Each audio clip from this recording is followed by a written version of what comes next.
circles. Some people understood what I said, but the big thing was you didn't understand what I said. Because your brain has a hard time seeing what's in front of it sometimes. And this is not a knock to you, but this is just most people, right? I'm not most people. So when I see something when I see something where the full story isn't there, I can start grasping pieces of the story and formulating the full story, right? For example, right? Let me give you the simplest example, right? Or you hear Nick? You hear me? Yeah. For example. Yes, but can you summarize it? Because when you speak in like one long sentence, right? But it's really. You watch a lot of TikTok, probably. I get it, but listen. Imagine there's a man, right? And I see that he's peeing in your lemonade, right? And let's say this is true. Like, let's say this is true, right?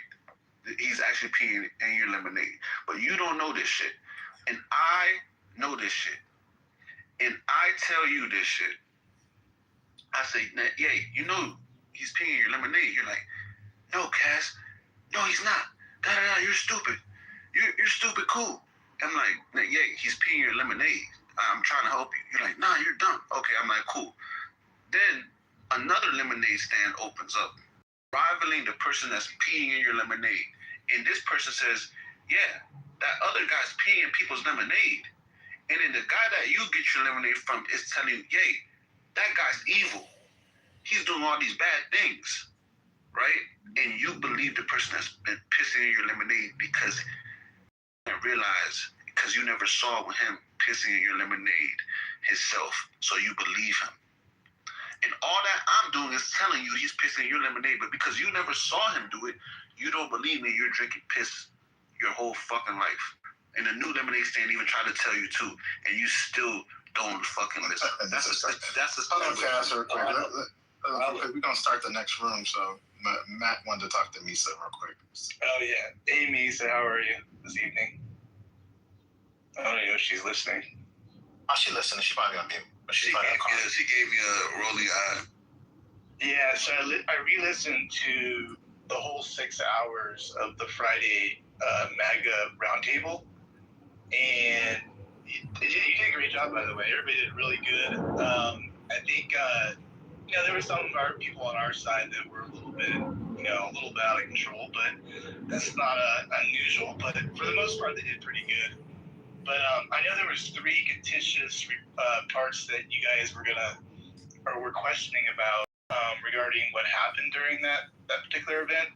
I don't know if you remember all of them, Misa, but one was with Mountain and the claim that Saddam had nuclear weapons. I don't know if you remember that one. Turns out Mountain was right on that one. He never said that he was that Saddam had nuclear weapons. He was just pursuing them, possibly. So Mountain got that one right. The second one was, I guess, a dust-up between Amari. Who was it again? It was, Deborah and TC. And TC definitely said the B word to her. I don't know if you had a chance to listen to the replay on that. So I just wanted to confirm that with you on that. But he definitely went ahead and did that. He definitely said that. And then, of course, that spiraled into the third thing between you and Haitian, which I don't know if you know, but I'm actually going to defense of Haitian on this one. He didn't. Who didn't? Wait, say again? Everybody went to visit Haitian, but you guys don't know, so you guys do not know Haitian. We have a different relationship. You guys have your relationship, but we have a closer relationship. So I know when he's nudging me, and you don't know that. So we've already talked about it, and because I know him differently. I'll just put it that way. And I know when he's talking to me, and I know when he's trying to chide me, or whatever, but he picked the wrong night to do it, because I was already not feeling well. So yes, we've already talked. I love Haitian a lot, and he loves me, and we're good. Okay, cool. Yeah, no, I didn't know if you listened to it again. I listened to it many times because I knew, you guys would come for me. But I know him differently than you guys do. So I was just confirming. I don't think he went after you. I don't know. That's where I was going to go with that. But y'all don't know. You just don't know. That was like a husband and wife, and you don't know when they're playing and when they're not playing. I know my husband from Haiti, and I know when he's coming after me and when he's not. So we already smoothed it out, and we're good. We're still in love. Thank you for caring. Your husband's Haitian? Pardon me? Your husband's Haitian? No, we're talking about Haitian in the room. In my room, Haitian. Come on, married? Come on, now we know me to not married. I'm not married to Haitian. You don't know what I am. Lisa, I know you ain't married as much as you be on this app. Come on, now. Tell the truth. I'm at work, so what do you want me to do? I'm at work. I'm not in the bed. I'm at work. You want me to send you a live of me at work? Everything I gotta prove to you. I want you to send me a live of you and your husband. That's what I want you to prove. Now wait a minute, you've gone a little bit too far. You know how they like to dox me on this app. I'm like a you already put all the information out there, you put your name out there, you put your you already put your information out there. I'm not gonna put my husband. What is wrong with you? You losing your mind now. Husband, girl, tell the truth. Oh Lord. Infinity, what do you care? Do you wanna get in line? I do. Anyway. What happened to the Christian Manfinity? Manfinity is alive and well. The problem is that every time I try to, you know how you You know how you. The stage, she kicked me down. I did not. I don't put people in the good. No, I don't. I do not. In her stage, bro. I do not put any. Omari, would you tell your people? Do you tell your people I don't put people in the good? She did not put my pipe on anybody in this, bro. I think you put yourself in the goop, and some of the similar ways when you know in this room, y'all can't put me in the goop. Hold on. Y'all doing it right now. Y'all doing it right now. Wait, hold on. Can I just say something? Wait, hold on, Tiandra. Let me tell the stage something they didn't know.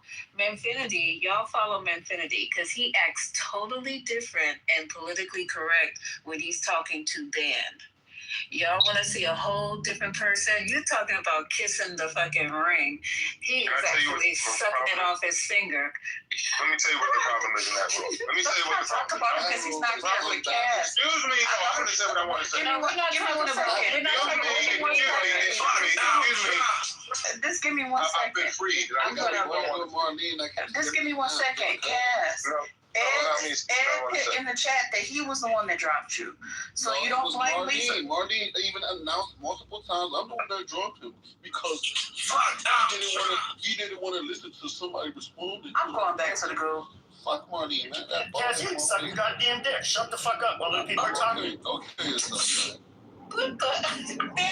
This goofy ass nigga. Like, come on, bro. Like I said, that dog girl one. I'm a real nigga. The reason why I show respect to band in that space. The reason why. Why are you arguing on Clubhouse as grown men? The reason why I show respect and deference to band in that space is because his finger is always on the trigger. If you notice, he's always ready to say, I'm going to put you down. I'm going to put you down. So, to avoid being put down, and have a fruitful discussion. Yeah, they put me down like right away. So, I mean, Pepe, you're notorious, my love. Jesus. I think Pepe that one night, I don't know what was that, like 4 or 5 nights ago, maybe more than that. You were having a good conversation, and then you got pretty canned pretty quickly. I don't know. It was what's his face? As soon as he comes in, it's green. What's his name? Asian. Yeah. Oh yeah, Haitian. As soon as I go in, like I'm greenlit for him. I know he's gonna go after me. On site, yeah, it's crazy. But other than that, keep doing it. Coming on Fridays. It's called Difference of Opinion. It's called Different Opinions Night. Yeah, Pepe, you gotta come in. You get that right, Lisa? They actually go on mute. I'm about to open up the room. It's called Difference of Opinion Night. When I was a Christian, what did I do differently than I do now? I always was like this. What'd you say? You said I was different. You said, what happened to the Christian? I've always been a Christian. What's the difference? What am I doing now that's different than what I was doing before? You sound a little bit more sexually charged lately. They're saying sexually charged? Where you getting that from? That's the things you saying. Talking about sexually charged homosexuals and. usually don't get into all that other stuff. You usually just keep. Bro, I return the energy. I return the energy. I try to keep things above board, but people are very, shall we say, they want the fight, and I give it to them. Unfortunately, I really need to be better. Oh yeah, that's what I do. Yeah, No, man. I mean, I hear you. I mean, well, Pepe, see, that's the thing, though. Pepe, like, we know that's what you're going to get with. But I'm not used to Manfinity going after people. Like, I'm starting. I don't go after. I never throw the first punch. That's still my bottom line rule. I think you've like, I don't know, maybe you either refused to talk to me or you said something to me. I forget in the past. Oh, Manfinity? Yeah. No, I'm going to say, yeah, I mean, you were cool. I'm about to say, I never. Yeah, man. I just call you. I never had a problem with Pepe. Yeah, you never had. Manfinity, he's right. He only I'm back. He's only throwing punches if he's being punched at. It's totally. No. Trust me. Manfinity is a punk. Like that. That way, he never used to go low. Well, now he goes. No, people never used to go low with me neither, Omari. People didn't take it low with me. You can be fool. Man, so when you go low with me, because I'm not fully spiritually mature, I react. So when I get spiritually mature, I won't. But in the meantime, you just don't get it. I'm not here to fight. I'm here to have a conversation. But when you go low, I'm taking it to the earth's crust. That's just how it goes. Yeah. See, it's like, for me, I guess maybe, that's why people say, like, I don't really get into it with people. Like, I try not to. Because that's not true, Omari. I've heard you go at it with Deborah. I've heard you go at it with Haitian. I heard you go at it with them in a very mean way because they went after you in a very Pepe, you a fucking bitch, nigga. I'm a bit, like, it's been a minute. I'm not even a mod. I didn't move you. You came on stage and said, You know who helped me? You know who helped me stop? It was Kendrick and Lisa. And they said, look, it ain't worth it. It ain't worth going out. It ain't worth arguing with people on the app. Because why we? But here's the problem, Omari. Why don't they ever tell those people to stop? Why don't they ever tell those people to stop, bro? I ain't gonna lie. Why don't they ever? Omari, how come these people that are so high and mighty, that always want to correct you, how come they never turn to those people and say stop? 2022, Haitian. We've been. Did you hear what I just said? Sorry about that. But man, Finna, we've been doing this since 2022. Like, we know already, like, some of the same people, like the hurricanes and like. Well, my question to you is, Omari, when they turn to you and they correct you for reacting to them, why don't they ever go to the troublemakers and tell them? You always got a question. Just shut up. Thanks. Yeah. Omari, I'd like you to answer that question. Why are you acting like that? Omari, I'd like you to answer that question because that's the $1 million question. Because we're outnumbered 99. Wait, no, Omari. We don't do you like that in that room. We do not. Omari is a mod in that room. Why y'all did me like that now? Oh, you let the girl Marlene. Here's the thing, right? This is the problem I have with your room, Lisa. What's the problem? I go in there, right? And you have all these freaking stupid mods. And then when they insult me, nobody says a word. The minute I say something, Cass, be respectful. I hate it. Okay, so listen, Cass, this is what I'll do. This is what I'm going to do. This is not your room. Why you won't let him finish? Cass, pipe down. Shut your lips. I was going to tell you, I was going to mod you. I will mod. Never mind. No, you didn't want to hear it. I'm going to hear it. I got to start my room. Go ahead. Let me talk to Lisa. Here's what I'm saying, though. I follow you because obviously at some time I said, okay, I could follow her because she probably kept the peace in the room. Your moms, especially Marlene, right? When you was off, when you went on mute, I don't know what you went to go do. She was just. I ain't hearing niggas complain about irrelevant shit. I was just doing it down. Like, bro, don't mod your stages like that and get mad when niggas say shit to y'all. That's all I'm saying. HR nigga, goddamn, don't cry about it, nigga. If you want to have chaos, then let it be chaos. Don't try to have peace when you're being chaotic. If you want to be peaceful, then be peaceful all the way through. Don't mix the two and say you can't be chaotic, but we can. Don't do that shit, bro. That's what I'm saying, bro. Take that shit up with HR, nigga. Pierre, shut your dick sucking ass up, bro. Your name is Pierre, nigga. Nobody fucks with you. Yeah, nigga, I have a good name. You are over here complaining about some shit that you're not changing. Okay, so Pierre. So if you want to have a change, start your own fucking room and have your own fucking rules in your own fucking room. But we don't have to hear you complain. We don't have to hear you complain for 15 fucking minutes. Nobody. You really don't have to complain. You can leave quietly. Yeah, but why leave him alone? Kaz, you're acting like a sensitive, light-skinned black person right now. Really whiny and bitchy. Why you here? He's acting like a light-skinned nigga. Honestly. Exactly. Why you here? It's okay. Light-skinned acting ass motherfucker. Take it up with HR. You are the nigga that got your ass beat and you ran to the teacher and was like, he did it. And they mad I'm complaining. He stole my candy. He whooped my ass. Is here complaining. Snitch ass motherfucker. You can't commit no crime with your bitch ass. Who has authority here? Shit, I was just gonna say real quick. I know we don't all, but I'm thinking. There's been charges laid on Lisa. Lisa, you go ahead and answer. Go ahead, Lisa. That's all I said, Lisa. She's hardly ever over here, so let her speak. Go ahead. Well, I'm gonna come back. I kind of like it over here. I like hanging out. I don't go anywhere on the app, so I can hang out with you guys. But Kaz, I mod a lot of people. Didn't I get hell, Amari, for modding Mike P? Shit, you got help from modding me. And That's true. I'm the most chill person. Lisa, we And I appreciate get you. hell from modding Infinity, but you guys have to tone it down a little bit because they're very sensitive. I'm telling you. Lisa, I appreciate the modding. The problem is you're modding people who are actively, aggressively insulting, like DWA. And then you act like it's like you're throwing the stone, and you hide your head. They're friends. They are grown People in power. People like Deborah. Well, they say the same thing about you. Please let me finish. They say the same thing about my family. Take it up with HR.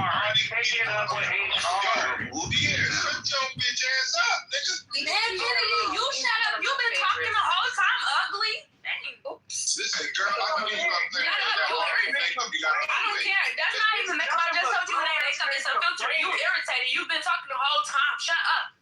I'm gonna finish talking to you. Yeah, let me finish. Yes, you are. Let me finish. Again, we appreciate being Open your honest. mouth. The problem is that we are outnumbered by people like DWA and Deborah who are aggressive and hostile when they want to. They're not always hostile. And I think the problem you're running into is that these are people who've been by your side for all these years and you feel loyal to them. The problem is they are aggressive and insulting to people that disagree with them. And instead of getting in their face, because you love them, they hold you down, the room goes to shit on a consistent basis. Sometimes you talk a lot, though, Infinity. I'm fine. That's why I make that point. Now, bitch, I'm having a TikTok brain. Listen to what I'm trying to say. It's important. Nisa needs to put people in power who, like you, Omari, who are a little bit more even killed. But you put people in there who are fire starters, and then you act like you don't know how to fire guys. But you got arson. that's it. You have to know that. Hold on real quick. Let me say this. You got. I was talking to me, though. I was talking to me. Yeah, but man to man, look, you got to know going into that when you in these spaces, you are outnumbered. So you have to get in where you fit and find opportunities. She doesn't have to mod those individuals. And they will be modded, and there's shit you won't do about it. So just get over it. Nisa is the one who can determine moving forward. She's let her decide, not you. Why can't you decide? You're trying to get the people who are on your side in some of these spaces, like they owe you something. They don't owe you shit. Nisa doesn't owe you anything. First don't owe you anything. I'm trying to understand why. No one owes you anything. You have to control your motherfucking stuff when you come to these spaces. I just want to have an understanding from her. Like Kaz said, if she wants chaos, then let it be, but let her say that. It's not chaos, man. It's control. When you put people like DWA Omari, when you put someone like DWA as a moderator, how are you not asking for chaos with DWA as a moderator? I can go into these rooms every day and I have. You're not answering me. You're talking past me, bro. Maybe if you shut up, there won't be no chaos. You keep yelling, just shut up. You're insulting. They'll leave the room if you don't like it. I don't like you. They leave. You're a grown man. You're a grown. I'm not even grown. What are you then? What are you? Myself. Then get off the app. You are a Donald Trump glazer. That's all you are. Get off your knees. Ugly. Damn. So it's very simple, bro. It's very simple. At our age, if we're in this room, for example, and Matt Cool's room, Beaver's rooms, like it's a different story, right? The shit pops off. Shit could pop off, right? You can do the man for anything. And in those two rooms, you gotta have control. You gotta know where you at. You gotta have situational awareness. You think that because you got a couple of allies that they owe you anything? No, they don't have to. and I don't even have to protect you. I expect you to come and understand where you at and get your shit off. We're going to let you get your message off. But then don't go back and forth and don't ask 18 questions, follow-up questions to keep the conversation going for another 30 minutes. I hear you. Do you hear you didn't answer my question. You keep talking. I answered your question 600 times. My question is, don't listen. If Lisa wants a chaotic environment, and then you're going to cut me off because you won't let me finish. If she wants a chaotic environment, let that be known, and then we won't keep holding her to a standard that she wants. She says in the room, I don't want this, I don't want that, I don't want you cutting people off, but then she puts people like BWA in charge. So my question is, why is there a discrepancy between what she wants to do and what she does? So my question is, why do you put people like that in power? Even if you put me in power, he keeps shutting me down and throwing me out. And this is why we are not prepared to go to war with Iran. Because niggas like nigga, be quiet, please. Nigga, be quiet. So people. So that's the question I was asking. So everybody needs to go to answer the question. So because her and I already talked about it, so I'm gonna answer on her behalf. One, these individuals that you said, well, have been doing a really good job at trying at being more controlled in regards to letting people speak. That has been, and I want to recognize them for doing that. The problem is now that y'all getting the chance to speak, y'all don't know when to stop speaking at times. I'm just gonna keep it a billion %. And then when you say something, and someone disagrees, then it comes like another 30, 40-minute conversation. And people want the mic to be passed around a little bit. And so if you could just say what you gotta say, ignore the comments. You can comment back. I'm not saying you don't have to. You can say fuck you and then leave the room. You don't have to stick around for punishment. I'm not saying that. But you in other people's space. You're in other people's house. Everybody can make a house. Everybody can make a room. You can start your own shit and say fuck it. This is how we're gonna do it here on this side. And leave. And that's the way you handle things. Amari, I completely agree. As being someone just like from a third party observing, like. It doesn't take much, obviously, to get me Infinity going. So I'm assuming Haitian knows this, and Deborah and those folks. I would think they would be like knowing that it doesn't take much to get people going. And it is good they're working on self control themselves. But I'm just saying I mean. It gets really personal, like really quick. I don't know if you're just so used to it, but if you actually listen to it, I mean, they attack our guys pretty good. Like when it gets going, it gets bad. Like I've heard. I think about they've been saying this fake dick pic about me. You're cutting them off. The top left is how many times have you heard cutting him about off? This picture that's not even out there? How many times we got it? Oh no, they come after you. I got it. And do I sit there and do I do the Infinity thing? No. No, you're getting a little bit tighter. Oh my God, this literally sounds like an HR room. Like y'all niggas are just complaining. No, nigga, no. We'll get on topics in a second. HR ass nigga complaining, just complaining. Be quiet. See, so you don't like what Pierre's doing. This is how you sound. Amari, you're just saying a little bit. Exactly. You don't like what I'm saying, so what? You better complain. Listen to him. He about to complain. All right, Pierre. We're just hashing out. You're complaining too, Pierre. Sit tight, man. And so Manfini's up against someone that has said I'll put a bullet in your head. It's like all kinds of crazy shit that goes on. We can't deny that a little bit. So. Manfini's gonna do what he's gotta do. And Haitian said he was gonna fucking kill me last week. Yeah, like 4 days ago, Pepe was. Yeah. And I don't know what's going on. But Amari will never turn to BWA and say you should stop. He's just gonna tell us to stop. That's some bullshit. No. I said when you're in other people's house, there's two things you can do. That's not his house. You can act a fool. It is not his house. He's a mod. He's an admin. Now, I'm a mod in there too. I'm a mod in there too. Admin or a leader. Nigga, you got too many discrepancies. The problem is he's too aggressive and nobody. You're not part of it, bro. You're not the team. So I don't have to be a part of the team. I don't want to be a part of that team with him on. So then, Lisa needs to tame her dog. Lisa needs to tame her dog. That's what needs to happen. And what's going to happen is you're going to be treated as a dog every single time, and you have an option to either stick it out or leave. You know, if you tired of getting kicked on while you're on the porch by your owner, you may want to leave. Yeah, but you get kicked on too, and you just got frustrated and went after Deborah and BWA, right? I haven't had a very personal. I've heard since 2025. No, in the last few months, they came at you, and you thought it was unfair, and you spoke up for yourself to the point where you felt attacked. In a conversation, there's a difference. No, it wasn't a conversation. You said some fuck shit to them. Yes, you did. Yes, you never heard me curse at. Now, yes, you did. You got so exasperated with them doing that to you. You did. And I have heard it. Don't tell me I haven't heard it. And I'm just backing you up when you did it. It's been a super minute. It's been a minute. Hold yourself up to your own standards. How about that? And I have. Because you know what? Because I've realized there's a way to this. And so I was doing it the Manfinity way. That shit was not fucking working. So guess what I had to do? I had to rethink. I had to change up how I'm moving. And if or at least stop modding people like BW. No, why does she have to mod them? That's not going to happen. Why does she? No. Why is that not going to happen? Are you smoking? No. Why is that not going to happen? That's a pipe dream. Yeah. Why is it a pipe dream? I think Misha can be appealed to and make that decision. I think she can. It's not going to happen. Like the other okay, you did say it's not going to happen. I disagree with you. It's not going to happen. So you can't convince you. You're not going to convince. No matter how nice you are, how well you can sing, how charming you are, you're not going to convince them otherwise. And I think you can convince these people to see it your way.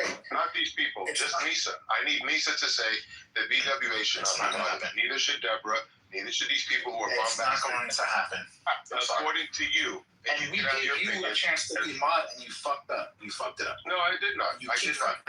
So get your shit together, figure it out, and all right. The problem is you keep looking at me. You won't look in the mirror that you guys are running. You run a room like you run a room that begs for chaos. You don't want to admit that, and that's your problem. You bring the chaos. They do. No, we don't, Omari. Just be honest. The only chaos is men. The room is open. We could talk about this on the other side, man. You want to control it. You want to be the mod and shut people down. No, come in here and talk. I say hi over there. That room is chaotic, man. I'm telling you, man. They go in there, and you got BWA. Friday was fine, but BWA is, Wow. BWA is overly aggressive. No one wants to deal with that. Shut up, Manfinity. Why you keep doing that, girl? I ain't worried about because I don't like you. Like you sound like you stink. Like I just think you should just leave. I don't even want to say what I want to say because you sound like say it right. Knock me off my square. Say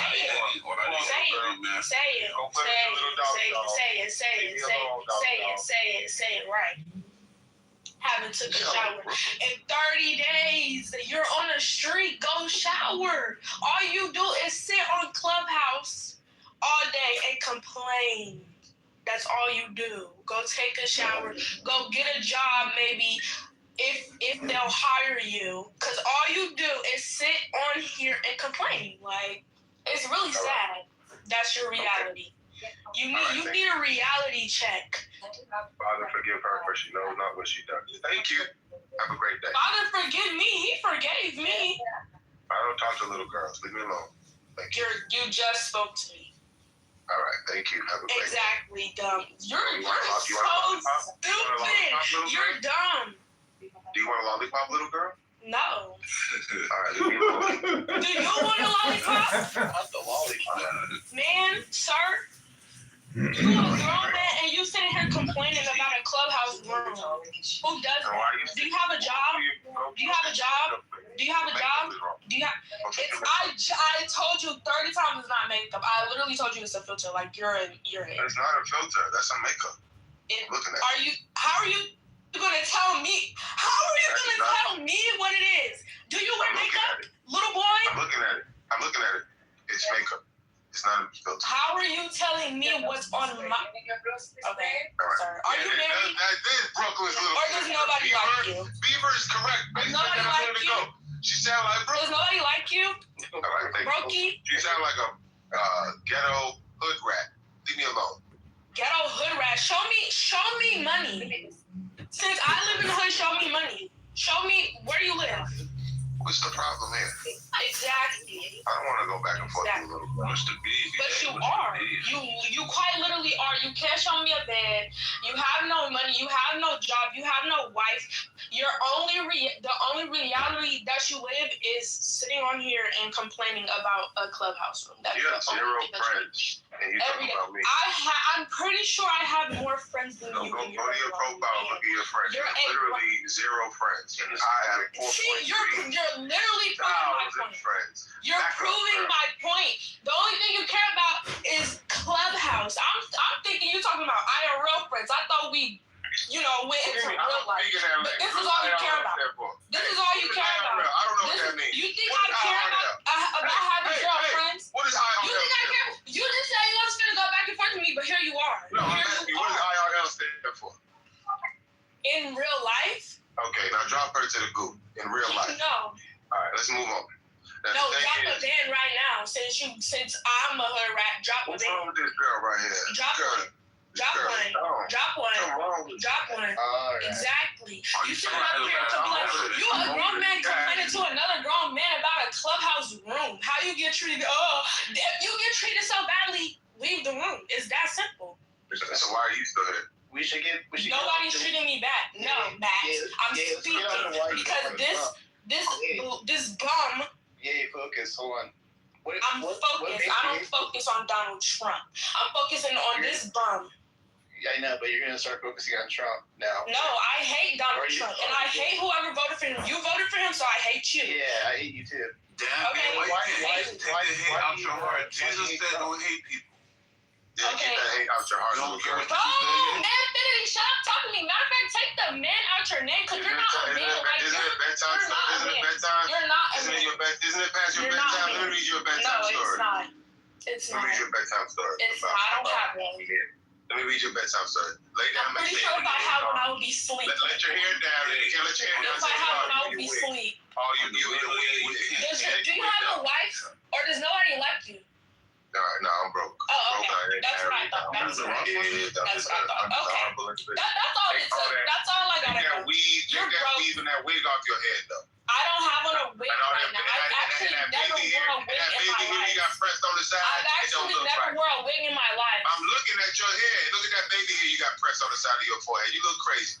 Something wrong with you. Let your real hairline show, because you ain't got no hairline. Come on now. What's wrong with you? Are you so dumb? Are you stupid? I literally never wore a wig in my life. Sir, I really want to know what you look like. I really want to, like, you're like the gum on the bottom of my shoe. Like, you ain't fooling nobody with that baby hair. You ain't got no edge. I did. The baby hair. Do you have a wife? Do you have a wife? Do you have a wife? You ain't got no edge. Oh, okay. You go get your edge. But you just said that you've seen the edges again. You just said that you've seen them. So I'm looking at your baby hair. You're covering up your edges. Do I have edges or not? Do I have edges? Okay. They're not even there. Take the man out your name. Take the man out your name. You're arguing with me. I'm 16 years old. I don't know how old you are. Why are you on this app? Because I can. Are y'all going to take me off the app? Don't ask me no question. Yeah, I don't care. I'm still going to be on the app. Kick me off the road. It's not going to remove me from the app. Holy shit. I don't care. Exactly. Grown men sitting here arguing with me. You just said, isn't it past my bedtime? So you would know that I'm not over the age of 18. Why are you speaking to me? I'm on the app, ain't I? I'm on the app right now. I'm on the app. You're a kid, but you lied. I don't know it. I don't know. I'm literally on the app. And I'm speaking to you.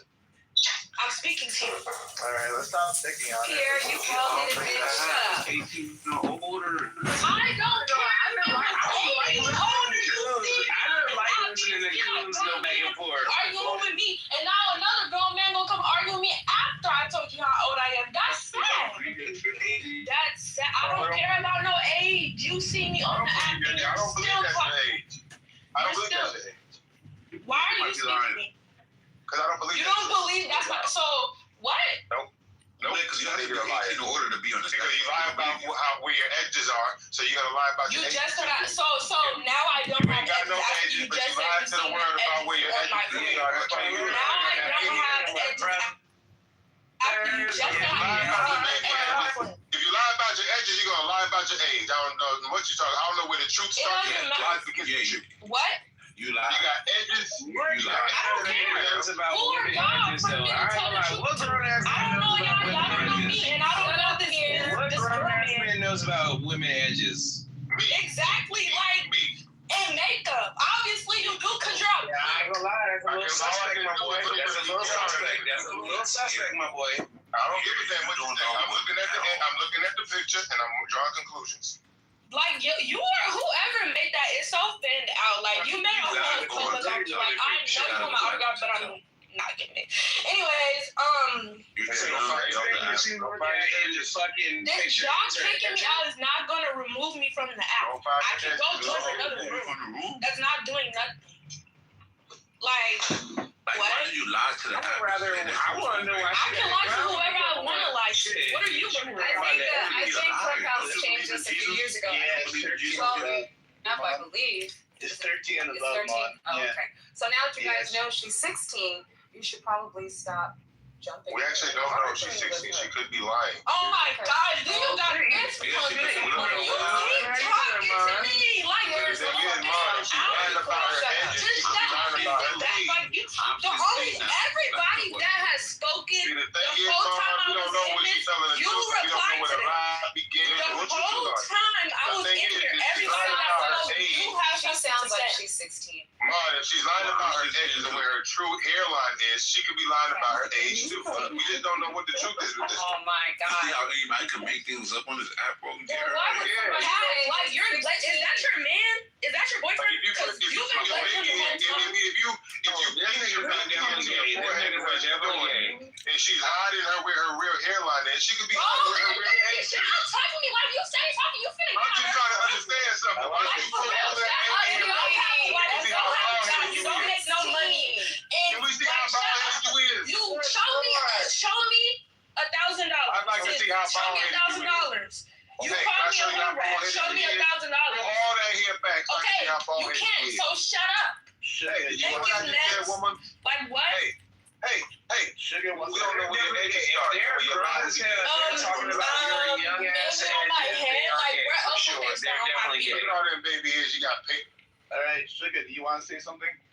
Sugar. out of your forehead. Don't mute me. Don't mute me if he's I speaking. muted the whole state. Baby hair, pasted to the side of your Okay. forehead. Shut that man woman up. Why are you pasting your baby hair to the side of your forehead like that? Okay, Anthony, If you're a grown ass man talking about a woman's edges and her hair, you're definitely got some sugar in your tank for sure. Then I got sugar in my tank. What you gonna That's do about it? rich coming from you, Pierre. Shut up, man.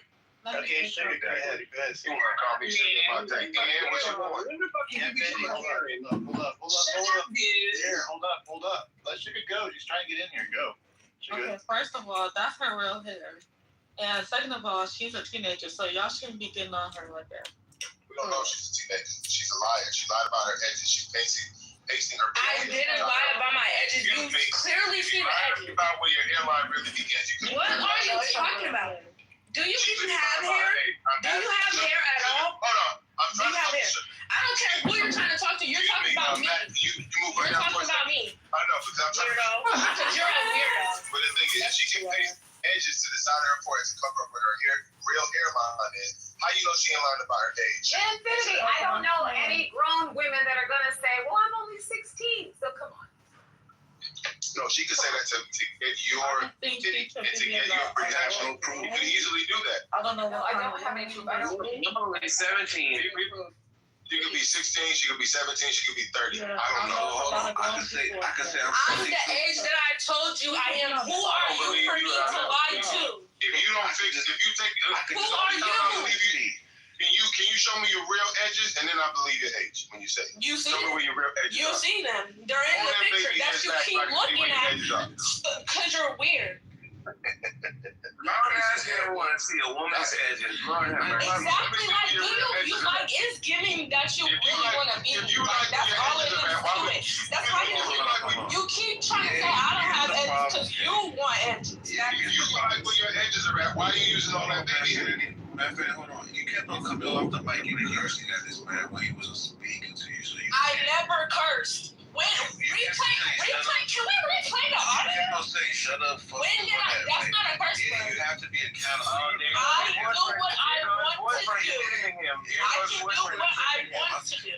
Right, because you're old enough. Defending him. Okay, and y'all are older than me. Let's make that clear. So y'all are old enough to not be arguing with me. I don't know that older than you. Hey man, Philly, if a 16-year-old was shooting a gun at you, would you kill him? Absolutely. Exactly. I would kill him. What are you talking about? Like, you keep making these random scenarios. First you said Donald Trump was peeing in a cup. Like, what are you talking about? You keep making scenarios in your head. Like, shut up. Shut up. You was defending your daddy, your man, Donald Trump, and Manfinity. Both of them your boyfriends. All three of them. You see them. You see them. You see them. No, I don't see it. I got here. Why are you pasting all that hair to the side of your forehead like you see my edges and you want them. All that hair to you want them. That's the real reason. Literally, like y'all, I just told you how old I am. Alright, let's get off this. Yeah, man. Just leave her alone, man, Fanny. Shut up. Sit back. Alright, I'm not old enough to be her dad. I would ground her. Well, you don't I don't get none of y'all can ground me. We don't know how old. Where are your parents? Bro, and then you got Manfinity, the punk in the top. Yeah. The punk in the top. Okay. Be quiet. Yeah, woman. you should have been shut up when I told you. Be quiet, woman. No. I'm the moderator. I would have thrown your ass. No, I don't care what you would have did. You didn't do it. So shut up and sit back. Moderator, you see what happens. Shut up and sit back. If I was a moderator, shut up and sit back. I don't care how old I was when the act came out. Y'all still arguing with me? I asked them to leave you alone. Just stop talking. How old were you when you lost your edge? I'm gonna excuse me. Leave her alone, please. Yo, bring your white ass up here if you're bored. Yeah, don't talk to her. If she won't stop talking, she gonna keep getting you keep talking to me like really shut up. I stop talking and here you go still. Please leave her alone. Stop talking to them. Oh my gosh. I'm sorry, he's a predator. That's all it is. Like, you want my edges. That's why you keep talking about them. You ain't got no edges. I do. See, you keep talking about them because you want them. Little girl. Like, what? What the fuck is going on with kids? Cares about the edges, yeah. Pierre, you said the topic, Pierre. Go ahead, you said it. You've been getting off mic there for quite a bit. The topic is why in the fuck are all of these fucking scientists being snatched and killed? Because they see your fucking big ass bald head, so they killed themselves. Hell yeah. Right? Pierre's such a goofy brother. Yeah, so here goes another nigga riding my dick with no license. Pierre, that's why you're mad, because nobody wants to ride your dick, you bald-headed bitch. You don't even say the word nigga in real life to real niggas, because they will beat the shit out you and take your suit off and make you run home. Yeah, I highly doubt that you do anything in your real life. I would do that to you, bro. Do what? That sounds gay. What? Hey, you could think it's gay, but I would do that. I would pull your pants. I'll embarrass you, Make bro. those chocolate cheeks until they were dark purple. I would do that to you in real life. So I'll pull your pants down and spank you, nigga. Pierre doesn't understand street smart people. Fuck out of here, nigga. No, nigga, you don't understand when you are the joke. You don't understand when you are the joke. You are squared. You keep saying my name like Beyonce. You been saying my name more than any person on this challenge. Another follically challenged. Your jaws are working overtime saying I don't want that smoke. You're real nigga shit. I'll spank those cheeks. It'll hurt. My white boy will spank those cheeks, little nigga. Pierre, you're follically challenged. Go worry about how you get back. Pierre doesn't even speak like that in real life. His hairline is completely Lord have mercy. Weren't you just fighting with a 16-year-old? Weren't you just fighting with a teenager, nigga? I don't know how old she is, and neither do you. I just told you how old I am. Why are y'all speaking? I don't believe you. You don't have to believe me. I don't care what you believe. So when I tell him that you're not 16, I believe it. And this man don't got no hairline. Look at his hairline. You don't got no hair. You don't got no wife. You don't got no job. You don't got no hair for dear life. You don't have another man's features. He's holding on to his hairline for dear life. I knew you would. Don't worry about her. That's all for you to be bold. Just let it go. Let it go. The hair is gone. No, nigga, you let it go. Because you just keep talking and talking and talking and talking, and I cannot wait for you to take it up with HR. Nigga, take up your hairline with HR.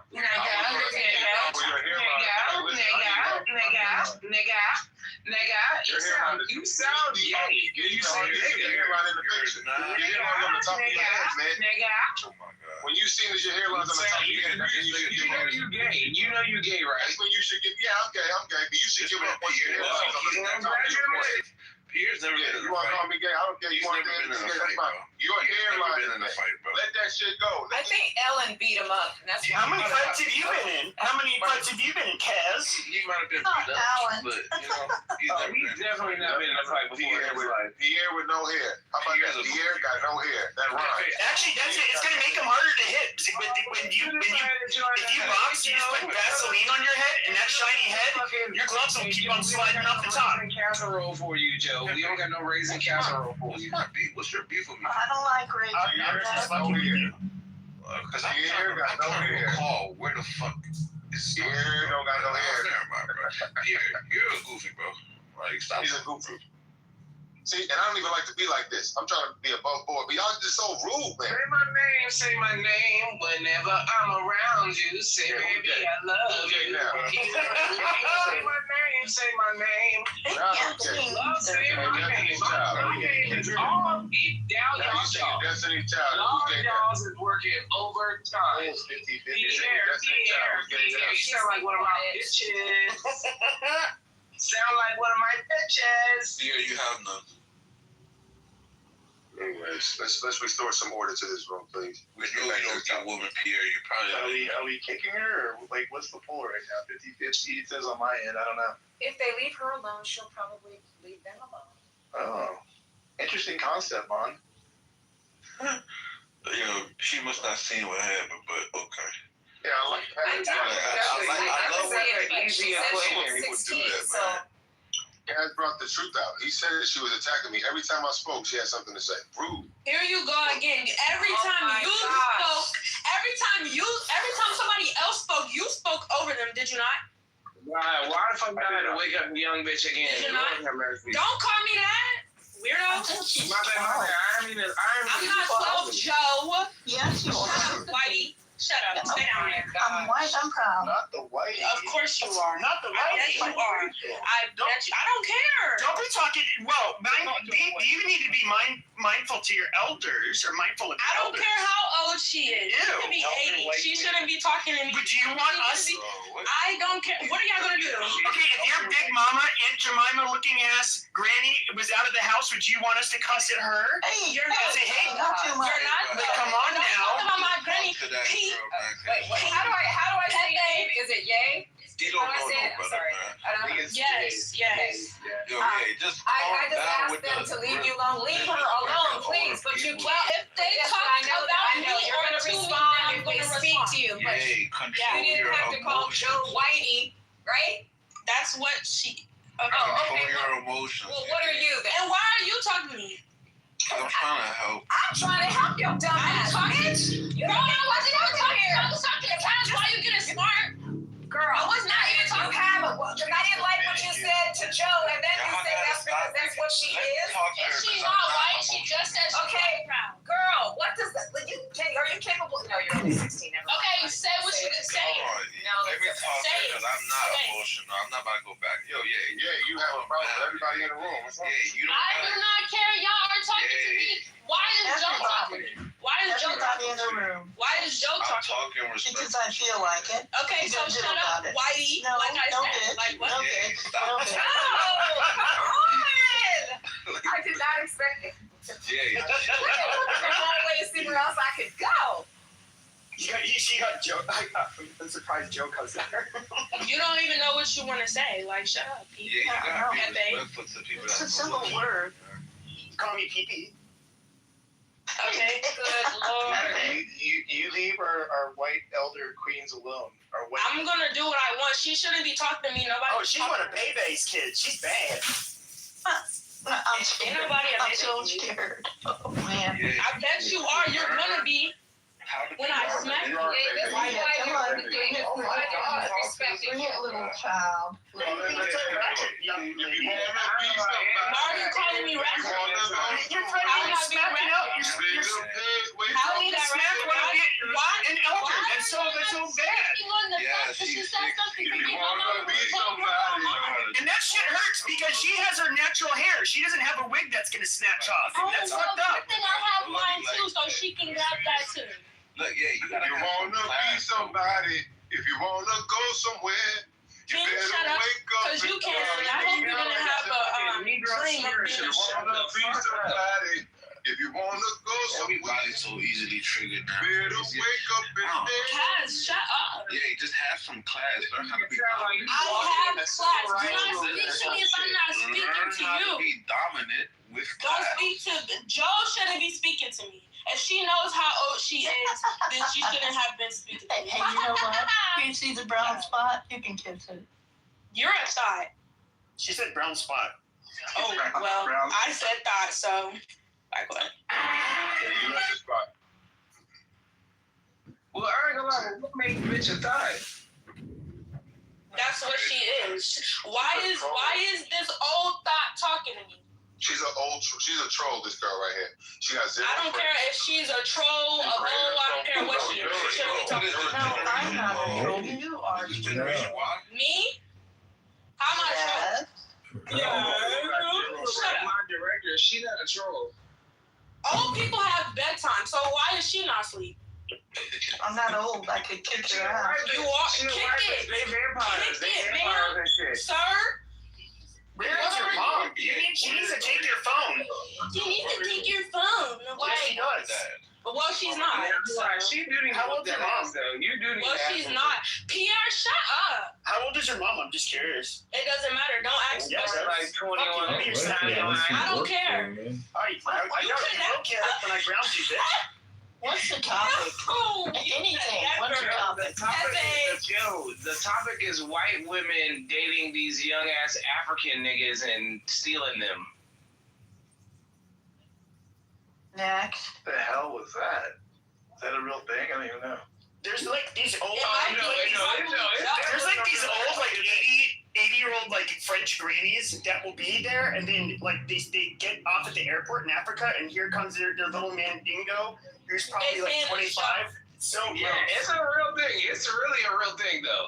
Yeah, it's Joe. We know. Y'all need to chill, man. Well, I don't need that shit. Cash, shut up. You Like, just- you Nah, talking Joe like can't this. get no blood. Joe can't get no blood. Everybody need to chill. You need to chill, All right. little girl. I don't need a chill. I ain't ready. Yeah, make sure you hold the house. Don't.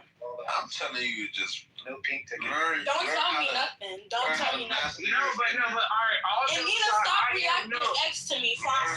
All jokes aside, I really am curious about these fucking missing scientists, though. I'm not gonna lie. You your scientist, nigga. Go to Google, nigga. What do you think? Shut up, Cass. Nigga, what the fuck is Google tell me? Because Pierre, if you don't know this already, I already know why they're going missing. You're No, nigga, I work in nuclear engineering. I work in nuclear energy as well, and I ain't gonna lie, I'm kind of nervous. Yeah, I know where you live. Where? New York. No, I live in Maryland. Nope, I can now hear you your know where I voice. live. I'm not from New York. No. That place is too much trash on the streets of Manhattan. I don't like it. You don't think you're trash? You're the trash. I think You're the trash on the street. Yeah, That's I'm what gonna try to help you. I'm not even coming at you like everybody else. Yeah, You just keep getting, you know what I'm saying? Yeah, I'm gonna change my race to white. Yeah, I'm supposed to send you to TikTok. What do you think about that? What? Look at the poll. 54 to 47% want you. I really do not care, and I really was not paying Hey, attention Joe, to that. can I be your man? Joe? I don't vote in that. Not old enough to vote yet. Who's talking to you? You're still on this topic. Nobody would vote Donald Trump if I was old enough to vote. What? Yeah. Oh my God, Lord have mercy. You didn't have to yell that shit though. I ain't gonna lie. I can yell about one of you. yeah, she wants the Section 8 and all of the Nobody has Section 8. You're a single mama. You're about to be a single mama. We know it. You're trying to call me a hood rat or broke. You show me $1,000. Right now. $1,000 I is just want to easy. get picked by my wife. $1,000 is like, that's I'm not just a lot of trying to money. be a Mandingo. Okay, so nigga show for me it. Joe. $1,000. Okay, then you're quiet. So just sit back and shut How up. do you want me to show it to you? Take me out Sit back and shut up. Don't. Yo, Pierre, Just if shut you up. don't know why the scientists are going missing, this is why. As you're going to be wondering why you're going missing next if you don't shut up. Yo, where's your parents at? Don't worry about it. Well, I think it's a Chinese. I ain't gonna lie. I think it's a Chinese. Like if you look at all of their backgrounds and if you look at everything that happened, all of their scenarios was weird. Pierre, this is why I don't like educated people. So then why are the smartest of us going missing? Why are the smartest and the best and brightest of us going missing? Look, I would never go missing. Yo, Pierre, you consider yourself an educated man, right? You educate people I am. anything. Well, but I'm not like a fucking nuclear physicist, and I didn't go missing. Because you know why? Because you can't think for yourself to understand why that scientists are going missing. All right, so then tell me why they missing, then, nigga. Okay, let me ask you a question. Do you know that the scientist going missing is connected? The person that shot up that Donald Trump thing recently, right?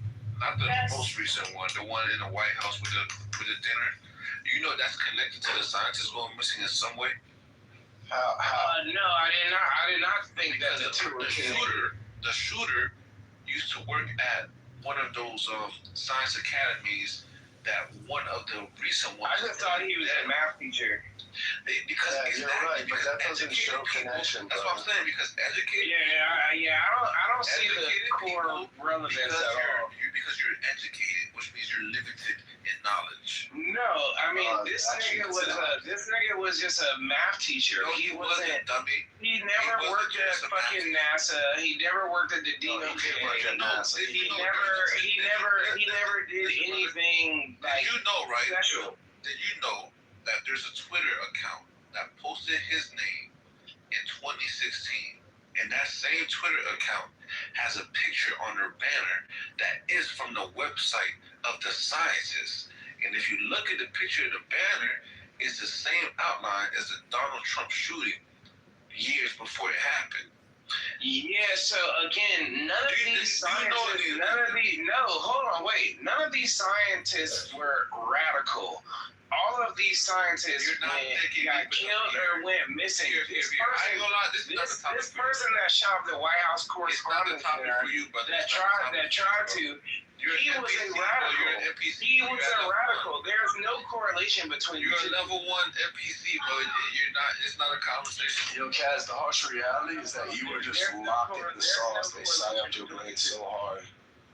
I'm not lost in no sauce, bro. No, they psyop the shit out of you, bro. You think you smart by saying this? There's absolutely no correlation between the shit that I'm seeing, right? Hold on, you acting like that picture. I know what you're talking about, that Cole Allen tweet in that picture. You acting like since you know that, you know it's, and you really don't realize the whole thing is making crazy and to psyop you. I know way much more, but you know, I don't have time to explain to you everything I know. I don't want to hear you explain. Okay, was that dude, Cole Allen, was his name tweeted on that account years before? Yeah, because they psyoped you and you fell for it. So you think somebody tweeted his name because years early, the date's on there, because they're gonna do a Donald Trump shooting? Yeah, you gotta be a level ahead of where you think you are. You're not at the top. You gotta go up one more bump. So think about this. You think it's deep enough that somebody was planning this shooting? Like, how many years ago was that? Since 2016, 10 years ago? So they psyoped me from 10 years ago. You're fucking stupid, bro. Shut the fuck up, bro. But you're the one believing that all that shit is true, right? Think about it, brother. Okay, so you have scientists go missing. You have the UFO files about to come out. You like, it's a lot of shit you don't fucking know, bro. You don't know me, bro. Don't tell me what I know and I don't know. Different levels of knowledge, bro. So I can't. You're right. I think the scientists going missing. I honestly think that it's a foreign country that's snatching these people up. You two know, but y'all know everything I know. I know everything I know. Y'all don't know shit. No, bro, you haven't. I asked a simple question. What do you think? I asked a simple question. What do you think about the scientists going missing? And the first thing that you say is it's connected to the niggas shooting up the White House Correspondents' Dinner. Do you know why those scientists are doing this? I just got removed from Nisa's room because I asked Crazy Michael a question. Michael just got up on the stage and said, Michael said, everybody in America is racist. So then I turned to him and I said, Michael, why are you racist? And he says, do you know about Joseph? Do you know about slavery? I rest my case. What kind of stupid shit? I don't understand these people. He said, everybody is racist. Everybody is racist. I said, well, tell me why you're racist, Michael. What do you know about Joseph? These people are psychotic. I don't know why I keep engaging with these people. Bro, I'm serious. And then I got kicked out the room. My cousin just moved to Tulsa. She loves it there. These people are crazy, man. Don't engage. She loves it there. She literally says the people are the kindest people ever. Like, it's like, what the fuck? Yes, how are we gonna? We got to do our own thing, man. Yo, we gotta start our own rules. Really good. Man, you're invited to our rules and shit. You know what I'm saying? Man, don't you think Ye would do pretty good over there or no? Who? I sent you a message in the back. Why y'all keep talking about me though? Well, no, I'm looking out for you. I'm like helping you out. Like that's a good risk. Ye would be my number one troll. I love me some Ye. Yeah, why do you hate Trump? Like, what's the number one reason? Hate who? Trump. Trump is a traitor. He's just no. Like I don't understand why y'all like him. Why do you love another grown man? This is. I literally had to shift and take my pride to the side and really have to accept the fact that black women were right about this. Because I voted for Trump, and I'm not gonna lie, that nigga is a traitor. He is a traitor to everyone that voted for him. He didn't do nothing that he promised y'all. He's a traitor. He's a traitor. Pierre made the accusation. Now he has to like defend it. What did he do that makes him a traitor? Go for it. Okay, so the reason why that I voted for him was for Make America Great Again. So taxing other countries, bringing manufacturing, bringing all of these things back to the U.S., making our economy great again. No new wars. He clearly said that 1,000 times. No new wars. And so now, a few months later, the gas is off the roof. We're in fucking war with Iran. You didn't end the war in Ukraine. I mean, what the fuck did he accomplish that he said he was gonna do? And shut the border down. The fuck he did, nigga? What the fuck? No, he didn't. What the fuck? This nigga said no new wars. This nigga snatched up a president and also killed a president of another country. Maduro's still alive. Maduro's still alive, but what's the point of snatching up Maduro? Because he was the mastermind behind the narco terrorism that was happening. He was funneling drugs to this country. You didn't have any proof of that. No. After he snatched them up, the only thing that he did was seal an oil deal. I mean, think about it. Think about it. No, hold on. Think about it. Think about right there. We said that Iran was fucking enriching uranium up to 80%. So we went there to fuck with Iran because of a nuclear weapon catastrophe. And now all we're talking about is the Strait of Hormuz. Now what the fuck is valuable in the Strait of Hormuz? It's oil. That's motherfucking. And then if you look at Barron Trump, if you look at Barron Trump's stock portfolio, he fucking wins every time we do some dumb shit. You're jumping from one thing to another. No, bro. I'd like to keep you focused on one topic. No, he's a traitor. Stop for a second. Trump is a traitor.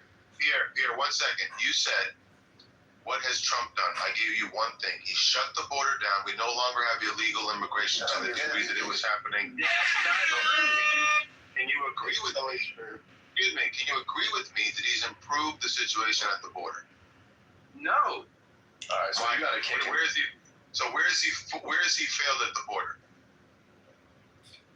Motherfuckers still come to America illegally every day. No, that's not what I asked you. Pierre. People do come and they overstay their visas. I'm talking about across our southern border. And according to the statistics that have been released by the federal government, there's not been one illegal immigrant who's entered this country along the southern border in a number of months. How do you think that was accomplished if it were not for the so if that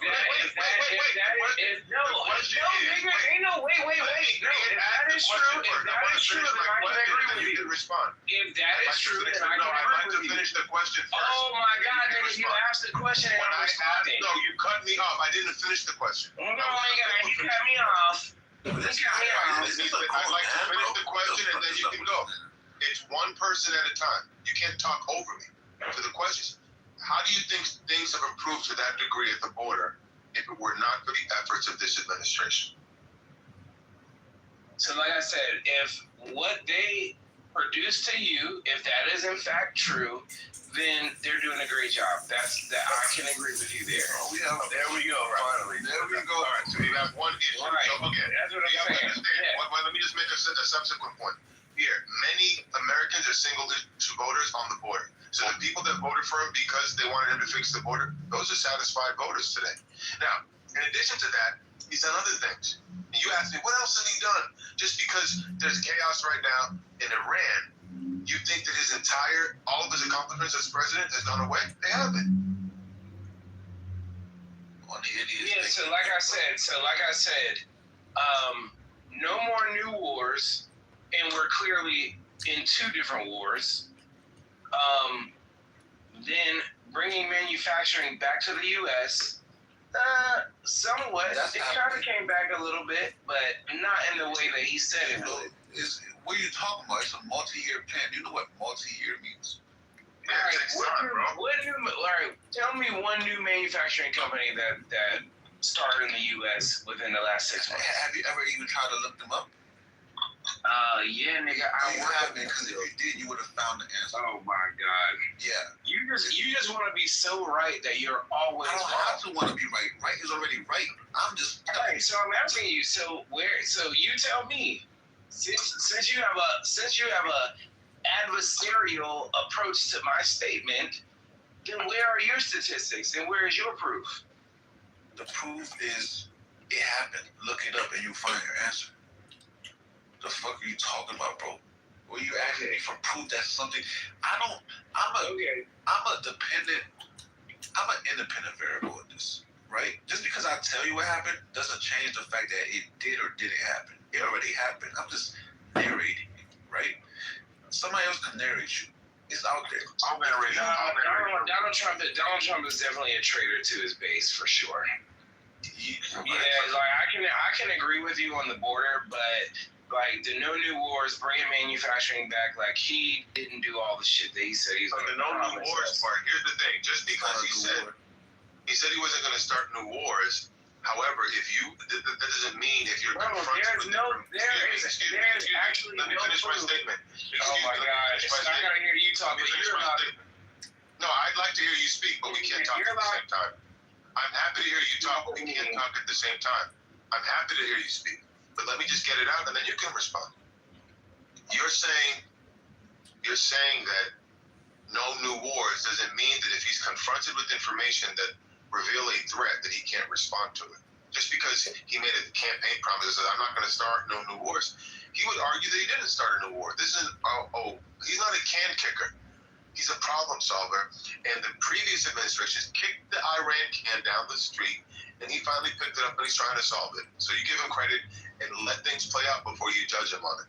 It's not over yet. It's in the middle of a process. Yeah, literally the director of fucking counterterrorism that came out 2 weeks ago and literally said there was no intelligence, there was no information that Iran was enriching uranium to that degree.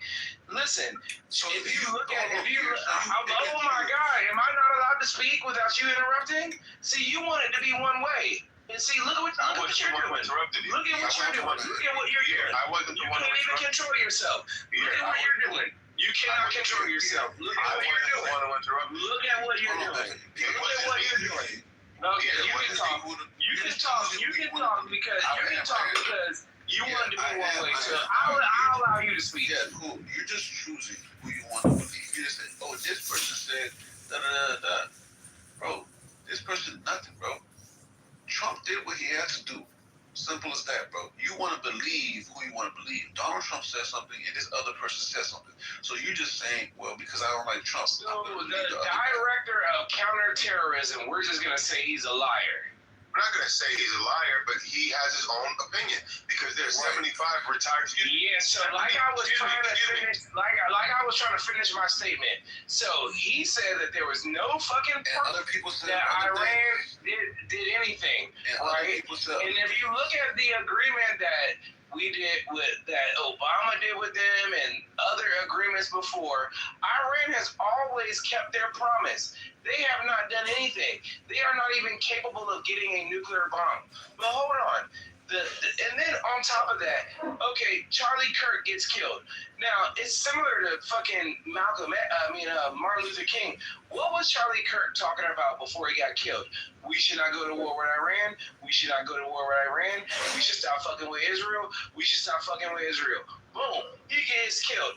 The literal director of fucking counterterrorism quits his job because he was told to stop investigating the Charlie Kirk assassination. Get the fuck out of here with whatever the fuck y'all talking about. All right. So you made your point, but what I'm saying is you're telling some truths, but they're half truths. The problem is that you don't take into account the other side of the story. You're taking the common narrative and you're believing it is gospel, and that's why it's almost a waste of time to try to reason with you because your mind is made up. You don't have an open mind, and you won't resign to the idea that maybe you just don't know what's actually happening. Because I can tell you that I don't know. The fact of the matter is that it was a controversial decision to go into Iran. You were never going to get 100% agreement within the military leadership to agree with it. It was always going to be controversial. Okay? There were 75 retired admirals and generals who signed their names to a statement that were in favor of this military action. But you pick out this one guy, and you pick out this other person and these other people, and you think that you're making a point. The fact of the matter is, it was controversial. There was a group of people that agree with it and a group of people that disagree with it. And at this point, it's too soon to say it was the right or the wrong thing to do. We have to let time play out. And we'll find out more as time goes on. I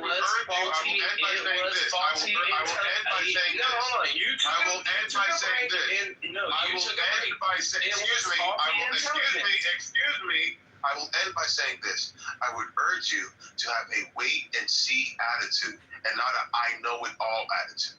Thank you. Yeah, so it was faulty intelligence from Israel. Literally, again, America is waking up.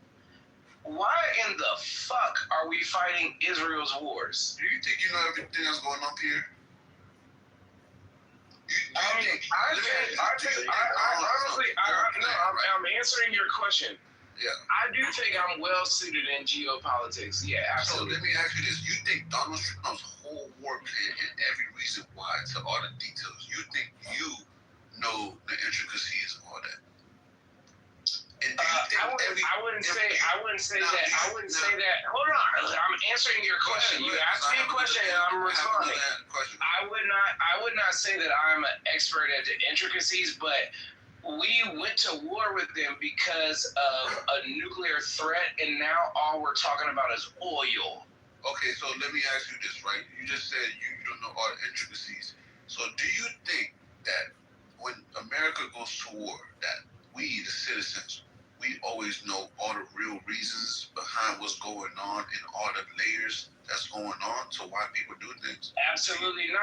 I mean, we go on a 20-year war because of weapons of mass destruction that were not there. I'm just using regular logic right here. So if you can agree on that, why don't you give Donald Trump the benefit of the doubt and say, maybe there's more to it than meets the eye, and you just gotta shut the fuck up and be a good citizen? Where is the more that meets the eye?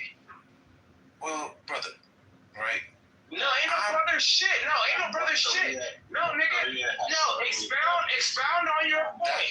You over here sucking Donald Trump dick and you have no validity. You have no validity to your statement. Like, this is what I'm saying. I can't even have a conversation because y'all are allowed to just say whatever the fuck y'all feel out y'all mouths and have no statements to back up anything. I never stopped talking. You just blew up after I said, brother, like I just yielded, bro. But listen, it's a lot of different things. I'm not gonna expound on it because you wouldn't understand these things. Like, I understand these things very well, but you don't. Your brain doesn't even. Your brain's not even open to the possibility of the things I might tell you. You would think that's absurd. Right. Disrespect. No. Disrespecting my mental capacity. Does that get your point across? Because you just said a lot of nothing. You had nothing with being very emotional. You're yelling in the mic, bro. This is what tells me that you're unstable. But listen, let me ask you this, Pierre. Are you aware that there is a deep state within our government? Yeah, absolutely. What's the that is state? Why these scientists are getting snatched up. What is a deep state, Pierre? What? You tell me.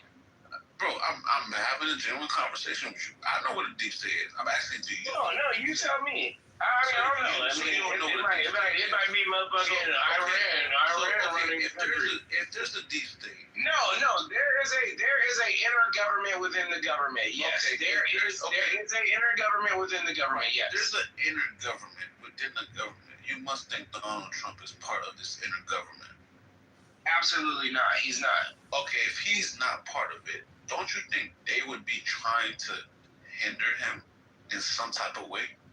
Don't you think they've already, yeah, absolutely. They've already been hanging on him. Don't you think that these intergovernments have inner business in Iran that maybe Donald Trump really has to take care of? Yeah. I get. No, you just asked a question, and am I allowed to retort? Am I allowed to retort? Or are you giving a speech? Are you asking me a question? Or are you giving a speech? Go ahead, brother.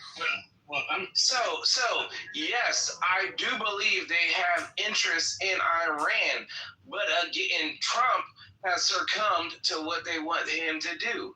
Now, that is why I'm against Trump, because he's doing the opposite of what he said he was going to do. He said he was going to drown the swamp. I don't understand what's going on. All right, I don't understand shit.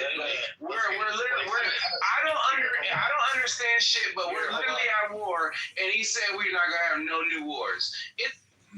So, Nathan, do you want to Nathan, you can jump in if you want.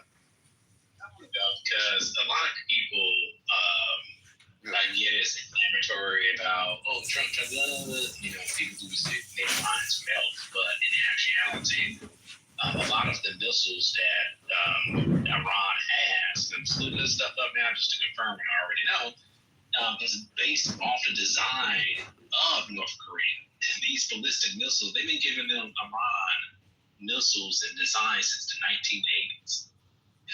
North Korea supplied Iran with weapons like artillery, missiles, and ammunitions. A large part of Iran missile program today is either based or influenced by North Korea designs. So two things with that, right? We can say, does North Korea has nuclear weapons? Yes. Have they been given Iran designs since the 1980s? Yes. How many times are North Korea our enemies? Yes, they have told us this. They're going to blow us up. They have nuclear weapons, right? So it's not a far-fetched thing in saying, hey, not only that's one pathway of developing the nuclear bomb yourself, but another one is saying, let me make a phone call right quick to Kim Jong-un. Hey, bro, I need this nuclear bomb like tomorrow. Can you do like overnight it to me, right? Go ahead and speed that shit up quick. That's a threat as well. And they're not going to say in public on national TV, hey, Pierre, we just intercepted a secret phone call between North Korea or maybe Putin with the Iran leadership yesterday at 8 o'clock. So they're going to destroy that phone and you leak the source of this shit is just crazy to me, bro. Iran have been sending Russia suicide bombs since the Ukraine war started. So on the left, on the Democrats, they were bleeding for Ukrainians. Slava Ukraine. They put Ukraine in their profile pictures. I'm talking about our leadership in the Democrat Party. That's their proxy war 100%. So they had a proxy war with Russia, and they supported Ukraine. And meanwhile, Iran, the people they don't like, and they actually complained about Iran doing this too. Why are you? They're sending all these Shahed drones to kill a lot of Ukrainians, and we can't shoot them down. It's costing us crazy amount of money. Being on the flip side, all of a sudden, I'm thinking, I'm watching news. I'm like, why does CNN hosts sound like they're like on Team Iran? Come on now. It's kind of weird. And then at the same time, they say, Trump said they're going to blow and take them back and end their civilization and end these people. Oh my God!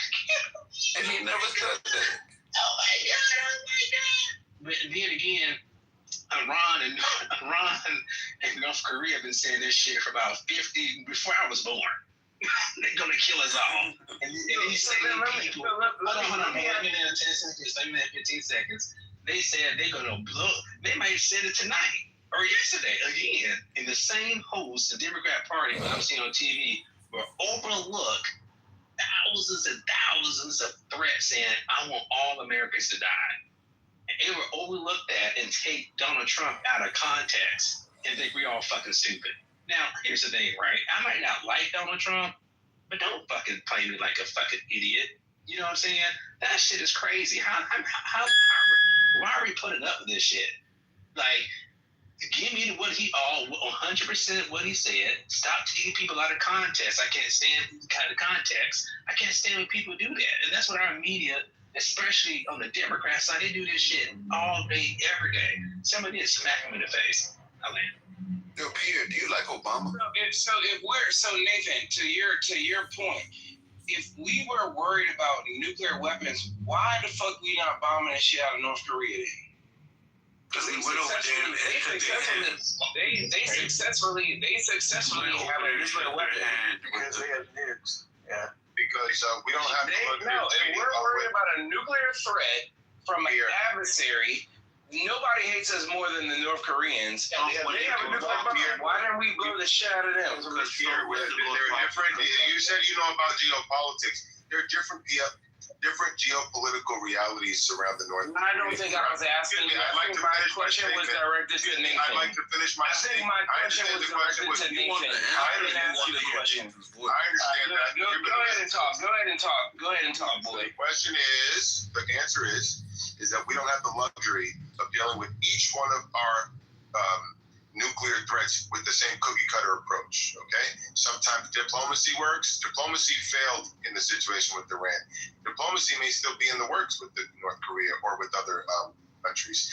So you cannot take a cookie cutter approach to nuclear threats. It's a very complicated geopolitical, delicate balance between diplomacy and military action. And I think you understand that. So it's unfair and it's actually dishonest of you to say, well, why don't we go after North Korea? Because it's a different situation that requires a different approach. That's why. And Trump tried to talk to Iran first. Yeah, I don't think it was a different situation. It was actually more of an aggressive situation. They were actually shooting missiles over Iran. They were actually doing missile tests and firing off fucking missiles. Idiot. You fucking dumbass. Iran has not done any of those things. Y'all are fucking moderator privileges. Y'all literally are retarded. This motherfucker, Pierre, Trump literally talked to them first and basically was trying to avoid any conflict. They didn't want to do that shit, bro. But Pierre, do you like Obama? Do you like Obama, Pierre? Why not? What you say, man, Finity? No, I was just saying why they're denying me moderator privilege in this room. I've been a long-time friend to everyone in this room. I'm curious as to why. Yo, Pierre, you like Obama? You support Obama? Because I'm black. Pierre don't want to say I can say it for yes, he likes. You don't want to say it. Okay, no, absolutely not. But I refuse to speak in a room where I get muted for telling the truth. Obama, right? But there was no outrage when Obama was doing all that war shit in Iraq. There fucking was. Yes, there was. Nigga, yes, there was. They mad at Trump just because Trump said no new wars. Oh, and they my think this is a new war. Bro, like, listen. You voted for Obama, Pierre. Where do you get your news? You voted for Where do Obama, you get your information? I know you voted for Obama. Where do you get your news and where do you get your information? Obama is hated globally, nigga. Are you fucking kidding me? Who did you vote for? Obama or Mitt Romney? Oh, my fucking goodness. Who did you vote for? Well, let's just fast forward, right? Because you voted for Obama. Yeah, thank you, Nathan. So, Nathan, I was actually having a good conversation with you. So, my thing is, why did we take such an aggressive approach with Iran, and we didn't do that with North Korea? Because they wanted so we don't want. No, they literally. I think Marco Rubio said, or somebody said, we're not going to have another North Korea. Literally, the administration literally said this because they don't report a lot of the stuff on the mainstream news. But I looked through this stuff and see actually literally what people say about it from the administration. They said we're not going to have a North Korea, and I agree. Why in God's name should we have another North Korea? Don't you know, Pierre? They have these people like we talk about no King's March, right? Well, North Korea is worse than a king. He's worse than a king. He treats his people worse. They make the people bow down to him. You got to put a picture up of him. I mean, he literally got his uncle ate up by dogs or shot by aircraft artillery. You know what I'm saying? His own uncle.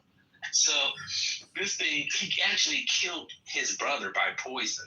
Then Kim Jong-un did. His own brother. What you think he do to his own people there? I mean, these people, he tell you to get up in the morning time tomorrow, you better be downtown with your best attire on and have a big old Kool-Aid smile on your face. Or else you're going to be enslaved, including your whole family. That's North Korea for you. And it's a stark difference between North Korea and South Korea. The reason why South Korea can do K-pop and do all this freedom type of shit, right? Because of America. That's America right there for you. You know what I'm saying? So that's one of the good things about America is keeping South America and South Korea free. So, you know, these people, North Korea and Iran have similar, dictatorships, basically. And guess what? Trump, I was watching it very closely with the negotiation with Iran, the supreme leader of Iran. And guess what? If we're having a conversation about trust and trying to make a deal, and you tell me, hold on, Nathan, hold on for 1 second, okay? I got to do something right quick. Okay, Pierre, go ahead and do it. And then you kill 30,000 innocent civilians, kids included, right? And then you're hanging Olympian stars from Iran. This young guy just got hung, executed, along with other pretty much teenagers, like 19, I think, right? That just a few weeks ago. So I don't have any sympathy for this type of regime of Iran. They blew up airlines. They've been sponsoring terrorist groups to kill us, American soldiers. But again, talking about that Iraq and Afghanistan, that was Iran funding all these terrorist groups.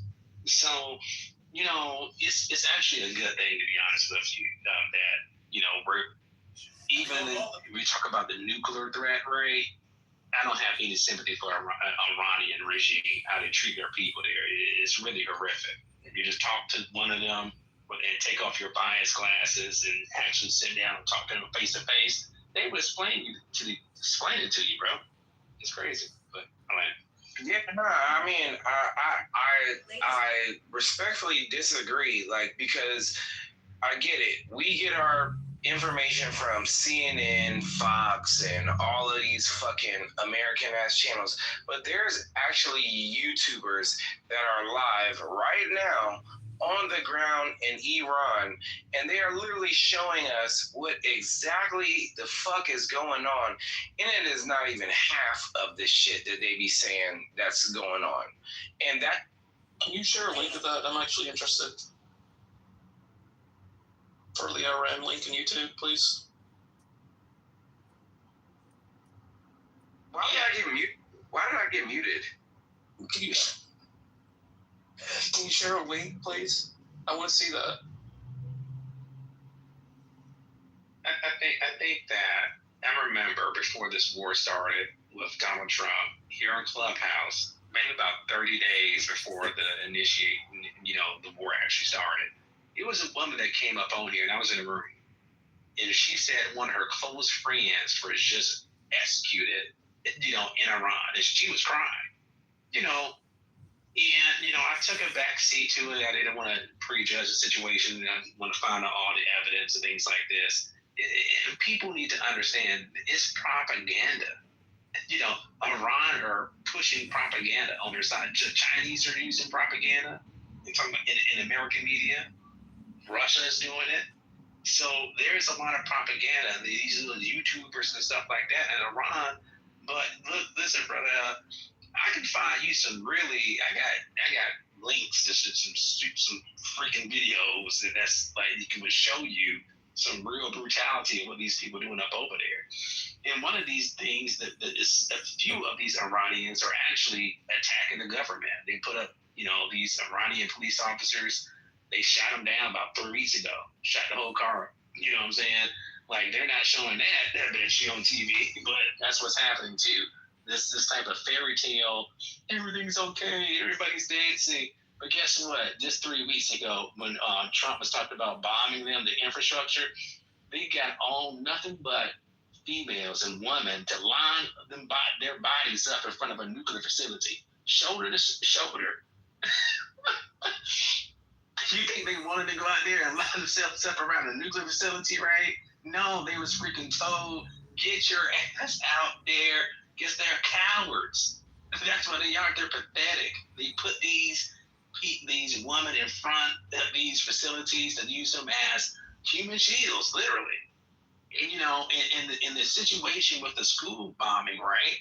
Why would you put a girls' school that used to be an ex-military facility and you have it literally touching door to door with your building? It doesn't make any sense. Our military bases are not designed that way. I've been there plenty of times. They're like maybe a mile away for any type of barracks. So these people are disgusting. I mean, this regime is just pathetic. It's disgusting, and they got whatever's coming to them. Good riddance.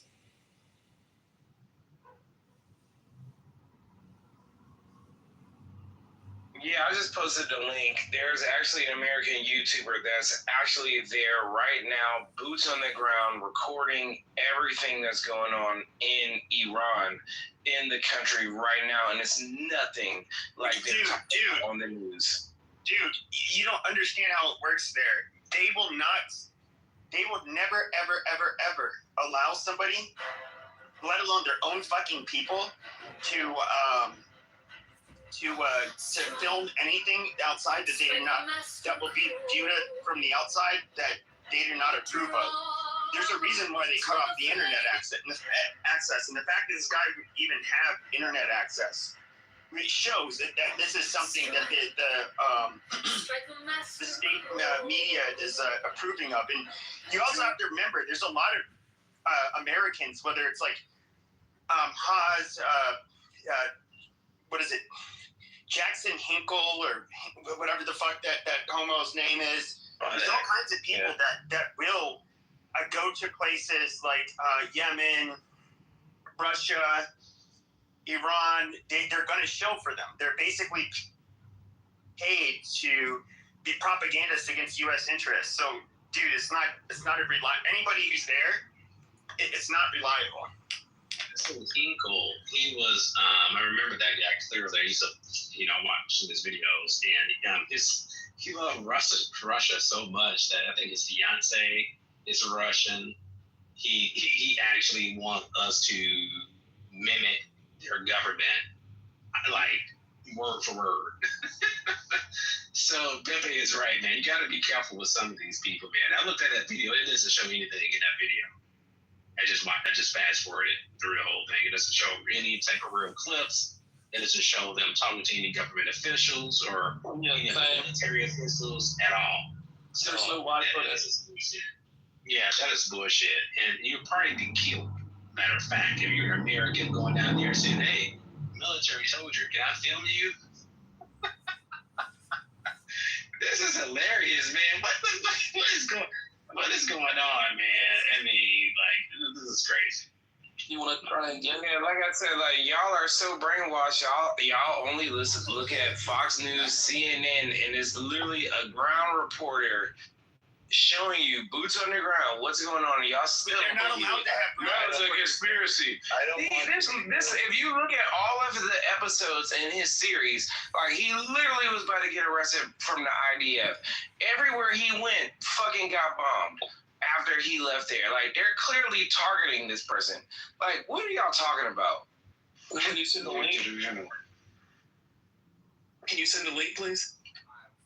I've already posted it, dumbass. Miami Dolphins. Yeah, I was going to see them last week. Sadly, I got rejected. Every door is one step closer to a yes. So, I mean, I've got 1,000 years. You have Telegram. A lot of these billionaires in the door. Yeah, 100%. Same here. I got started So literally we're not walking following these streets any every type single of day. How about you? direct video feeds of Telegram. These people are actually showing you and saying, hey, the government's fucking killing us. We're afraid. What the fuck? You ever seen any type of, you don't follow any type of channels from Telegram? I never said their government ain't shit. I'm just saying that. I didn't say that. I didn't say that. I said you. No, I don't follow Iranians talking about how they're killing us. No, I don't. So that's how you find out. They talk about CNN and all this bullshit, right? That's how you find out. You go on Telegram. Yeah, God is amazing. Follow somebody who's dropping real videos about what's really happening, unfiltered, not a paid agent, right? And then you can actually see. Since you're telling us, we have CNN and Fox News, right? You're not telling us any type of like low-key sources, ways that we can find out true videos, actually see what's going on, unfiltered. You know what I'm saying? Like, yeah, bro. You got to draw that vertical line with God, and that's the most important thing. And what's one drink person you want to interview? Oh my goodness. I mean, I have to go with that you are on a Elon Musk would be amazing. in these discussions. He'd be a fun one for sure. And I'm gonna go with one drink feel person. like you're Probably Zuckerberg. Absolutely. Like again, my position is we have no business being in Iran. There has legitimately been no proof that they were enriching uranium to the level that whoever told us they were. And now we're trying to delegate the oil that comes and goes from the Strait of Hormuz. We have no business being over there. Okay, I'm gonna say this. I'm gonna go to bed, man. I'm gonna say this right. As soon as Pierre say, "I'm gonna kill Nathan," you're my business. So we're here with James. You're my business. It's that simple. So we're here with James. If you say, I'm going to kill Nathan, you're my business now. They've been saying these things, so unfortunately for them, they're our business now. You think what? I mean, people need to get this through their head. If you threaten a country, you make it their business because you threaten them. So let that be a lesson to every country. When you threaten America and say, I'm going to kill all Americans, including me and you, Pierre, too. Let's hope you realize that. That includes me and you in it, right? Then, hey, you're going to pay a price. So watch your mouth and watch how you come out. So why didn't the niggas from New Jersey fucking shoot Chief Keef? Because you said, I'm going to blow New Jersey up. What the fuck are we talking about here? You know how many motherfuckers threaten the United States daily? Get the fuck on. That's stupid. No, my taxpayer is going to some stupid ass war over Iran oil. is different. Iran kills their own. This is a war over oil. Iran is these regime government officials, their leadership. We ain't talking about some fucking hobo on the street, bro. Oh man, this is hilarious. This is a war over oil, and even if you look at all the old Trump videos, Trump has always been talking about the oil in Iran. He's been talking about this shit since the 80s. It's not about oil. It's actually about one very. Well, it definitely ain't about no nuclear fucking weapons. Well, it's about one fucking country that's not ours in particular, more than anything. Are you referring to the Oprah video, Pierre? Because you never mentioned oil in that video. Pierre. No, dumb fuck. Google it yourself. No, I mean, you should know what video it is, no? Pierre, hello? Pierre. Knock, knock on that bald head. Hey, this is Universe. I have seen videos of people in Iran with their burqas off. He literally was on an interview, and it was not with Oprah. It was with that white bitch. And the nigga literally said, we just need to take them over. We just need to take their oil. Take it over. That's literally what he said in the interview. This was in the 80s. Get the fuck off my phone. Well, Pierre, when you said earlier that somebody was gay or they were homosexual and flaring, I mean, were you projecting? I've seen the videos in Iran of these people living normal lives, you know, not underneath Islamic caliphate law, and they look like they're having a good time in the marketplace, you know? Beautiful young girls playing instruments, people enjoying tea, enjoying wonderful dinners on the, you know, in the Orient. It's like luxury. Very peaceful. Pierre, how does this all end, you think? Like, I'm assuming you're thinking that this is like some kind of doomsday situation. Like, what is the panic in your voice all night that I've heard? This like complete visceral like panic in your voice. I feel for you, man. Like, I'm looking out for you. Like, what is it that you fear the most right now? What I fear the most is another 20-year-long war in the Middle East for no fucking reason. Okay.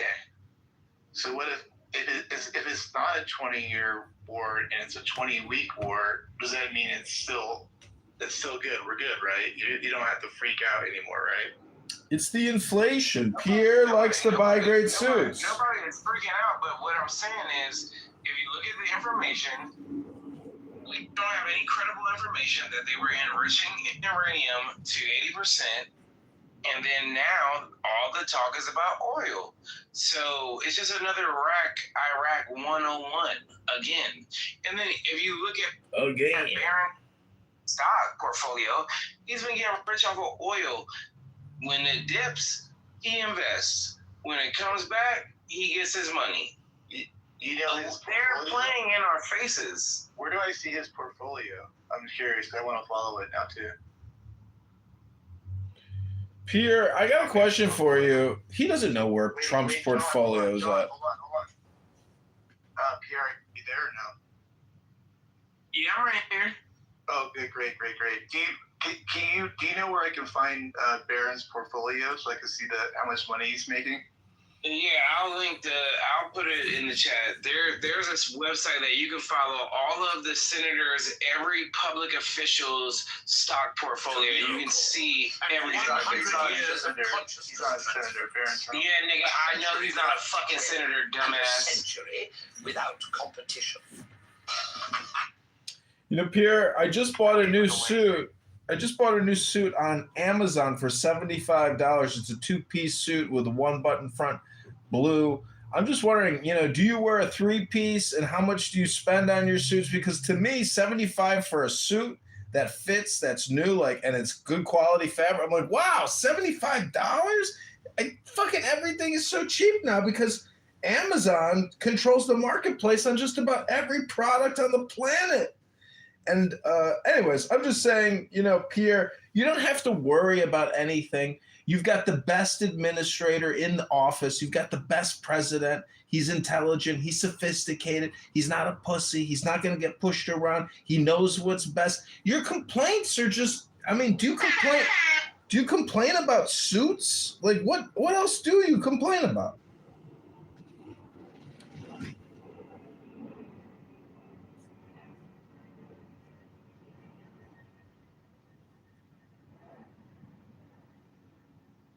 Yeah, you just sounded like a nigga riding my dick with no license. Shut your white ass up.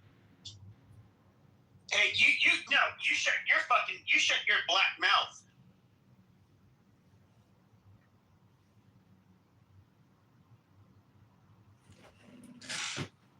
Well, that was I guess when we're losing, we have to go to the racial, angle, right, Pierre? Is that how this works on Clubhouse? I don't know. Where's Dr. Adams? We need Dr. Adams to teach Pierre. Wait, say it again, Pierre? I didn't hear you. Pierre? Knock, knock. Anybody home? I'm waiting for the Barron's portfolio link anxiously with bated breath. I mean, there is Pierre, hold on, John. So you voted for Trump, and the main reasons was no wars. What was the other reasons that you voted for Trump? Because I just find it really hard to believe that you voted for Trump. I'm just trying to I don't know. I'm just trying to figure it out in my head. What are the things that you vote for Trump for then? If Pierre. I have this diagnosis. I'll go over it once he answers. Pierre, anybody there? No. Pierre, your problem, okay, is I hate using this word because it's so played out. Or the term, I should say, but you suffer from third worldism.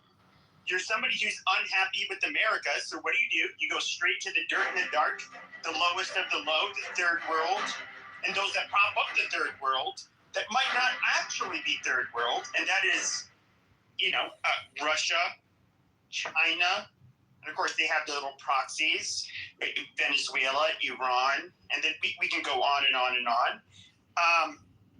But you're supporting them by buying into their propaganda that is suited for the third world, which it's that's not a good sign, because the people who buy into the third world, this obvious agitprop, they are dummies.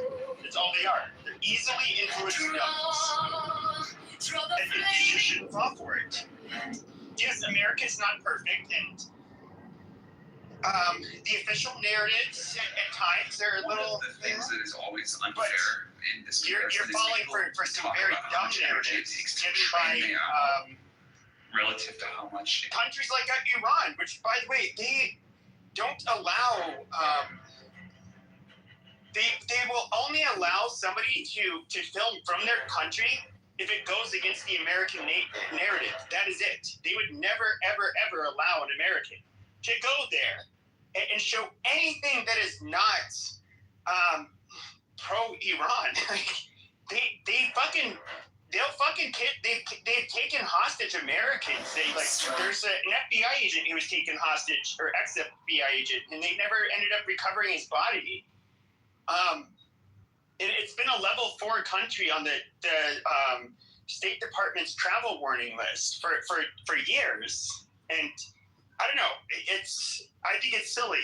Yes, Cuba, Venezuela, even North Korea. Fuck it. They'll let me visit their country if I'm going to do their propaganda for them. Other than that, no, it's completely off limits. They're not. They don't allow nuanced, balanced, or fair or objective critiques of their fucking country. That's just not how they work.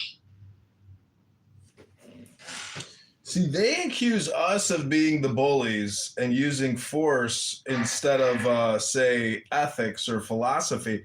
But when we analyze them and we see their ridiculous models, meaning the cult of worship with Kim Jong-un, at least we get a new cult leader every 4 years, so we get some turnover. And we all know we live in clown world. And it's my opinion that people underestimate clown world, and they don't understand the size and expanse and the industrial complex surrounding clown world. It's only a matter of time before clown world leaders reemerge and assume control of clown world, because most people in clown world are the voters. Many of you know liberals and woke social justice warriors who espouse higher ethics and moral virtues than you. The silly, stupid American that doesn't want a migrant crisis. The stupid American that doesn't want a national deficit of $40 trillion, spending $1 trillion a year in interest payments. and there's no more money for we the people. It all goes to supporting debt. That's Clown World 101, but that's just the tip of the iceberg. It goes deeper and deeper and deeper and deeper. And this is why we have Donald Trump. Not because he himself is a clown, but because he emerged as a knight with a hammer to smash Clown World down to where it belongs, which is in the garbage dump. And America can never go hard left again. And so it's my belief that Donald Trump and Don Trump Jr. today, when they're walking across the lawn, that's the sign saying, okay, I'm going to pass the torch and I hope he wins, you know? But it's going to be a Trump dynasty. That's the new America. Hello? Or it's going to be Ivanka, but it's going to be a Trump. Hello?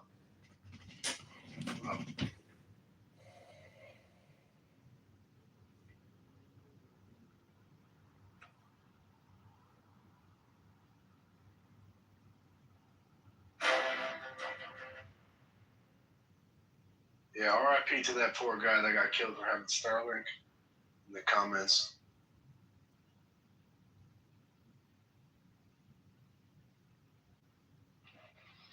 What did you say, Go? No, RIP to the person that they mentioned in the comments. BB said the guy who just got murdered by the IRGC. Man, that's brutal. Who here does doubt the numbers, you know, with regards to the protests and the 40,000, 60,000 killed?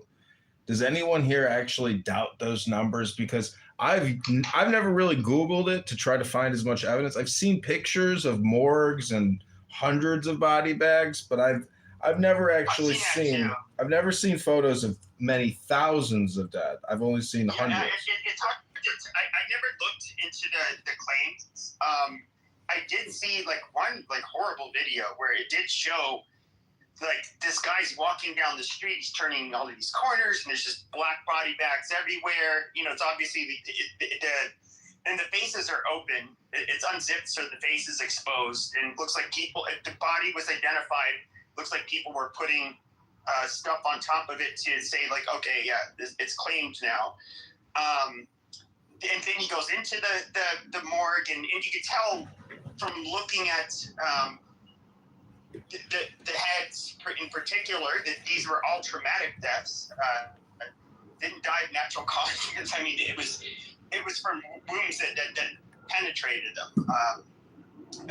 And you know, and of course, then they execute people all the time. They hang them from cranes for participating in these protests, and it's just well, yeah, we know they fucking kill you for protesting, whether it's with a gunshot or a noose. I don't know, maybe the gunshot might even be the better way to go, but it's there's no doubt that they will, if they feel like they're under threat, and I think they will do anything to remain in power, and if that means making examples out of people by executing them, mowing down protesters, absolutely. Do I know that the numbers are real? I never looked into it, but I wouldn't be surprised. I mean, I don't know. Well, that's political violence. We have political violence here. Regime. You don't have to. I don't really even have to look shit like that up to verify. It's just stupid.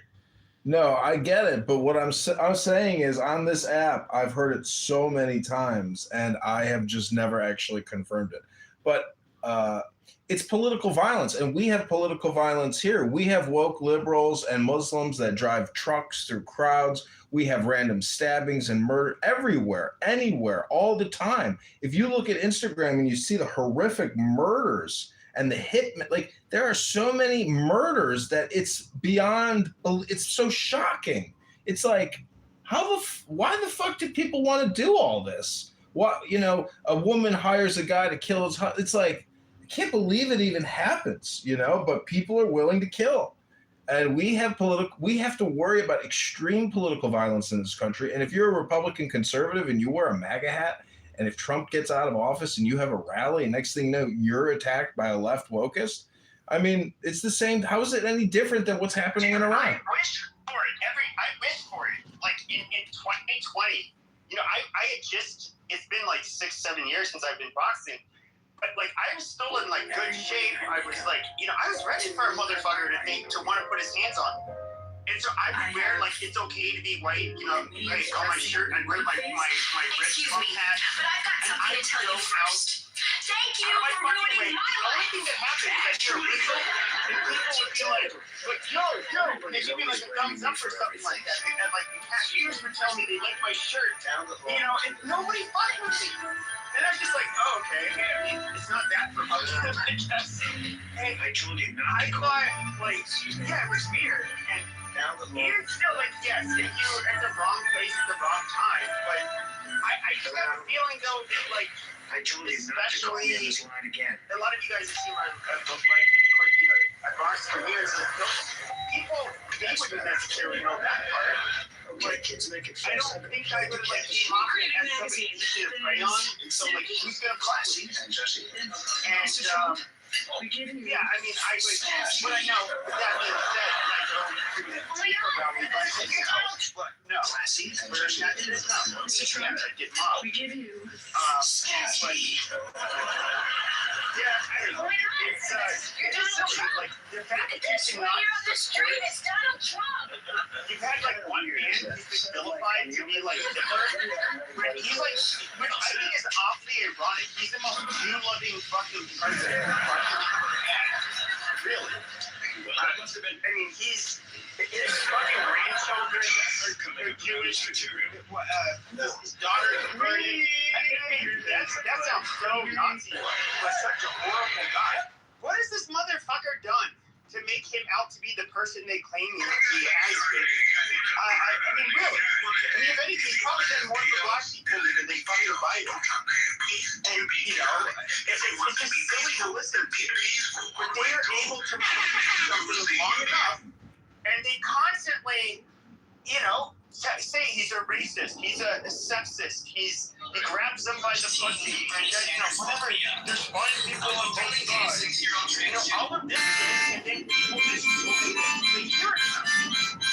But in all reality, there's nothing about it. Trust me, I would know he was on our side, but I would have said on my side, you know, many years ago. He never was. Nobody thought he was. Yeah, like a white nationalist or doing things that were so underhanded, like he's completely going to remove the black population. Like, this is crazy. And that's the thing, like, Pepe, you bring up your point, is I don't mind, like, people, if they can argue, you know, things that he's done in a fair manner, and, like, it's, like, somewhat true, then I'm all for it. Like, let's have that debate. But, like, the bullshit that we've heard the last couple of years, like you're saying with the find people on both sides trope. You know that one? I mean, like, let's get real people. Like, that's not what went down, really, you know? So, and also those go ahead. fine people in what Bill, I forgot, the Charlottesville. So they were hired by this or look like it, yeah. The STLC. To organize the event. So this is like the Wilkes hiring, making up the event, and also Trump brought back manufacturing, starting with the maybe not starting with one example. Big example is the TSMC Arizona fab, plants. And this is not only manufacturing, but crucial for our national security. Yeah, you know, that's the thing is if you were to look at somebody who is, I'm like kind of become, and this happens to a lot of people. I would say I was like way more. I would actually say I wasn't a total white nationalist, and with that being said, like I wasn't somebody who thought like you had to rid America of the blacks and the Native Americans or some of the Hispanics. But I definitely had like an idea that no, America should remain overwhelmingly white. And I'm gonna be clear. I do think that would still be optimal. but there's birth rate crises with whites and East Asians, and just a lot of things are happening. So, but it's a whole other topic. But I am somebody who would look at all of the people that would accuse Trump of being all of this stuff, and then what they didn't realize is that people like myself, a lot of us thought, well, he's better than the left by far, but we didn't look at Trump as being a fucking. First of all, he to be when it comes to the far right anti-Semitic shit, which is going to be more Nazi adjacent. He's I don't know how else to say it, and I don't mean this in a crude way, but he's a fucking Jew lover. That's what he is. He's a fucking Philo-Semite. The motherfucker's not a Nazi. When it comes to being racist, okay, I mean, at his age, was he perhaps maybe prejudiced at some points? Wait, Pepe, I thought the Nazis were wiped out in 1946. What year is it? But the Democrat, but like anybody else in the Democrat Party, Bloomberg, we said, we're going to have the stop and frisk in the minority neighborhoods, right? But when you can look at the Clintons and Biden when it comes to the super predators, and you should listen to his arguments in the fucking 90s. That shit would be considered far right today. Okay, he's an old fucking man. Attitudes regarding race were so much fucking different. He's not any different from the fucking Democrats, to be fair. Pepe, the only update to the race debate is that white man is bad over and over and over again. Our mayor in Chicago constantly reminds us that sooner or later he's going to be able to remove the whiteness from us. And there is that is kind of like a thing. Like there was this toxic, and it was enabled by white liberals who I don't think were even well-meaning. I think this was like a power grab, and they. Why do you guys let him monologue all the time? Because it's a Pepe show. Don't you know how this Matt Cool Room works? First we had Ye. She went on and on for hours. Now it's the Pepe segment of the show, and you're coming up next, Rich. You monologue for way too long, Pepe. Okay. I actually been quiet for a couple of hours. I know. Numu, he loves it. He loves doing this. Okay, can you guys just move into the audience? It's like listening to He's just interrupted. We're having a conversation. Thank you. Holy shit. So, yeah, to me it's just funny. I don't think he's this bad person they make him out to be. If anything, he's to the left of a mid-90s Democrat. How would you describe yourself, Pepe? How would you describe yourself, Dr. Pepe? I would say I'm maybe similar to an early 90s Democrat. Well, what does that mean? See, I'm not a very, you guys know this, Matt can back me up, Beaver can back me up. I've never claimed to be a conservative. I've always said I've been on the right. You say you've always voted Republican. That's what you say. And you're a Republican. So you say if you're a 90s... I consider myself an actual conservative? No. Well, if you're an early 90s Democrat, that implies that you're pro-abortion, you're pro-LGBTQ, you're pro-big deficit spending, big Medicare, Medicaid. You're just a liberal, dude. And I've always accused you of just being a liberal. That's all you are. That's not the Democrats of the early 90s. Yes, it is. That is the Democrats of the early 90s. It is exactly what the Democrats are and have always been.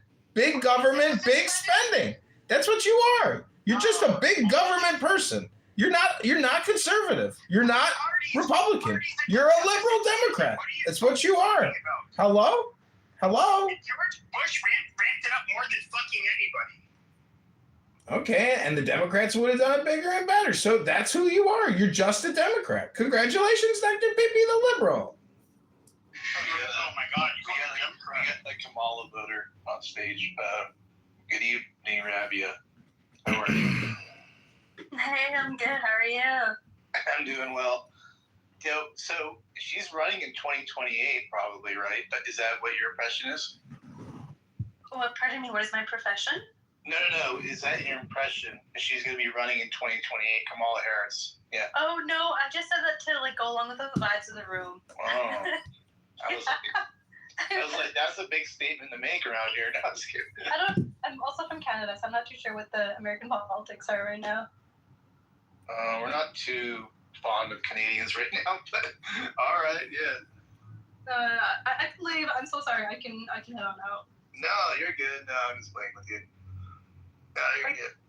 Wait, what's the reason? How come Americans aren't fond of Canadians? Is that a thing? No, we just like making fun. It, like online, we can trigger them, but Canadians are they're the most similar to Americans of any other group, and there's some, I don't know. If anything, Canadians try to be like I'm just being real, especially young Canadians try to be like Americans. Oh no! I think you got it wrong. If anything, Americans are trying to be like Canadians. Not even close. No. Any music, fashion, anything that you see, it like, first of all, in the world, America is the greatest exporter of any fucking group, of just fucking culture and trends. And you guys are the small country that lives right on top of us, and that's what you don't. Name like your guys' music. What is it? It's basically offshoots of American music. Like that's all it is. We have Canadian music. We have Justin Bieber. He's Canadian. Drake. Okay, offshoot of American music. Amazing. Yeah, dude. All these artists are Canadian. I don't know what you're talking about. But they only needed the U.S. to be able to do anything, though, right? You know it's that, right? Like he had to come to the U.S. to actually make it big. It's not like he was in Canada. Robbie, it's Justin Trudeau. That's who we hate. He went to America, though. We hate Justin Trudeau and your woke government of migrant kiss asses, and they're just a bunch of traitors and cowards to North America. And we should actually just invade Canada and take the whole country over and assume your parliament. Justin Trudeau, he's so cute. I don't know what you're on about. Okay, you're just being a dirty whore if you're gonna like actually sim for Justin Trudeau. That is weird. I mean, did you not see what he did to the truckers? Did you not see the mass vaccination? She works in nursing. She's a pro-vaxxer. Are you triple boosted, double vaxxed, Robbie? I'm required to be. Exactly. And you have no children and no hope of ever having any children now that you're sterilized, correct? I just looked at her profile. She looks really young. So it's not really her problem at this time, I don't think. She's a member of the House, and clearly, I mean, you're not a Trump supporter, I'm assuming, right? Even though do I need to be a Trump supporter to No, of course not. No, I was just curious. I didn't know. No, I'm just friends with Bieber, guys. You do what? I'm just friends with Bieber. Aw, Beaver. You got one of your super fans. That's wonderful. Do you like Dave Matthews Band, Robbie? No. What? I've been on these rooms before. Usually people are arguing. Wait, are you Persian? Are you Persian, Robbie? Oh, wouldn't you love to know? I mean, her last name's Khan, which is like I would say Pakistani, but I could be wrong. Well, I guess it doesn't really matter if you don't want to disclose it. It doesn't really matter, does it? No, I'm Pakistani. Oh, you're Pakistani. So you speak Urdu? Bingo. Yeah, you got it. And you're a Muslim. You're a Muslim, right? Used to be. Oh, you're an atheist now, or what are you? Yeah, I am. Oh, so you are a non-believer. You don't think Muhammad is the prophet and the messenger. Unbelievable. No. Inshallah, if you were, oh my God, you're going to be killed for that in Iran. As a Michelin, he stands up for Jews more than Christians. Is it okay to say, like, Muhammad, he sounds like a scuzzy piece of shit? Jesus might have been, just like a con artist, the Tim Robbins of his time. Abraham, just another fucking, cult leader. And like your religion's bullshit. Well, you're a moron. You don't read books. You don't compare anything, do you? Oh, if I read books, I'll believe the fables about Abraham. Oh, the mythology? You mean the law that we actually all live by because it comes from books? Muhammad instituted the Constitution of Muhammad in 660 in Medina. You should go learn about the mafia don known as Muhammad. He's a scam artist, a fraud, and a mafia gangster. You can read the Constitution of Islam, the Constitution of the Muslims, the Constitution of Muhammad, compare that legal code to the legal code of Magna Carta, and there's your answer. Do you want representation and justice? Wow. Now, the reality is, though, is that I do sense that, like, you can be an atheist, and you can say, yeah, Jesus, yeah, that seems like bullshit. Muhammad seems like bullshit. Strike the master chord. Draw the flaming sword. Crowned child and conquering lord, Horus, avenger. O thou of the head of the hawk, thee I invoke. Thou only begotten child of Osiris thy father, and Isis thy mother, he that was slain, she that bore thee in her womb, flying from the terror of the water, thee I invoke. O thou whose apron is of flesh and white, whiter than the forehead of the morning, thee I invoke.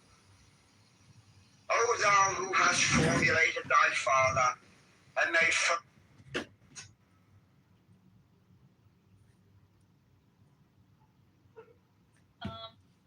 I feel like I walked into something. What were you guys talking about before I got here? Oh, nothing. We're just bullshitting. We were just saying that Urdu girls from Pakistan are the new 10s of the summer of 26. I mean, how do you look so hot, Robbie? Ow! Oh my God, he's a middle-aged white man. Corny. Look at my red telephone in my PTR. That line goes direct to the Oval Office emergency room. We have some Clubhouse users that have been in the skiff in the ready room in the White House. The Situation Room. But anyways, Robbie, what are your plans for Hot Girl Summer 2026? Being hot. There she goes. It's all a woman has to do. That is. Hey, need a Jarl on the app? Have you or no? Oh, yeah. He's in the Bitcoin rooms, right? Probably. Maybe. Yeah, I've seen Jarl. He talks kind of funny, and he's very left. Does he kind of embarrass you once in a while, though, as a Canadian, or like? Matt, I've been off this app for like a few weeks now. This is my first time back on in a while, so I don't remember too clearly. But if I see him, I'll let you know. The biggest fraud on Clubhouse.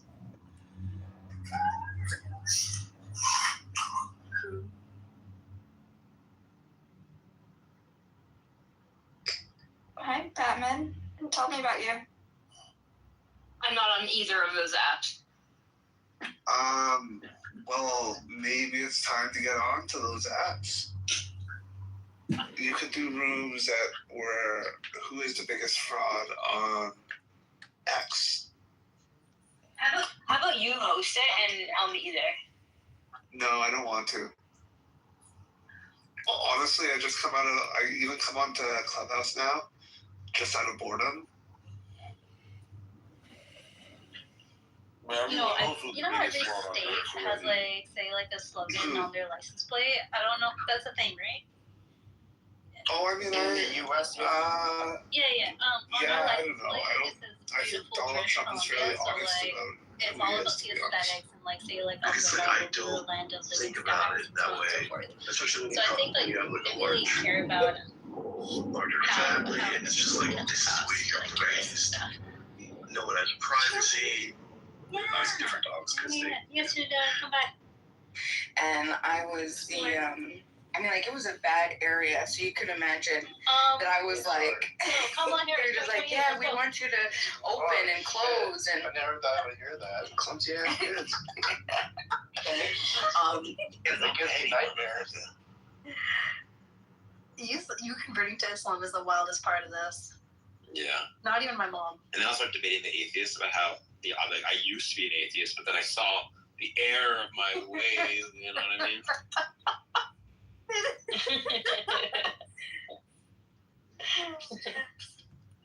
Hey guys, I'll be back. So silly. It's great. Yeah, I love it. Sorry, you gotta go. Yeah, it's like not too serious.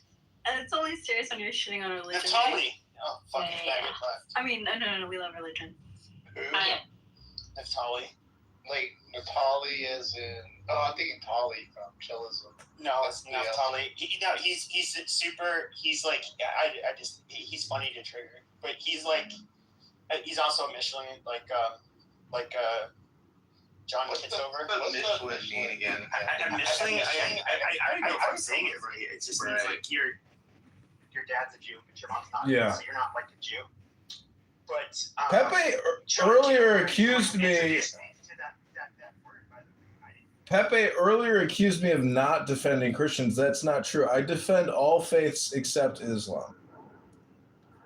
You will. So hold on a second. So a bunch of street shitting Hindus that worship cows and monkeys and 8-armed sluts. You also defend their. I defend their book collection, but I do not defend the Quran or the Islamic Constitution of 660 from Medina. That charter and constitution is mafia gangsterism and tribalism at its worst. Yeah, I'll put the link in the chat. I'm putting the link in the chat. If any of you have never read the Constitution of Islam, this is now your chance to find out how to run the gangster disciples or the Satan disciples or the Bloods or the Crips, because that's all Muhammad did. He set up a gang. Hello? It was a fraud. Amazing. How do we know Abraham was in a fraud? Because you can read Genesis or whatever, and you can look at the law and what they're trying to say there versus an actual legal code put out by Muhammad, in the same way that you have Hammurabi's code, Magna Carta. It doesn't matter. I'm just judging what's in the law books. If you've ever had to deal with the law and you've complained about it, well, you can complain about Islamic law because it sucks. I'm putting the link in the chat right now. It's just my opinion, of course, obviously. I'm not a fan of Islam. Everybody knows that, but you say that it's bad. Thee I invoke. O thou whose garment is of golden glory, with the azure bars of sky, thee I invoke. Thou who didst avenge the horror of death, thou the slayer of Typhon, thou who didst lift thine arms, and the dragons of death were as dust, thou who didst raise thine head, and the crocodile of Nile was abased before thee, thee I invoke. O thou whose nemesis hideth the universe with night, the impermeable blue, thee I invoke. Thou who travellest in the boat of Ra, abiding at the helm of the Ashtet boat, and of the Sextet boat, thee I invoke. Thou who bearest the wand of double power, thee I invoke. It shed the darkness of blue light, the unfathomable glory, the untravelled, the unthinkable immensity of space. Thou who concentrest all the 30 ethers in one darkening sphere of fire, thee I invoke. O thou who bearest the rose and cross of life and light, thee I invoke. The voice of the 5, the voice of the 6, 11 are the voices. Abracadabra. Strike the master chord. Draw the flaming sword. Crowned child and conquering lord, Horus, avenger.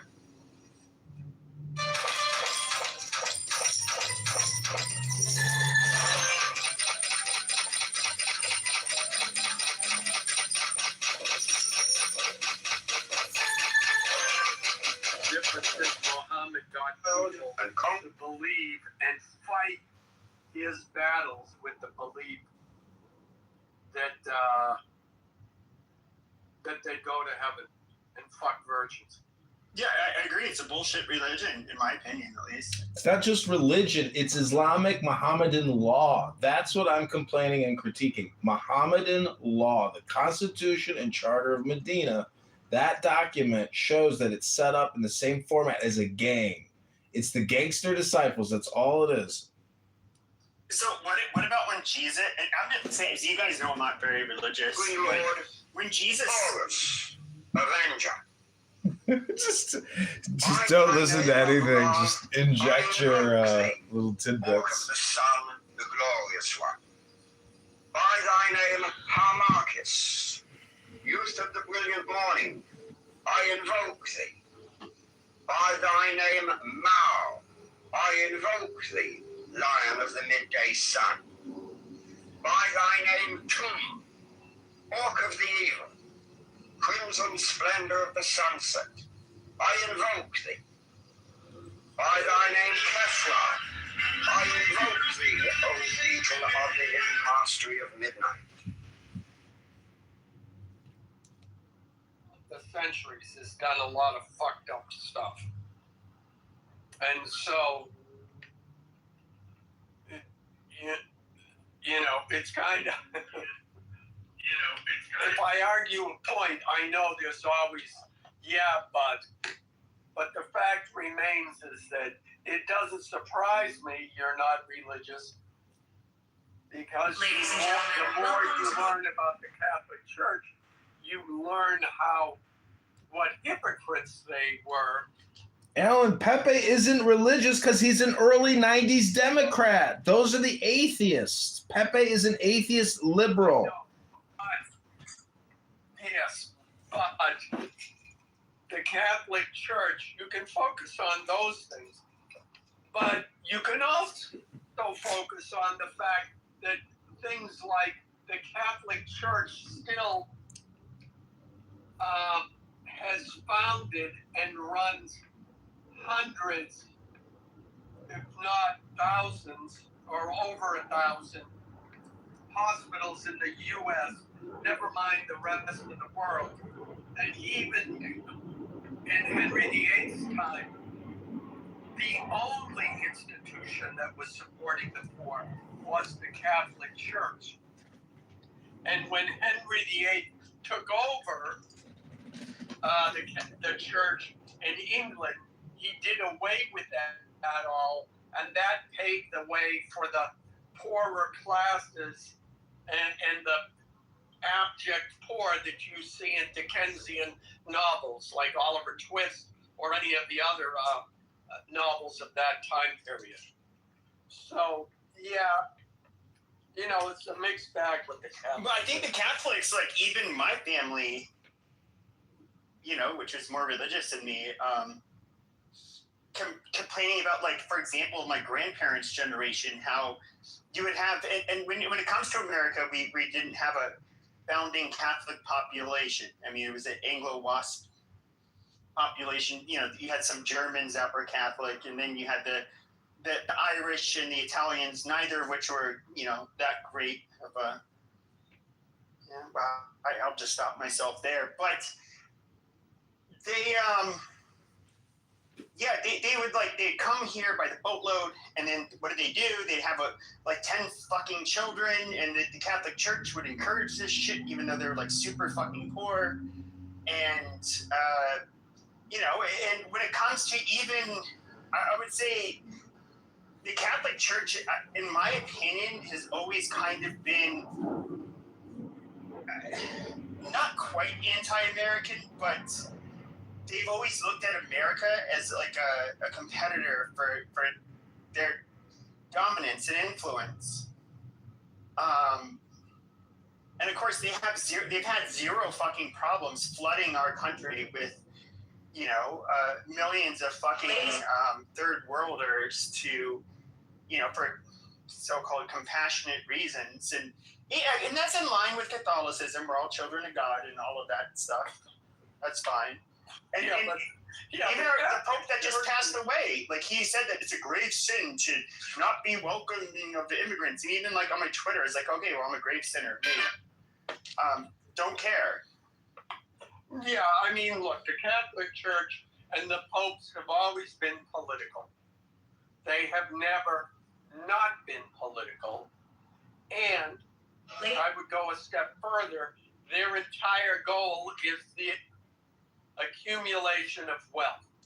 Now, they do administer to the poor. They do preach the word of Jesus. They do use their wealth for good causes. Hold on, Alan. That's just like your opinion. Very fucked up things with their money. And they also support some very fucked up policies in the process. And as far as supporting the poor and, we need to help them, I just saw a video of, if I can find it, I'll put it in the link. Alan. There are specific times, let me you with this. There are specific times where Jesus said, no, you're not supposed to help people, and it's a sin against God if you do help them. So this idea. Okay, Alan, you gotta land at some point, Alan. Is bullshit. Alan, you're not gonna believe this. I know you won't even know. I won't ask you because you don't know the numbers, but I did the data. I looked it up. Listen to this. There are more than 600 Catholic hospitals in the U.S. per the Catholic Health Association of 2025. The largest group of nonprofit providers. They care for over 1 in 7 U.S. patients daily. 2020 analysis found that Catholic hospitals and systems generate $50 billion a year in net patient revenue from Medicare and Medicaid. You want to know who the parasite is, Alan? They're not doing this out of goodwill and charity with their reserve earnings. They're parasites on your federal government, Alan. I am complete. I mean, I don't think they're. So I love this juxtaposition that you're giving, like comparing Jews to Catholics, where yes, there is going to be some of that Jews do, but it's very. By thy name, O Power-Craft, Lord of Silence, beautiful child that standest on the dragons of the deep, I invoke thee. By thy name of Apollo, I invoke thee, O man of strength and splendor, O poet, O father. By thy name of Phoebus, that drivest thy chariot through the heaven of Zeus, I invoke thee. By thy name of Odin, I invoke thee, O warrior of the north, O renown of the sagas. By thy name of Yahshua, O child of the flaming star, I invoke thee. By thine own, thy secret name, Uri, thee I invoke. The names are 5, the names are 6, 11 are the names. Abrahadabra.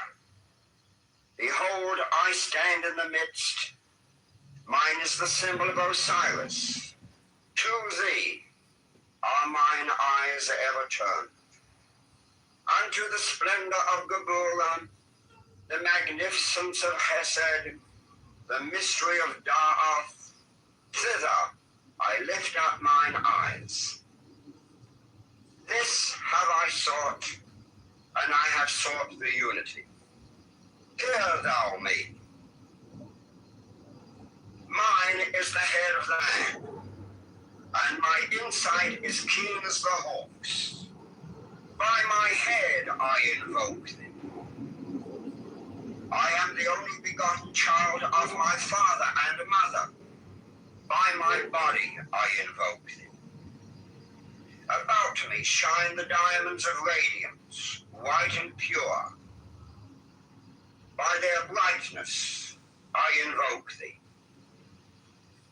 Mine is the red triangle reversed, the sign given of none, save it be of thee, O Lord.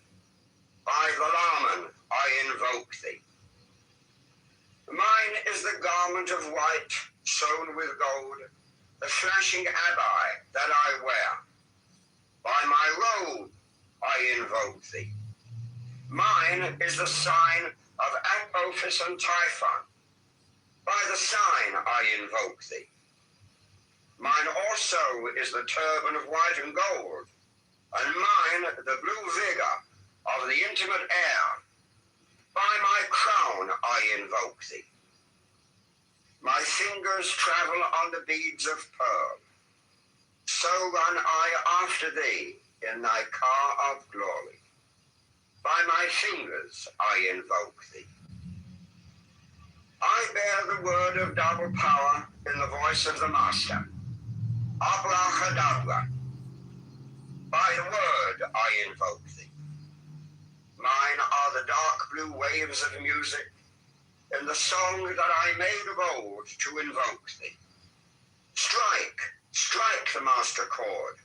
Draw, draw the flaming sword. Crowned child and conquering lord, Horus, avenger. By the song I invoke thee. In my hand is thy sword of revenge. Let it strike at thy bidding. By the sword I invoke thee.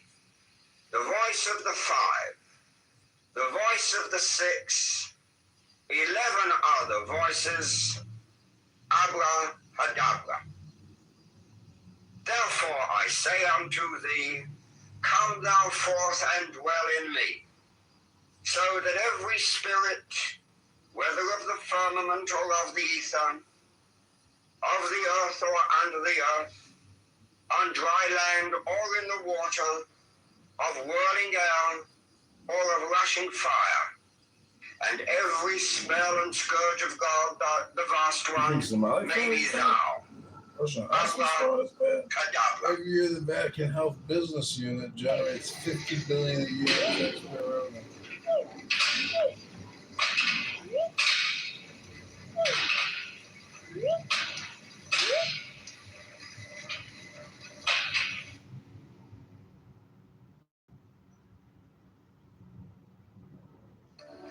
There's a lot to be said for self-publishing your book. You have full creative control and get to keep most of the profits. Who doesn't love that? But it also means that you're responsible for 100% of your sales. So how do you sell your book when you're a self-published author?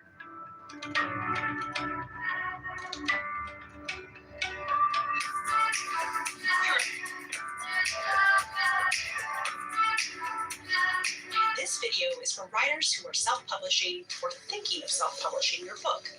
In it, I'll share my favorite tips for selling your book and making the most of this incredible journey. Before we dig in, I'd like to remind you to subscribe to the Kirkus Writer Center YouTube channel. We have tons of content about getting published. We kick you to Pakistan. Now the Indians going to kick you to Bangladesh into the Indian Ocean. You dirty piece of shit. Rape. Yeah, you rape. That's what you guys do is rape. You guys love raping the women. No, that's all you can do. You like rape is nobody likes you. So you get it, baby. How do I look today? I look really good. I look really hot when I was sweating and I had my hairy ass was taking a steamy shit until I had that lovely curly chicken. Oh, baby. Oh, clean my ass all clean. Oh, baby, fuck you. You suck too much. You know the Anglos did? You know the Anglos did? They went in there. The Anglos went into your country and they ended up going 1 to 100 and they ended up conquering you fucking inferior dirty jeeps. You dirty jeeps. Mr. Beaver. You dirty jeeps. Mr. Beaver, you've never seen a beaver in your life. You've never seen a hairy one. You've never seen a smelly one. You've never seen a shaved one or a waxed one. You dirty, dirty jeep. Shut your dirty jeep mouth. Look at it. Shut your dirty jeep mouth. Mr. Matt, you've never smelled pussy. To what the racist racist! He was implying to hey, the shit. You are a pirate for last 300 years. You could not even grow a potato. You guys are still fucking dying of cholera, you stupid motherfuckers. You fucking worthless pieces of fucking shit. You and your goddamn diseased fucking country. You literally have to get every fucking immunization that is offered for travel, that's recommended for travel to visit your fucking shithole in order to inoculate ourselves from what a filthy goddamn group of fucking people you are. You filthy, ugly, disgusting, dysgenic pieces of fucking shit. You low-life fucking third world scum. You're the ugliest people with the ugliest fucking accent. You're fucking losers. Suck a fucking dick. Why does nobody want to be a goddamn Indian? Why does nobody mock you? Why does nobody, when do you ever see a white person or a black person or an Arab or a Chinese person want to be a fucking Indian? Because you guys are disgusting. You guys are ugly. There's nothing cool about you fucking people. You guys are fucking shit. The Arabs fucking use you guys as slaves. The East Asians fucking mock you. White people fucking mock you. Black people fucking mock you. Why? Because you guys are trash. You're third world trash. Suck a fucking dick. You can bitch about racism all you want, but you know what all races have in common? They think you guys are fucking pathetic, disgusting, ugly, and trash. Okay, I'm done there. All right, go ahead, respond. Mr. Matt. My name is Maragon. Mr. Matt. Yes. Send this cocksucker down, or because he's going to interrupt me every time I'm going to start talking, or I would not talk. People know what's going on. No matter a retard like him starts talking. I don't need to... Go ahead, move me down, Matt. Move me down. Watch. I want to watch this retard crash. He opens his motherfucker. Just move me down, Matt. Move me down. Move me down. He opens... Yeah, move me down. Why don't you just mute him? No, he can move me down. I want to watch. I want to watch this retard crash. On his face, and he fucked. Okay, thank you so much. Thank you so much. That was it. He gave me the permission. Respond after Megara. Yeah, it's Maragon. Go ahead and Google it. It's a celebration for harvest, my friend. Which is October 16. We still celebrate that in United States of America. I am not anti-American. I am not anti-white. Yes, I am anti-Anglo-Saxon who oppressed the world for the last 300 years. And there is proper documentation. 90% of the people of the world on this Mother Earth, bottom of their heart, they hate the Anglo-Saxon race. You don't believe it? Wait till from African people, look what you Anglo-Saxon people done to Afro-American. That's just one example. Look how it happened. You went to India for 300 years. You start killing until a peaceful man emerged from that called Gandhi. And right now, everybody in the world, whether they're from India or whether they're Afro-American, they worship Dr. Martin Luther King. They worship a person like Gandhi. Do you guys have any the Vatican Health Business Show. No, not white. Anglo-Saxon.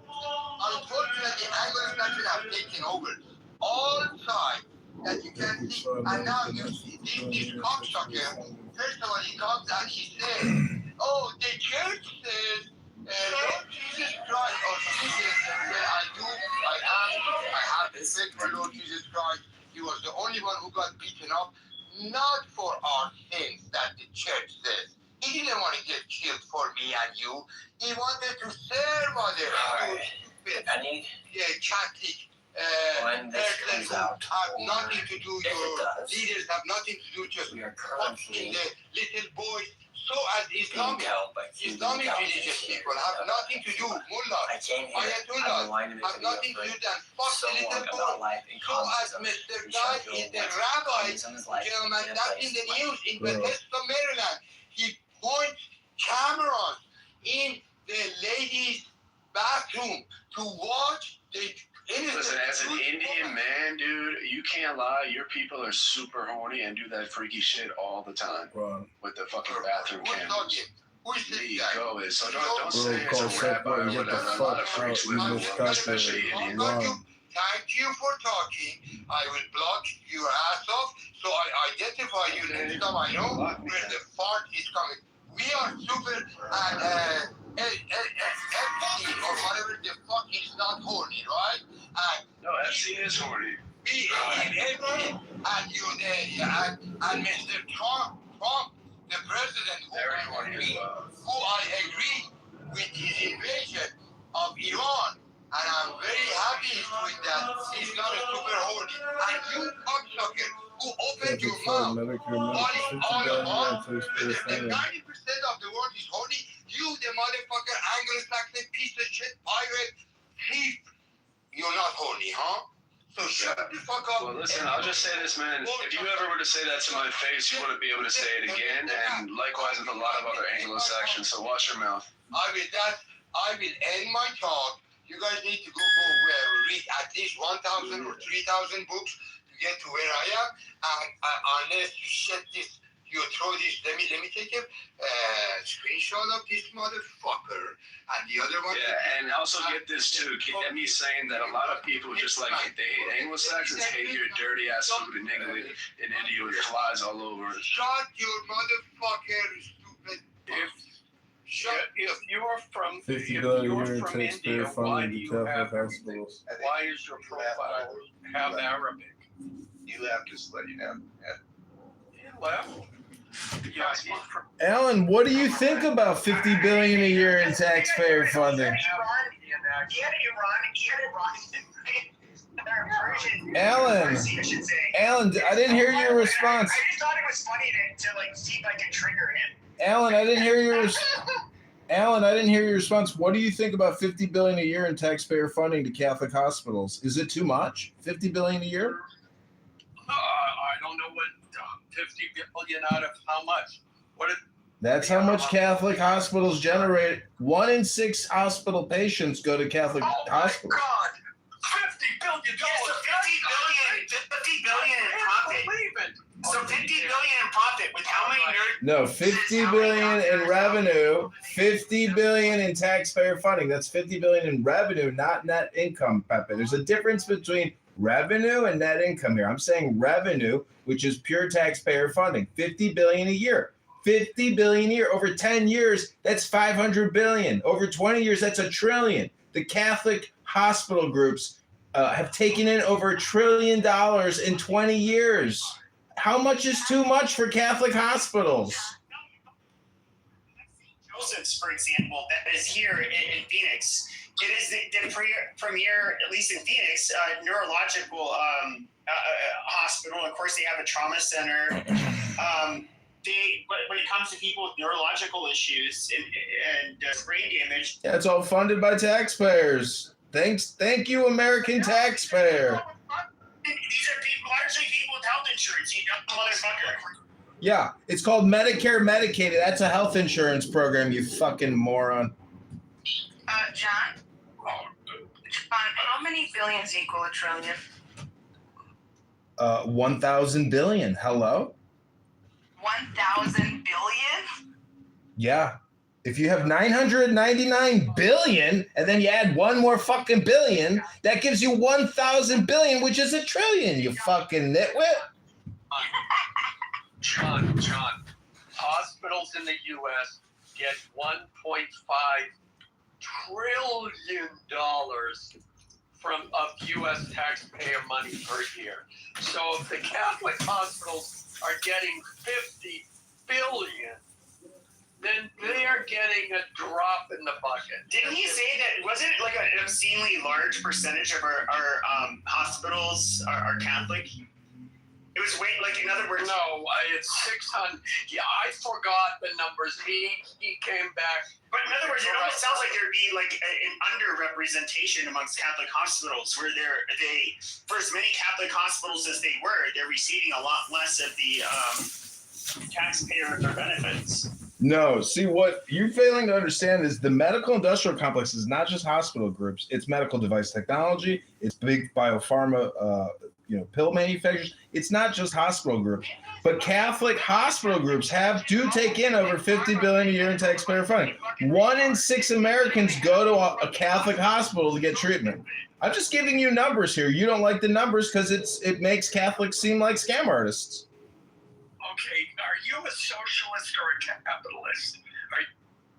I'm a capitalist, and I don't think Catholic churches or Catholic hospitals should get funding from taxpayers. They should make their own money, charge their own price. The government shouldn't have to pay for people's services. If they want to charge for it, the people got to pay it directly to them, not the government. Hello? The Catholic Church, first of all, if you're a capitalist, hospitals need to make money, otherwise they don't stay in business. Yeah, that's called wealth redistribution. Taxpayers shouldn't have to pay for other people's medical services. Hello? Yes. Absolutely, we need to cut bloat. Now, until we get a system that is not using taxpayer money, then they need to compete with every other hospital, and there are 6,100 hospitals in the entire country. So 600 out of 6,100, well, that's about 10%. And they're getting 50 billion out of the 1.5 trillion. And Alan, you'll note they actually don't have to pay corporate income tax because they're a religious 501(c)(3). So we get fucked on the income tax. Hello? That goes to the churches. No. If they have a fucking business, it's entirely fucking different.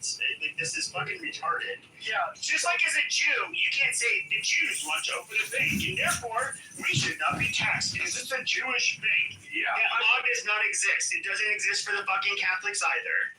I mean, John, look, you have a point, but I think if we look at the numbers, the Catholic Church certainly isn't. Well, you don't know the numbers. You've done no research or comparison. I'm the only one who has presented any data, and I will put a link in the chat.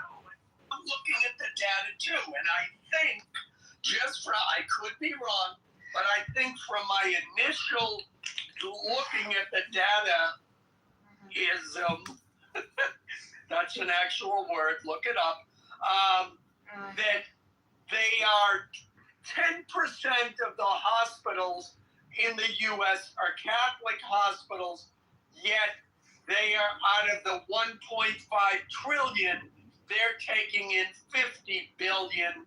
So if I do the math on it, I think they're using less than 10% of taxpayer money. So at least they're not the most egregious violator of what we're talking about. They do other bad shit. Yeah, I know. John. I know. Terrible. Anyway, yeah. One question that I wonder if the room, this esteemed panel, John, particularly you, what are your thoughts? Why do we have to have for-profit?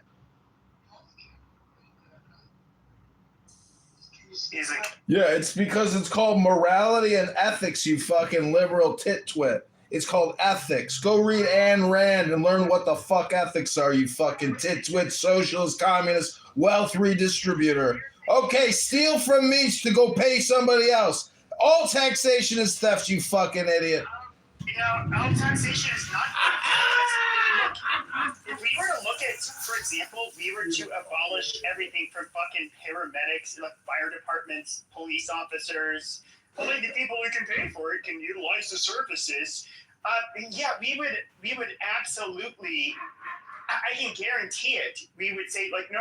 We want this shit taken out of our taxes. In many places, but you don't have to do it. I think I'm agreeing with you. Sorry. But like when it comes to medical care, when it comes to just like emergency services, things that have to do with life and health and safety, generally communities are naturally going to want there to be a system in place to where those basic things are kind of looked after. And so I don't, he's going to say it's socialist or communist, whatever. But I mean, but using his line of logic, we're already a socialist country. Serves capitalist interests. Does that not, like, hello, as you would say, John, hello? So we have become a horrific social experiment. We are no longer operating on morality, ethics, or virtue, or natural law. The whole country is upside down. We're $40 trillion in debt, paying over $1 trillion a year in interest. We are going to we've burned up half of what we have, and we are not stopping. We're not going back to become libertarian and ethic. We are just a runaway Medicare, Medicaid fraud train. And I just pointed out that taxpayers should not be giving Catholic nonprofit church hospital groups $50 billion a year.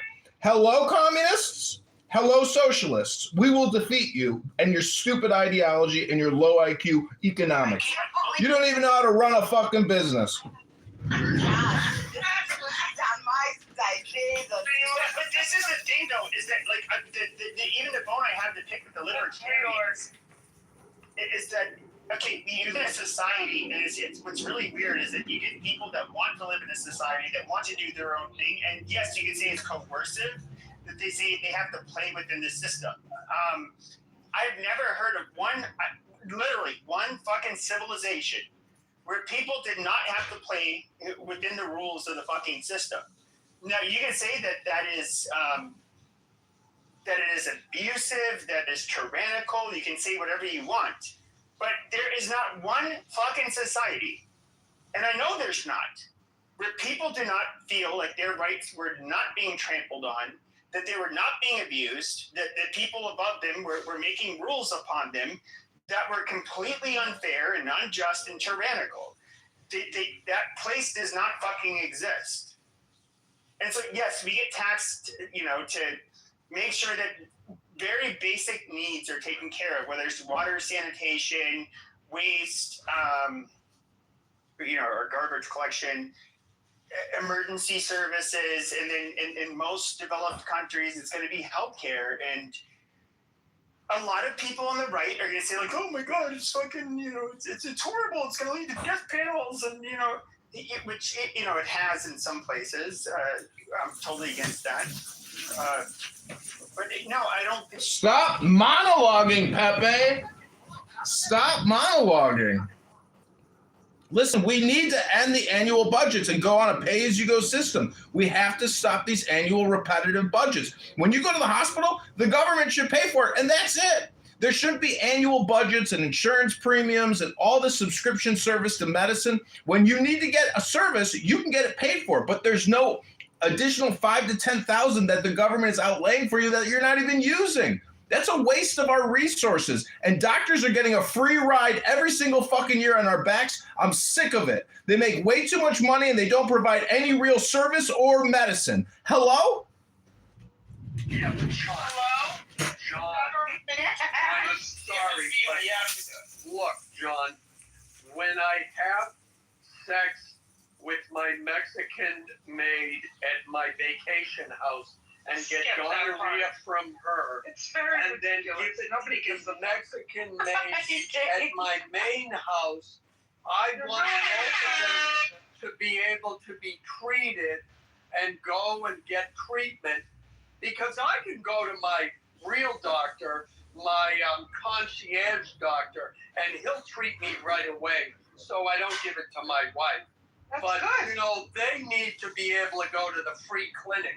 So that's why we need our tax dollars to go to free Medicare and to support the poor. So us rich white people don't get venereal diseases when we screw around with our wives, with our Mexican. And to be fair, what Alan was really saying is that he gave his poor maid, a good worker, a venereal infection. That's right.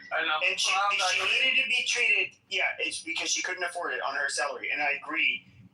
She should be able to get her. Oh yeah, because a dirty old man like you passed on gonorrhea or whatever to her. Yep. She should get treated.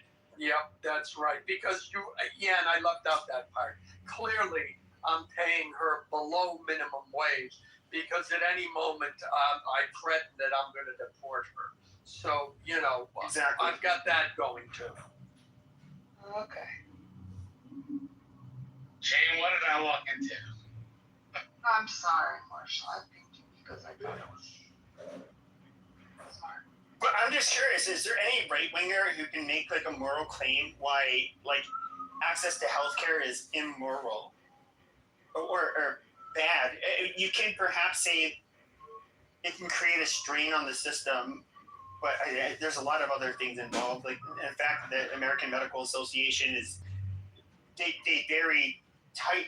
They try to really constrain the number of people that can get into medical schools, that can become doctors. So they rely more on like PAs and nurse practitioners. And I've never had a white doctor. I've only had Indian doctors, Asian doctors. Never had a white doctor ever. Shut up. Business model. That's what you're describing. The American Medical Association, in a way, kind of like totally serves as a union where they are representing the doctor's interest, first and foremost. Where they want this really high pay, and of course you're gonna have to restrict the supply of doctors. 20 years in school. Like I think a GP. I think a GP spends like 12 years in school. The problem is the government is creating this problem. The government is the environment, and we're all just parasites feasting off of what the government is creating the problem. Big government, big problem. Well, you're a 90s Democrat. We confirmed that, Pepe. But big government is a big problem. You don't believe in fiscal conservatism. You do not believe in fiscal conservatism. You're a 90s Democrat. You admitted it. No, John, go to any company that sells shit to hospitals that surgeons use. I'll just focus on surgeons. Sophisticated equipment, devices, etc. It used to be that the surgeon's point of view mattered most. About 10 years ago, maybe 20, I don't know. That was no longer true. And the surgeons became the bitches of the buying organization. And they just kept squeezing and squeezing. I don't know why more conservatives aren't advocates for these poor doctors. Because we're not communist, socialist, wealth redistributors, and thieves like you. We have ethics. Okay, hold on. So what is We're one of the only countries that does direct advertising to fucking people use medication. It's like, this is a bizarre. This is where capitalism fucking does. Okay, people. So like, You're just a no kings protester, Pepe. Stop monologuing. You're just a no kings protester. Medicaid, Medicare is a human right. The Jeffersonian capitalist. Medicare is. I think I had a pause 1 minute here. Hold on. I'll let you go in just a second. Just 1 second. Like Jeffersonian capitalists, they were considered very conservative. They were wary of big money and large conglomerates and basically people that would dominate in ways that where it would have a lot of impact on our politics. And I do think that this is absolutely what we see here. It's obscene. It's starting to be like more similar to very shitty developing world countries where we see the level of just corruption and cronyism and big money basically just running everything. And I don't think that is healthy for America. So I don't think it's like just a better argument for this is that Medicare, the majority. Oh, no, Mr. Edward, I could not. Please go ahead. Oh, no, it's okay. So my wife and I have a private doctor who comes to our home. I don't know if you guys know that there are doctors out here that you can actually do your own health care. You don't have to be part of any system. You have to sign up for your own company health care. You can control anything. And Pepe, just because they put something on the news, you don't have to buy that stuff. I don't care what they market. You still control buying power. Don't blame stuff on capitalism when you have a choice. All of us have a choice, whether you like it or not. Okay? Stop making up as if everybody's forced to do something. No one's forced to do anything.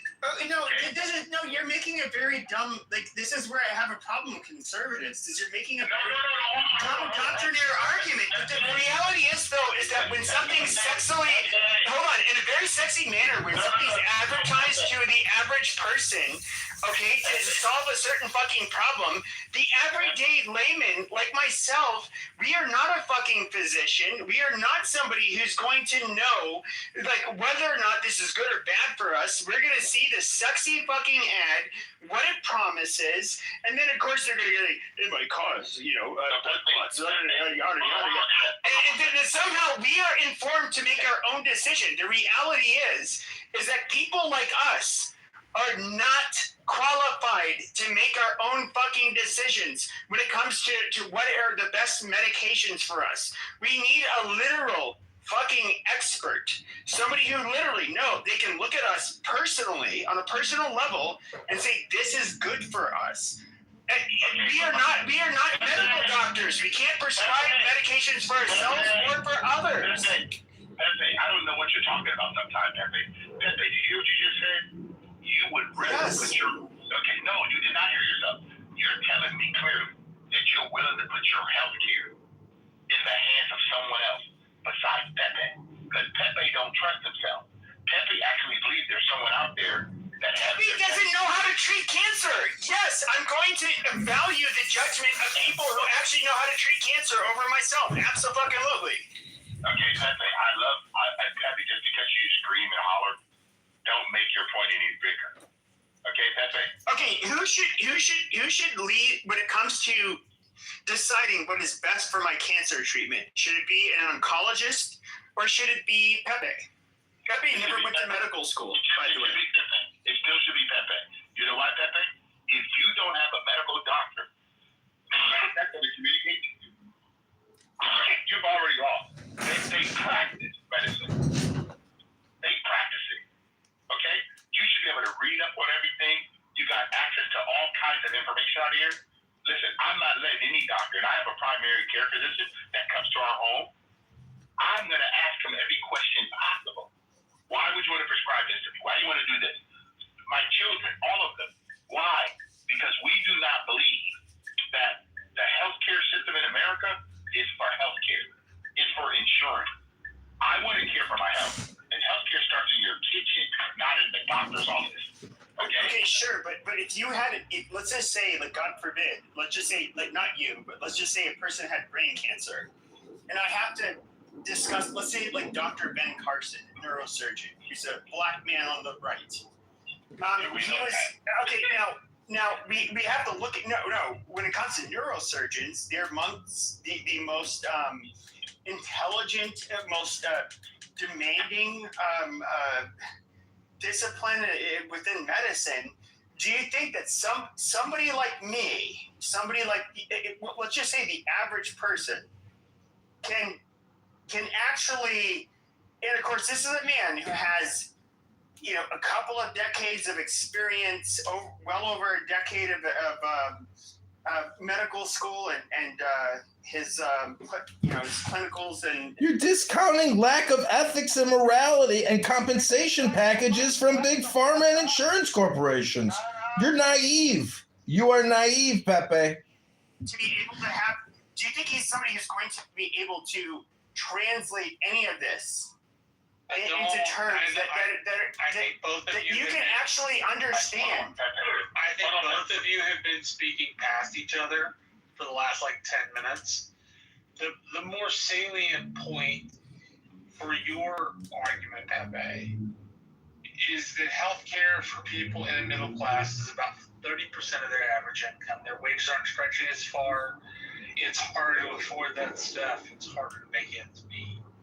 So therefore, the government should pitch in that argument. We also have this problem where we already hit 100% debt to GDP ratio, where there will be financial repercussions later down the line. I don't know if it'll be in 6 months. I don't know if it'll be... You're seeing it right now in the gas price. You're seeing inflation everywhere as a result. Shut up! You shut up, Marshall. So we're going to have to deal with financial expenditure issues and we finally hit it. master debt to GDP ratio. right? So we're not going to be able to fulfill all of the wild promises that we have. We spend most of our money on entitlements, then on the interest in the debt, then on the military. So while, yes, I feel like there is an obligation to provide some sort of salve for people who can't make ends meet in the most severe cases, it's also going to be quite hard to promise, noting that U.S. finances are in arrears. I get what you're saying, but if you look at California, for example, we can look at so much waste and greed and I would say like crony capitalism. It's just not even capitalism. So I don't really want to use that term. Let's just do one of these things. Let's just do crony capitalism. Like, what's an example of that? Well, sure. So, like, what happens and this is what one of the biggest problems in the large democratic machines that you've seen when it comes to, like, Boston in particular, very old democratic machine. But even LA, it's just like, okay, you guys, you're all there for helping the poor. And the homeless situation and what happens, a whole bunch of it is given, a whole bunch of the money is given to a bunch of people that don't do really anything for the fucking homeless or the poor.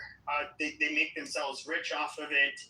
There could be something like a construction of a new part of or a new freeway, whatever. It's just a bunch of. It's basically them handing the bids off to people that they're in bed with, and then it's nothing really fucking changes. You gotta land it or make a point or something, Pepe. Is there any specific law against this, or is it just like all kind of legal? That's just the way the cookie crumbles. Well, I mean, I would say probably both. It's like probably a lot of it's legal, but like everybody likes to point, and this is when I would have to talk to leftists. Years ago they'd say like, "Oh, Scandinavia, look at." I think we should have the Norwegian model. We should have the Swedish model.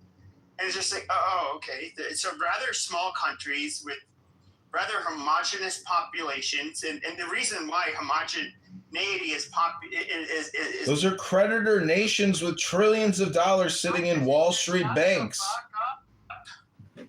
Now, what is this, the Pepe show every night? It's a full Pepe monologue, on and on and on. Yeah, Norway has vast oil reserves, but when it comes to homogeneity, it's just like, okay, they have a homogeneity of culture. I mean, they all stem from the same place for the most part. They're rather egalitarian, non-religious, yet very, like I said, they are egalitarian. They're different. Very efficient. They're a very high trust society where they do not tolerate people stealing. They leave their children outside of a grocery store in their stroller while they go in to shop. I mean, something unheard of in most parts of Western, Southern, and especially Eastern Europe, and especially in America. Yeah, and so, like you have... Pepe, hold on. You're bouncing everywhere. I'm still on healthcare, Pepe. Okay? My question yeah. So the reason it relates to healthcare is that, in other words, you can have these high taxes. But I'm like, no, I'll wrap it up. The Pepe monologue. Societies where they do not abuse the tax Talk right over. the way that us Americans would. Us Americans are nothing like them. We will absolutely be corrupt and try to steal and funnel out that money. Pepe, I'm asking you a simple question, Pepe. Do you currently have any health care at all? Yeah. Who's your primary doctor? I haven't seen... I don't know who it is on my plan now. I haven't seen him in... Okay. Do you have a PPO? Or do you have a PPN? Or HMO? What do you have? HMO. Okay, so my question is, could you elect not to be part of that? I could, but... Okay. But hold on. If I didn't have the money to do it, what would... No, you hold on. Because First of all, you have to have the money to do it. We are cooking 90s Democrats. We are roasting 90s Democrats. HMO, PPO, you're paying, right? So you have the money. Okay, what you're not doing, Pepe, is you're not shopping for Pepe. Pepe is coming up and talking about the system itself. The system is not making you Pepe. We are roasting PP, a 1990s Democrat. You understand the difference, doesn't it? At the same time, I'm not somebody who needs like. Hello? You do. Hello? You know why? Because you're Hello? really against capitalism as it though someone's Hello? making you purchase something. Hello? No one's making you No. purchase I'm talking about people. I'm talking about the unfortunate people who end up becoming sick, getting into an accident, get cancer, that kind of shit. Like, I've never experienced that. Okay, I got it. You have it, Pepe, but I can promise you, you use Dr. Ben Carson. Every family, you can look it up. Okay? Johns Hopkins University. Look it up. Every family that he did surgery on, he consulted with them. He told them to get second and third opinions. Why? Because every one of us in America has choice. But he was also such he was a specialist in doing such rare things that I got it. He's an exception to the rule. And by the way, John Hopkins will do really rare surgeries that other hospitals will not do. Pepe, you got it. So Pepe, again, in America, we have specialists. In America, they refer you to other people. You know why? Because your primary care physician can't do all that. Okay? That's why I'm trying to help you understand that you, the consumer, you're still in control of all of your health care. No one's making you. Like when they told us to take the COVID shot, you know what my wife and I said? Over our dead body. They would never put anything in my body without my permission, ever. Doctor, nope. You're not doing it, period. Okay, and we've never done it, and we never will. Because no one has a right over our health care, because we're going to care for our own health. Okay? And if I need 4 or 5 different opinions, Edward is going to do that for Edward. Okay? No one's going to do that. There's no system that anywhere in the world that's going to determine if you got cancer, not cancer, what's going to be the best possible procedure for Pepe. Only Pepe can decide that. Okay, so I agree with the part that ultimately the patient should have the final say. That's not the part of contention. I believe that you should have the final say. But when it comes to the access to the professionals where, and I think you would agree with me, somebody who just, I know what you do for a living. I don't work in the medical field. Neither of us are doctors. We don't know what it takes to fight cancer. At least on the level of an oncologist, a doctor, medical doctor. Yeah, 60% of chemo patients die from the chemo patient therapy, from the chemochemicals, Pepe. Look it up. Sure. Yeah, no, absolutely. Like we would want to consult with them to make our own informed decisions. I'm not saying that we should. And chemotherapy is a $60 billion a year Medicare Medicaid program. Pepe, you're just for big government. Just say it. You've already admitted you're a 90s Democrat. Okay, so Pepe, this is my last thing for everybody. Hello, Matt. Everybody, what's up, Pro? Good to see you, Universe, and everybody down in the down in the bottom. Hello. But this is all I want to share with all of us. We hold these truths to be self-evident. If any of us believe that there's some central government somewhere, whether it's your local mayor, your local sheriff, your local police officer,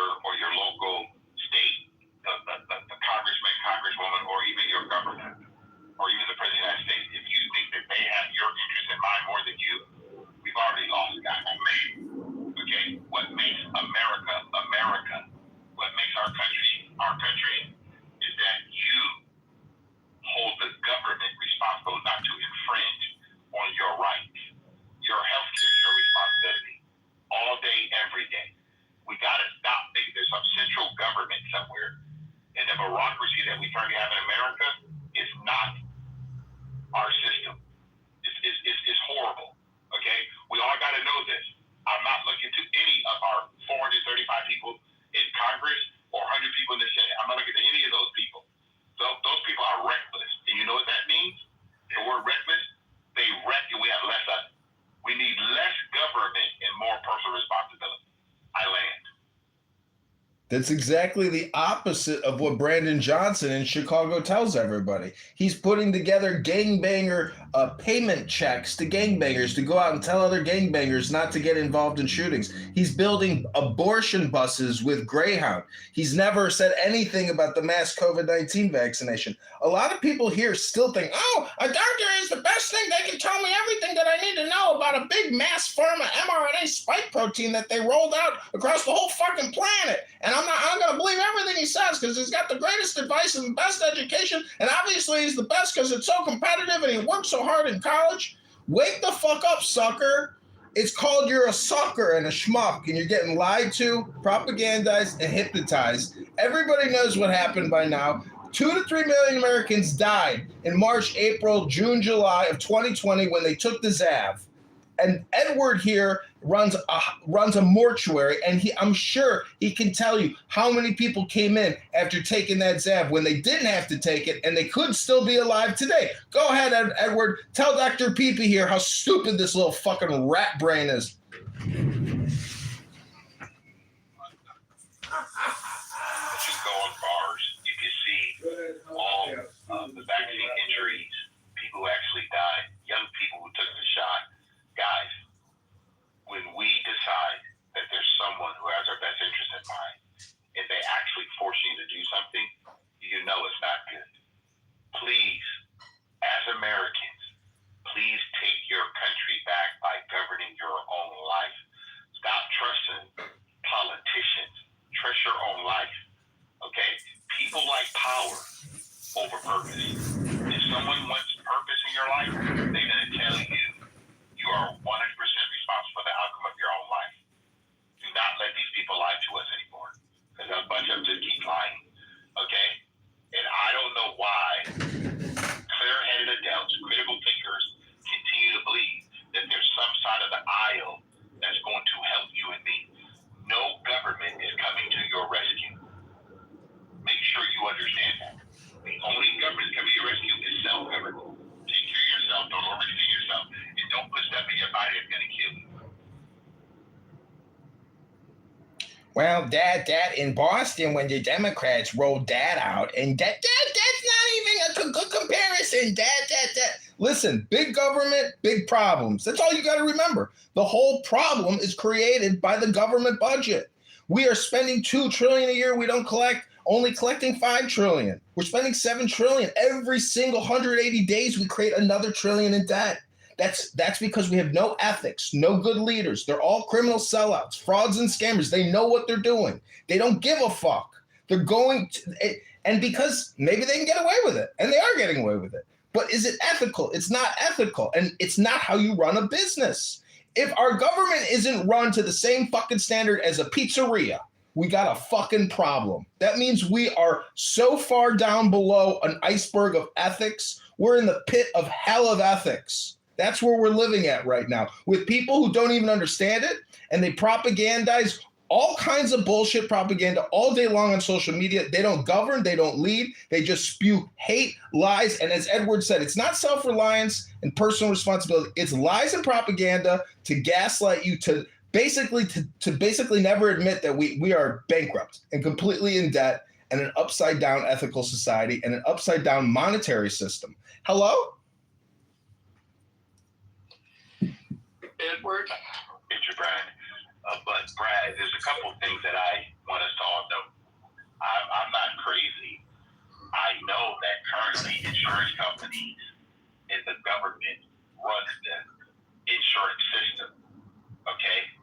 But between the patient and their doctor, that should be off limits to some central place. Okay?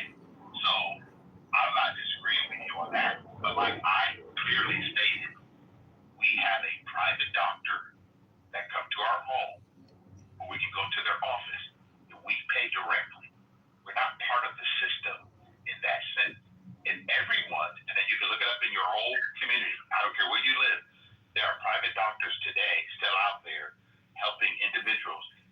They didn't have Google reviews in 1800s, Viking. But if you want to Time be part of machine the where it was called insurance system, you can. efficiency. So Viking, I'm not disagreeing with the fact that the healthcare system of America is ran by the government, but it's not healthcare; it's insurance. Yeah, that's actually incorrect. That's 100% incorrect. Like, that's so far from being close in the proximity of correct. It's laughable. So you do have a choice. You have an essential right to choose whether or not you accept care. That's an inalienable right. You can decide it. You can say, no, I'm not going to take chemo. No, you can't take my limb off.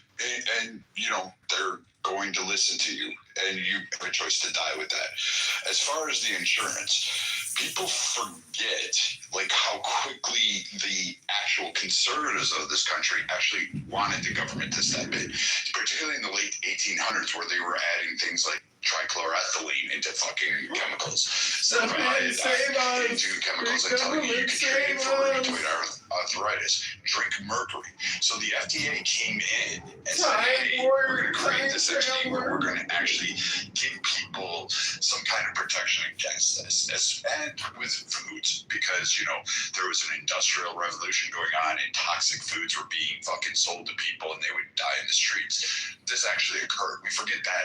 We want to remember some kind of utopia that doesn't exist. The government is the best purveyor to monitor this. There's no capitalist system that could monitor the production of drugs. Google reviews aren't going to tell you something. Fuck, there was a guy on Clubhouse and a number of idiots that was telling people to just go into their backyard and grab the pine needles off your tree and make tea, and that'll cure COVID. He said this on Clubhouse for fucking 2 years while the whole pandemic was going on. Do you know what? That actually harmed people, because not all pines should be used to make tea, because some of those needles are poisonous. So again, when we look at this and say, hey, yes, does the government fuck up? Absolutely. Is there a legal method that we can recoup? There should be. There should be a more proactive one. There is problems within the structure itself. However, what you're saying is all these truths be self-evident. That's not clearly the case. It was a manifesto that says that the country itself can be able to determine its own path and trajectory to figure out what's best for the people. Not necessarily to say, hey, you know what, the best thing is for your private care physician, which, by the way, by 2030, we will have lost 65% of all PCPs in this nation. No doctor going to school, no kid going to med school is signing up to be a PCP. They just aren't doing it. You're going to see an NP, a PA maybe, but not a PCP. In fact, the whole insurance plans yourself are so regulated and so heavily constructed in certain ways in order to be able to afford the medical system that exists out there, because again, the U.S. wants the best in terms of medical pharmaceuticals, medical equipment, medical diagnosis, everything across the board. So we fund it at an incredible rate. We give subsidies, we give taxes breaks, we give wholesale grants, research dollars, massive amounts, more than everybody, just so you could keep the lifestyle that you have. So, and to prolong your life, which goes up and down depending on the year. People with cancer are now surviving much longer. In fact, it's costing insurance companies billions, and if not into the trillions of dollars, because cancer claims are so now received that they have a longer life. They go into remission more. You have an uptick in successful cancer care. Same thing with, I don't know, musculoskeletals. You have more people going for hip and knees because, why go out and exercise? Why fucking actually do it when you can just eat McDonald's, suck on Coke, and then they'll just replace your knees when you get 400 pounds. That is actually happening at a huge, huge, massive rates. Women, overwhelmingly, it is now to the point of 73% now have complications with maternity due to the choices that they make in terms of nutrition, lifestyle, exercise, etc. Go down the list. So yes, the government does need to step in certain areas of our society in order to protect its people, because a government is supposed to be for the people, by the people, to help protect the people. And sometimes that government does need to actually protect people from themselves. But many people just go with, hey, I'm free, I can do it myself. And you can't. You can't self-diagnose yourself. You don't have a portable MRI. Those things are expensive. You don't have the ability to make pharmaceuticals in your kitchen with a microwave. You just can't do that. So yes, you do. You know, Viking, you're basically just like Pockets. You're self-interested because you work in the industry. No. So I appreciate what Brad is saying, right? But Brad, no one ever said about self-diagnosis. We have a private doctor right now, like you said, okay? Whether they run out or not, right now we have one, okay? So, and I am not ever going to rely on some central government. I don't trust the government as well as you do, okay? And I think that they lied to us as Americans. You already trust it. Every time you go to a physician, there is literally a language that the CMS, the Medicare's, Centers for Medicare Services and HHS, every fucking 3 weeks, update, make sure it's in compliance. They approve absolutely everything that's done to you. In fact, all of the procedures that you have done have a very specific code to it. It is a whole separate language. This code tells everybody, these are the procedures that you are allowed to do in this country. These are the things you can do. Anything not in this list, you cannot do, and you actually have to go seek authorization, not only from the patient, because Trump did sign you can do experimental, but you also have to get approval from both the hospital, a lawyer, and they clear it through a government entity on the state or federal level. So yes, you are controlled by the government. No, Brad, listen. We understand that the CDC, and the FDA have a role. The CDC is different. That's a disease control center. I got it. But we were talking about diseases, right? Is cancer a disease? Is lung cancer, heart problem? These are diseases, right? So these are things that actually come down. But for my wife, 5 years ago, found a lump on her breast. Okay, we didn't know what it was, but our doctor came, checked it out, took a little biopsy. Thank God it was not cancerous. But at the same time, for us to look at all the charts and read them with our doctor, we got to do that. And I understand what you're saying. There is a federal drug administration that's saying these are the different things that we can offer the patient. But at the end of the day, my health care is still up to Edward to choose what I'm going to do or not do.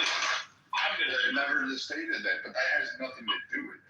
No, you never stated that you don't get to ultimately make the decision. Hold on, guys.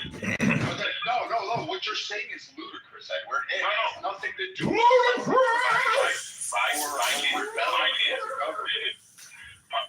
listen, Brad. No, Edward. No, Brad. You can call me wrong if you want to, Brad. It's okay. I'm good with that. But you know what you don't get to do, Brad? Is speak into my life. You don't get to do that. You can tell me what you want for you, but don't tell Edward at 52 years old what he doesn't have a right to do. Okay? Actually, I'm telling you. The government tells you what you can and cannot do. No, the government don't tell me nothing. The government is infringing upon my rights. The government's infringing upon my rights. Do you get what's speed at 90 miles an hour down the road? Okay. First of all, Viking, you know, first of all, I'm not stealing. I do obey the government doesn't have a right to tell you, but apparently they do. Okay, all right. Viking, what you're doing right now is you're trying to make something out of nothing. Okay? Oh, you're trying to just say, hey, the Constitution told me that I had these amendments and a Declaration of Independence, which you consistently quote as if it was some preamble to the rights that are given into this country, which is actually not true. The Declaration was a declaration to England for war, and you're trying to make that whole thing a juxtaposition on healthcare and determination as if it was self-evident that you can figure out your own life in terms of it and just seek out whatever you want to. When in fact, the opposite. Brad, let me ask you a question, Brad. Let me ask you a question, Brad. Real simple. How many uninsured people without medical care in the United States right now? None. So you're telling me every person in the United States have medical insurance? Every single person either has private insurance or they are funded through Medicaid or Medicare, or they fall in lines to the various. Brad, you can just stop right now because you're going to lose. No, I'm not trying to win. I know more. I'm not trying to win. No. You're not going. I'm not trying to win, though. Declaration independent thing. No. You're statement to this, and you're trying to do something that you're just wrong. There is not a single person that is covered. I can attest on this stage. I don't have health care, and I pay for my health services If with you cash. go, wait, hold on, Joe. If you go to a hospital right now, you are covered under a government program called MTEL, which is an insurance that is given to hospitals. Hospitals will also receive a subsidy for care for those that will not have insurance, so that they are forced to treat you. It is called the government reinsurance program, which actually backs up the losses. They will also file Medicaid to see if you qualify, or Medicare, depending on the condition and your age, et cetera, et cetera. But generally, it'll be Medicaid. Or if you're in a state like California or Texas, et cetera, they have things like CalMed, Florida Med. Texas has a whole fucking 800 programs of Medicaid. Minnesota has 5. And even if your children from birth to 18 are covered under a CHIP program, which is 7. So no, there is absolutely no one in America, even from abroad, even immigrants, that are not completely they may not be completely covered for the longevity of their care, but you actually are provided some coverage for either stabilization, emergency room care, or preventive. And in fact, most of the states get paid for preventive checkups for free for those of you that don't have insurance, depending on the locale you're in. But Viking, is it hold on. I'm going to ask Viking. It's just going to be real short question. Viking, if I recall correctly, is your career has been in health insurance? My career has been in actually determining the healthcare policies for the entire nation and making sure each state is in accordance with that. So yes, health insurance for the nation at large. Okay, so Brad, I have a question. Is there any person in the United States that filed medical bankruptcy? Possibly, but generally that is not the sole indicator of bankruptcy. Generally, No. I was very specific. You asked a question that you don't get to fucking just keep going and go What? You're wrong, Brad, you're wrong. I'm sorry, bro. You're wrong. You're wrong, Brad. Actually, you're wrong. That's what. It's okay, Brad. On these medical bills is that there are other bills associated with that. So they're not just medical bills. There's also fucking rent. There's utility bills, credit card bills, car payments, repossessions. There's a variety of that. And it depends on the case-by-case barrier. Now, there are people that do have fucking expenses that exceed outside of whatever coverage that they currently have, which may be a cause and contributing factor that actually adds to it. But reality, no, it's not usually the singular cause of medical bankruptcy. There's generally those, and it depends on what state you're in, because if you're in a state like Texas, you have a whole shitload of time before that even gets put on your record. And oh, by the way, they don't and some states don't even allow you to put medical bills on a collection report, so you don't have to actually fall into line with bankruptcy. Like some states do, some states don't. So it depends on the state that you're in. But again, these are regulations determined by the governments. Yeah, so there is a cash market for healthcare, though, Brad. And I think that's what Edward was talking about, is that he has private care that comes to his house. I've talked about this before, that there is a network of private doctors that you can reach out to and be able to get healthcare through cash services. You can do that. Yeah. You can so have I don't know what the dispute is, saying that it doesn't exist. You do have a cash payment that can be made. Certain people who want to afford what we call a concierge service. And these are generally in upper echelons that they can pay cash outright. And these guys will, yes, they take that money and they'll use that as private. You can negotiate those contracts. But at that point, you're becoming kind of like an insurance carrier. They're providing you a service, you're negotiating your contract, and you're getting the services that you want. So in a way, yes, if you have the money or if you want to spend your money that way, that's entirely up to you. And there are providers that will do that. I'm not discounting that. But what to say is that there is is nobody in this nation from birth to death that is not covered by some insurance program. The reason that most people say they don't have insurance is because generally, and it's unfortunate, our government sucks at this portion of it. And I will agree with you, Joe. Our government on state, county, city, town, municipality, and federal does not tell people what programs they cover, and they make the program so complex that people oftentimes do not know what they may or may not qualify for, or even understand what's available to them, because it is so complex. It's similar to the fucking tax code. And that is a major issue, and I will acquiesce to that point, Joe. Yeah, so you're right that everywhere we go, Our government's so good that they're not even explaining to the people that they're supposed to be representing the complications of the healthcare system, which is kind of interesting, Brad, that you say all these things exist, but the majority of the American population don't know it. The majority of the population do know it. everywhere you do walk, generally, if you walk into a business or even into someone else's house, you have bodily injury coverage. Also, when you're riding in a car, either your own car, if you have the coverage for it, but if you're riding with someone else, you have bodily injury coverage. So there is access to insurance coverage that you don't pay for all the time for some form of I bodily wouldn't say injury. that, Joe. You do pay for it because so take insurance, take your population. Let's say everybody in this room, we all sign up for the Blues, right? We're going to sign up for Blue Cross, Blue Shield, because they have a better network to some degree. They're kind of shit right now, but we sign up for the Blues. We all get our premiums in. We'll say it's $1,000 a month, and we're responsible for $250 of that a month. Sounds like a great plan. However, we're going to have a $4,000 deductible on that plan, because we have programs like, say, the ACA that gives an expansive list of free services that have to be automatically paid at zero out-of-pocket cost to you. So the insurance company is going to give you a higher deductible, but overall, the long stretch is about the same prior to the ACA, because this is how the ACA actually works.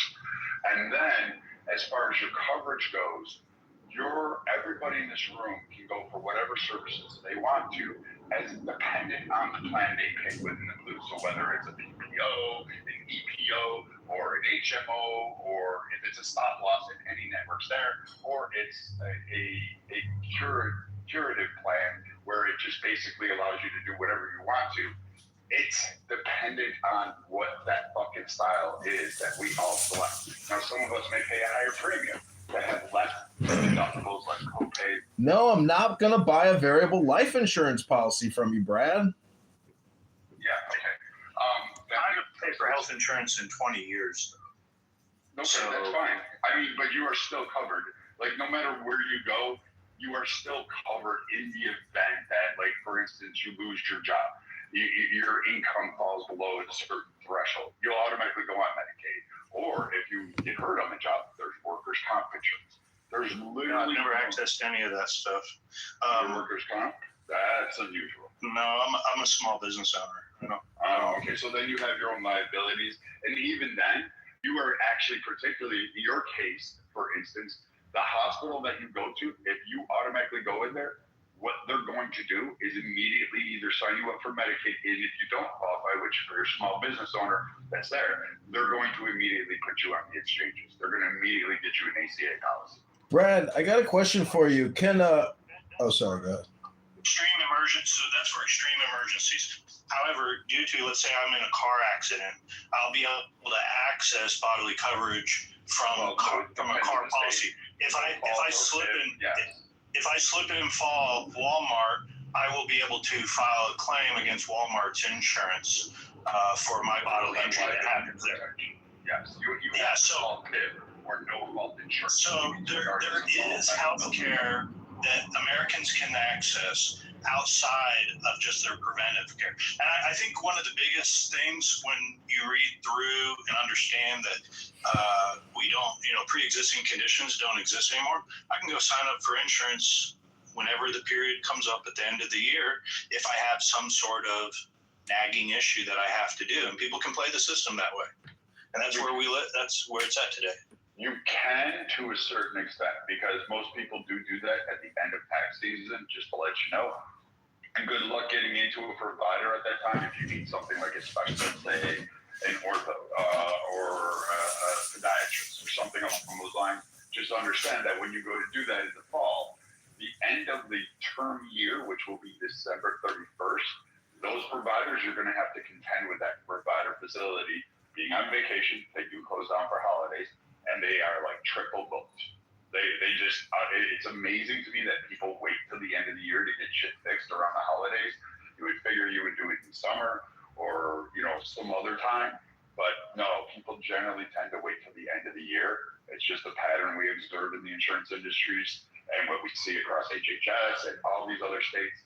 Just, you guys wait till December to get shit done, and you're rushing into the doctors when you can get in. But just know there's a long list there, and it's a long wait time.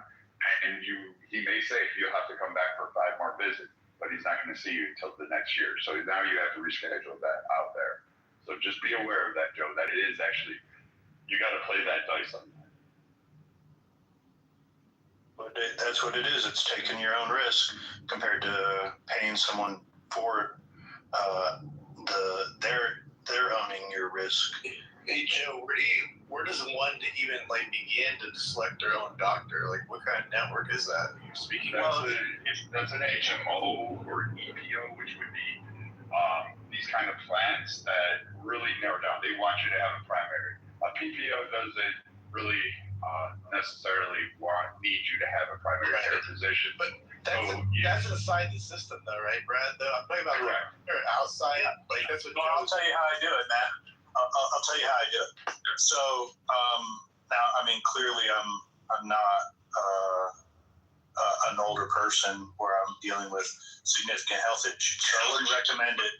To people dealing with significant health issues. But if you're, of average health and you don't deal with a lot of sickness, I don't deal with getting sick very often. Look, man, if I ever have issues, say I got to see a dermatologist, call up the dermatologist, ask them if they accept cash, and call around until you find one that will accept cash. You'll come to find out that they'll actually offer it at a cheaper rate than what they would if they went through insurance, because oftentimes there's a false inflation that occurs from doctors' offices dealing with insurance, where they'll actually put a higher price than dealing with someone that I'm in and out. Let me tell you what, when I do have to go to the doctor and I'm a cash payer, I'm not sitting there for 4 hours. They're not milking the insurance company for how long I'm sitting there in the waiting room or in the office. They get me in and out in 30, 45 minutes, and I'm done. Now, I would be cautious on that as well, Joe. Just to give you advice, we do see this on occasion where doctors are cash payment, and they'll say, yeah, we'll take cash. But it gets a little murky because there's usually checks and balances with that. So we have caught doctors and facilities milking people for cash. They do come in lower. There's a reason for that. Lower just means they don't have to use their TPA. They don't have to use their billings. They don't have to use a variety of systems. Joe's right on that. So they'll give you a discount. They're basically cutting the top off of all of their other ancillary expenses or administrative expenses, which are fucking ballooned. Which is why you ask why medical insurance is so right. When Joe goes in for a $1,000 procedure, he says, I'll do cash, and he gets it for $400. And you're like, wait, what are your administrative services? Should be your next question, because if they're charging $1,000, the rest of that is profit, administrative fees, etc. down the list for the hospital.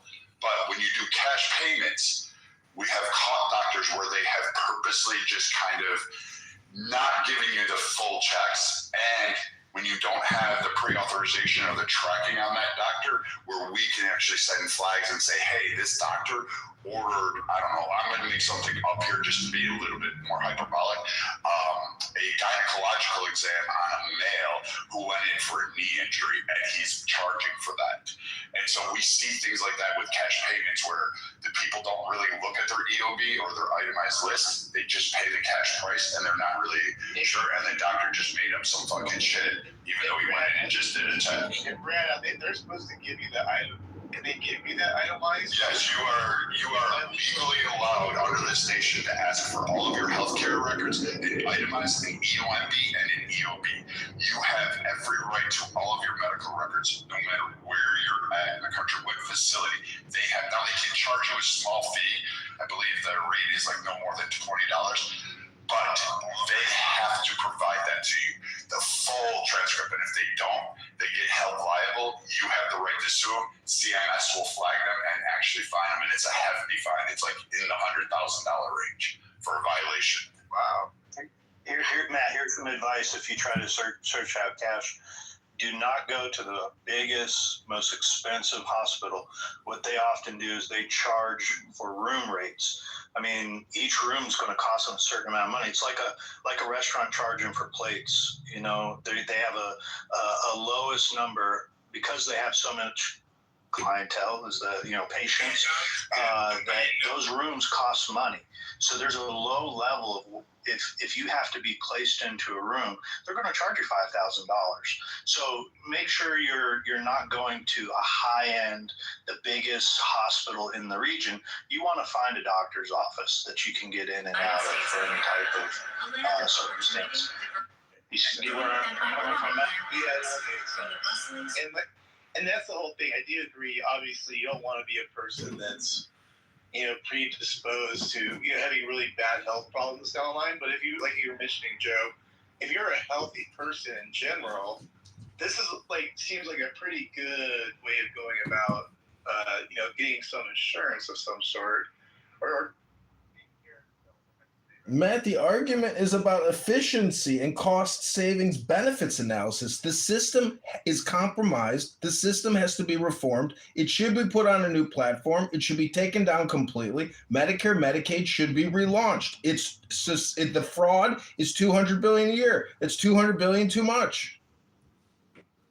Okay, that's just a lot of inaccuracies from so many angles. The fact that he's estimating was $200 billion that's just nonsensical. Okay, go check your chat GPT. Do a little research before you refute my claims. I'll put the link in the chat, gentlemen. Yeah. Okay, so just back to the whole thing. Let me just offer a plan idea. What I'd like to see, and this has been floated over the last year or two, is where a company like Amazon can offer group rate plans, or a company like Walmart. They do. Where if you're able to purchase your insurance through there, you can automatically get into a group rate of millions of customers. Okay, so Amazon One Medical, you can Google this now. It's 65, I believe it's 65 or something like that. There's a variety of these popping up, but Amazon One Medical, I'm going to give you a caution. It's mostly teledoc, but for those of you who don't know, it's online medicine. You can get a lot. You can get your pharmaceuticals there. I don't think it's a bad add-on to have. It goes with your Prime membership or whatever it is. But it's $65 a year for, I believe, up to a family of four. You get a $5 prescription copay. That's what you pay, or a $5 prescription plan. I'm sorry, not copay.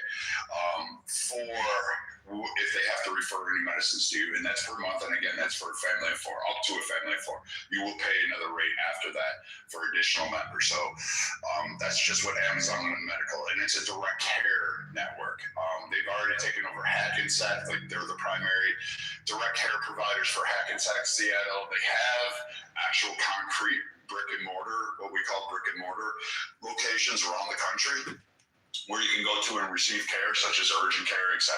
They are paid on a different pyramid than what you would see traditional networks like the Blues, Cigna, Aetna, etc., Sun Life, all of these networks out there. These are paid on your condition code. So if you went in for a broken leg, everything related to that leg is covered under that insurance. It's provided for that. So no matter how many x-rays you go, how many times you need to have it recasted, etc., all of these things are provided under that. And their medical providers are paid on a salary rather than the facility collecting rates per visit or per encounter. So this is a different pay network. It has some benefits. It also has some negativity. So it's a nice direct care providers can help you. They're available 24/7 through 65. They're really great. However, you have to understand what it is, and you have to use it for what it was meant to be. It's for those emergencies or urgent needs. For instance, you're feeling sick, you have a really bad stomach ache, you don't really want to go to a doctor, you have to wait a couple days, go to an urgent care network or go to the ER. You can actually talk to them. They'll describe your symptoms. Then they may say, hey, I need you to go in there, or they'll prescribe you a prescription to go ahead and resolve the issue at hand, like an antibiotic or something like that. So, utilize it for what you want to, but there are direct care. And most of you, just to let you know on this one, when you have private insurance, like employer-based or et cetera, understand that there are benefits associated with those. These are called point solutions. These are additional services that you are already paid for with this network that you just have to call the network and get turned on. So, for instance, if you're having problems with a knee, musculoskeletal, you can actually have these solutions that will direct you to better care, additional rehabilitation programs for zero cost. Most of the time zero, or low cost to zero. Do they have therapy services for liberal brain rot? Yeah, or for crazy people that have 30 phones and dance around and pretend they're a trans black woman. So these are services that you can get provided for that will. Do they have detransitioning services through Medicare and Medicaid? Yeah. Why do we allow this guy on stage? Why do we allow you on stage when you make death threats? Yeah, how's that congressional run? Because to make death threats on Clubhouse violates Federal Code CR 38.02. It is illegal to make online death threats online. Many of you think that I am point, but I am not a gay man living in my mom's basement. I'm not a black woman. And Brad is an insurance expert because he denies young children health insurance claims. That's what he does. He's a health insurance denier. He ruins people's days and he says, sorry, ma'am, we couldn't insure you for the full amount. That's what he does for a living, ladies and gentlemen. He's an expert in denying claims. He's an expert in denying claims. That's not a career, denying claims for children, hurting children's lives by denying them. So, you can go see this on his little Instagram thing. When we look at this, like Joe's right, you can pay for care. Beaver, the same with you. I just caution you, before you go ahead and do the other viable options as well, because you may not have to pay that huge tax. You may be able to get a direct care option that'll even mitigate it further for a cheaper rate.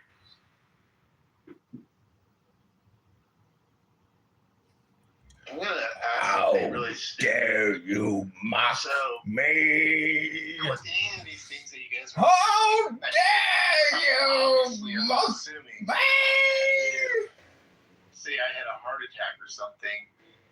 All of those things are out of the picture, right? What do you mean out of the picture? Well, I can't go to pay cash. So you're covered automatically. If you didn't, it's called EMTALA. You're qualified under EMTALA for stabilization and emergency treatment for any kind of condition that may affect you in the nation, regardless of your citizenship. So it doesn't. What's the name of that? EMTALA, EMTALA. I've never heard this shit before. Okay.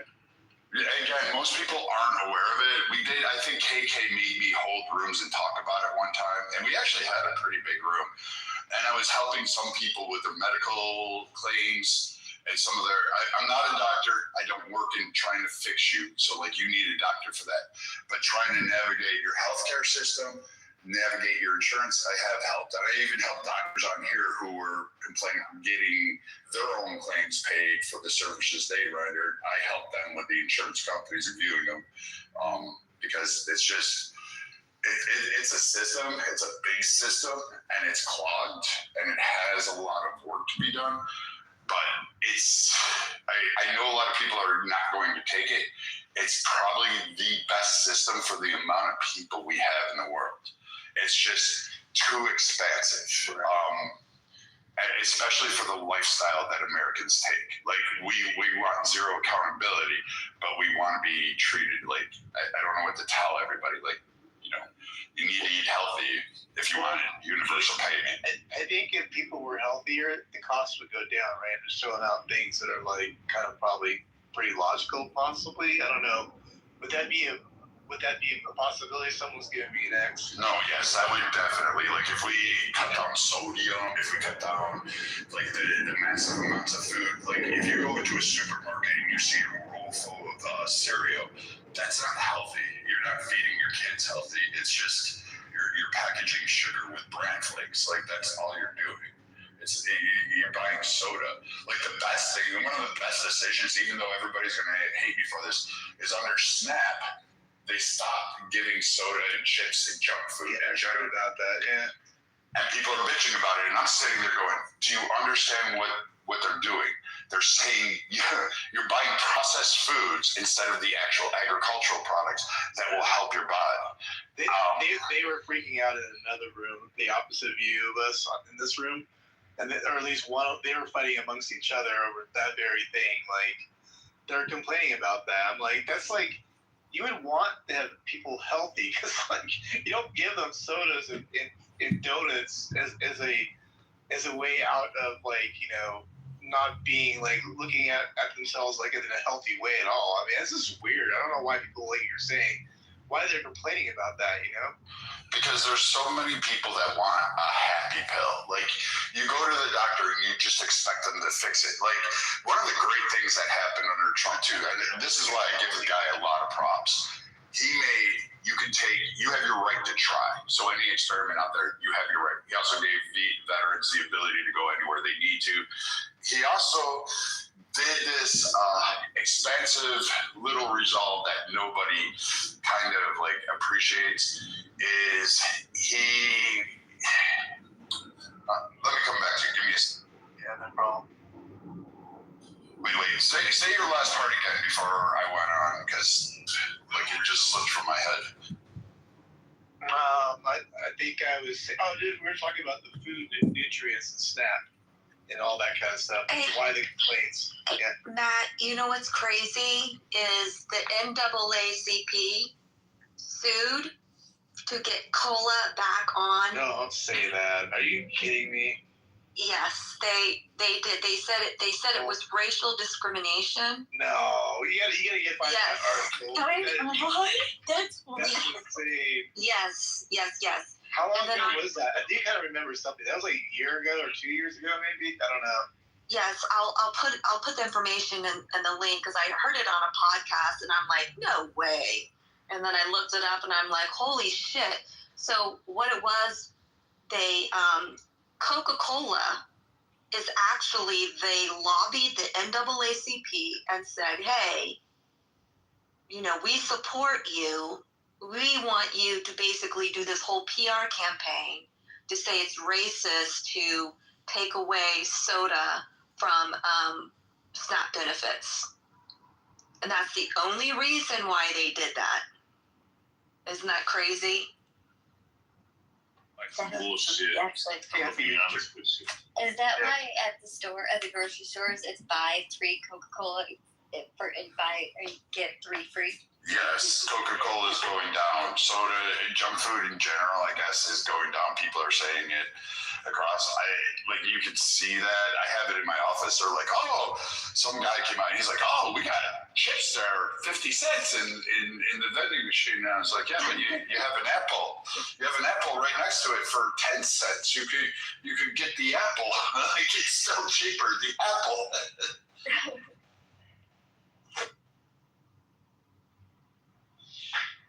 So, I mean, it's in the government's best interest to make sure its people is in the best shape and best, ability to be healthy.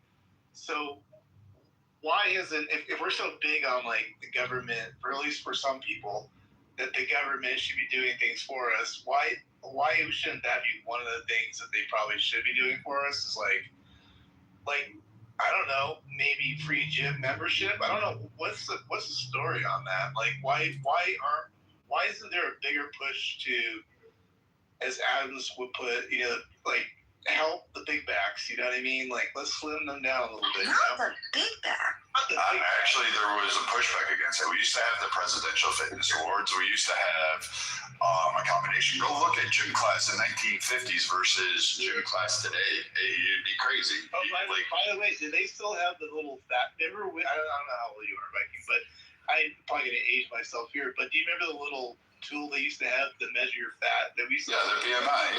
Yeah. Do they still do that? I don't even know. I don't know if they do it in school. I haven't been around school. They did. I was gonna say they probably would be against that. I have a question for you. That little tool. What do you got? What's up? So isn't President Trump, isn't he a fatback too? Who is that? Who's Trump? Yeah, we don't know who is that. Yeah, isn't the President Trump of the United States, isn't he a fatback? I don't know who he Yeah, we is. don't know who. Well, he's 90 fucking years old, so I guess he could get as fat as he wants to. He's actually earned it. So, I mean, he never smoked or drank in his life. He doesn't do that shit. Yeah, he never did anything athletic in his whole life. He military. He's a draft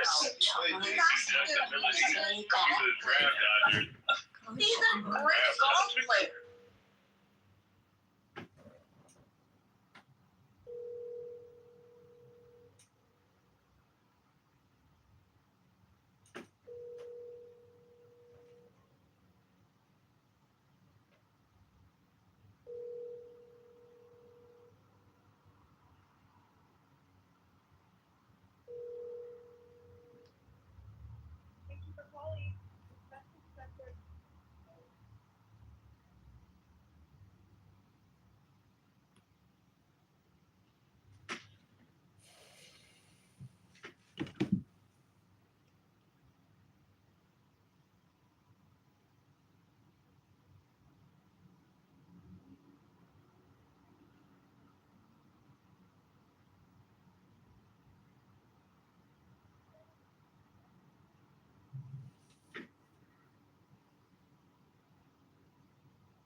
Jimmy Carter would be like top 5 worst presidents in history.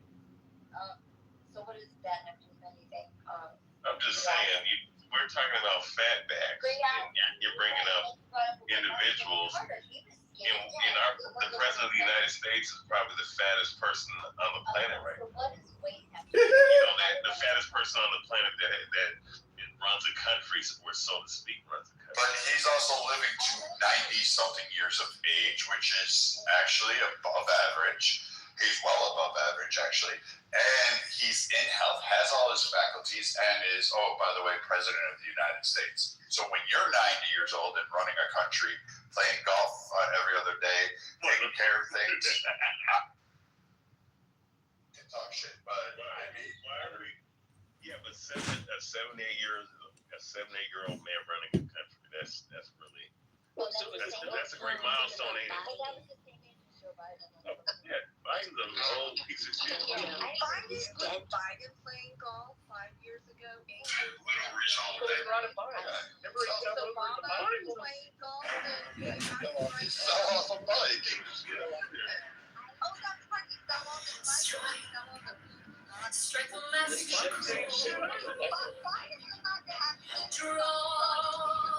Draw the flaming.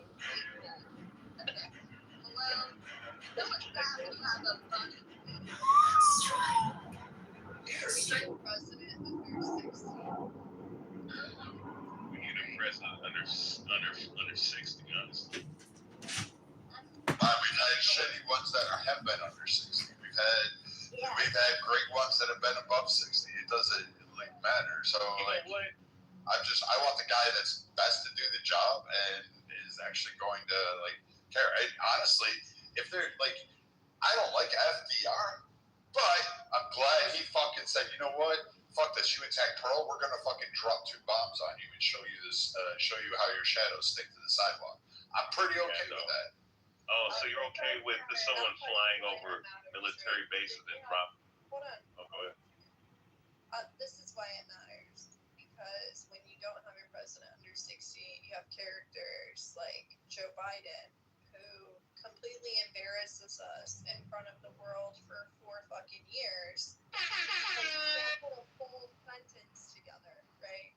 And other things that he does with his dementia and so on and so forth. So, this is I think that it's because of because we don't want to be embarrassed because of Joe Biden, or is that more of a reflection of us as voters? The only reason why Joe Biden was president was because of the voters. Well, technically that was because of Clyburn. I don't know why Joe Biden didn't go to office with all these years. That was Clyburn that delivered fucking Joe Biden to the office. It had nothing to do with Joe Biden. The No Malarkey tour did not fucking win votes. It changed. It wasn't just there should be an age max of president, because ultimately the reason how we got here and how our country as a whole got to where it's at now is collectively all of us did this, right? No. no. Any update on Biden's cancer diagnosis? I haven't heard anything. It's been a year. They turned the page from that, Joe. They turned the page. He was just at an event where he called another black man Barack, and it wasn't Barack. So That was so funny. There was just a 60-minute one where they interviewed all the presidents in history that are still alive. So Bush, Jr., Barack Obama, Clinton, and all of them. They interviewed all of them, and he seemed pretty okay, way better than we were talking of him. He seemed how he started. Probably, because it was only short clips of each one, clips of the questions that they were asked. But he looked like he was coherent. For a one-off, but what they were doing before when he was running was for president, they were juicing him up every other week, and his body couldn't maintain. Yeah, that's true. Real quick, back to the weed thing. Char, actually, I don't know, how old is Prisker, the Chicago dude? Does anybody know how old he is? He's just a huge fat dude. I think he's in his late 60s, 70s. Okay, I think he's in his 60s, so I think I'm safe to say this. And then, of course, Chris Christie, all these guys. It'd be one thing, Char, if if they're in their 50s and 60s and they're that weight. I hear your point on that, but if they get into their 80s and 90s, at that point, like Brad's saying, who really cares? You get that, don't you, Char? No. No. Well, okay. Here's the deal, right? The older you get, the more conscientious of your diet you should be, because your immune system, your arteries, everything, right? Your big and small intestines, right, begin to cease function the way it used to be when you were younger, right? So when listen, you shouldn't be fat to begin with, right? You're supposed to be as in shape as you possibly can. When you're going around eating McDonald's and promoting shit that literally has cancer in their damn food, right? As a 70-something-year-old man, a 70-plus-year-old man, that's not a good precedent. And usually people who are of that age, they begin to draw back from eating a lot and eating a lot of that stuff, because that's just gonna your immune system's not gonna be there to defend that shit. So technically, you should be getting skinnier.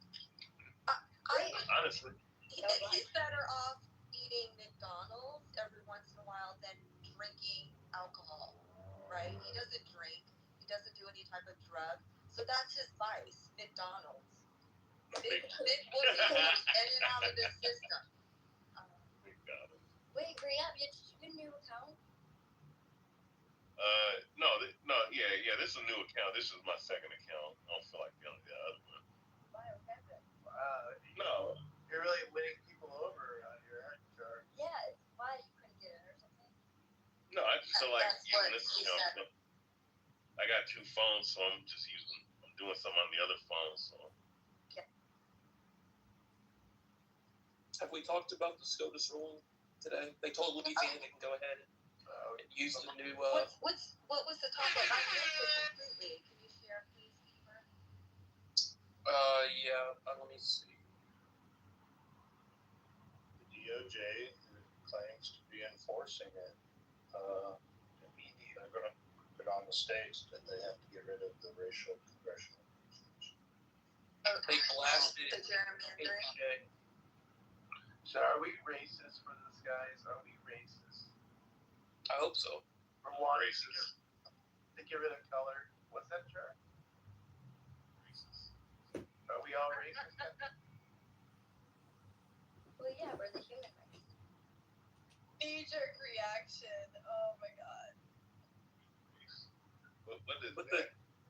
They blasted her dissent. They humiliated her in the dissent. They polarized her. What was the what was it? 6-1? 6-3. 6-3. Sorry. The Supreme Court justices are fighting now. Is up there on the top of the jumbotron. Now they're taking shots at each other. It's pretty legendary right now. I'm getting a kick out of this. It's just amazing. Wait, what? The Supreme Court justices are doing that now on Twitter? What? Well, I don't know. No. On Twitter, going back and forth. I'm saying that's what being reported. Like Sam Alito and Clarence Thomas, Ketanji Jackson's dissent, they called it trivial at best, and others baseless and insulting. And then they didn't they said, the dissent goes on to claim that our decision represents an unprincipled use of power. That is a groundless and utterly irresponsible charge.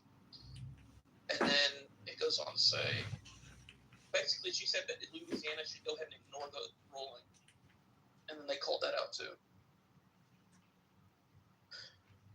She has no business being on the bench. Correct.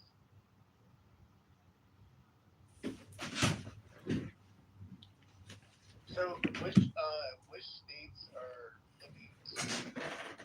I guess DeSantis, by the way, in the last couple hours has either has done it or is in the process of redrawing his particular.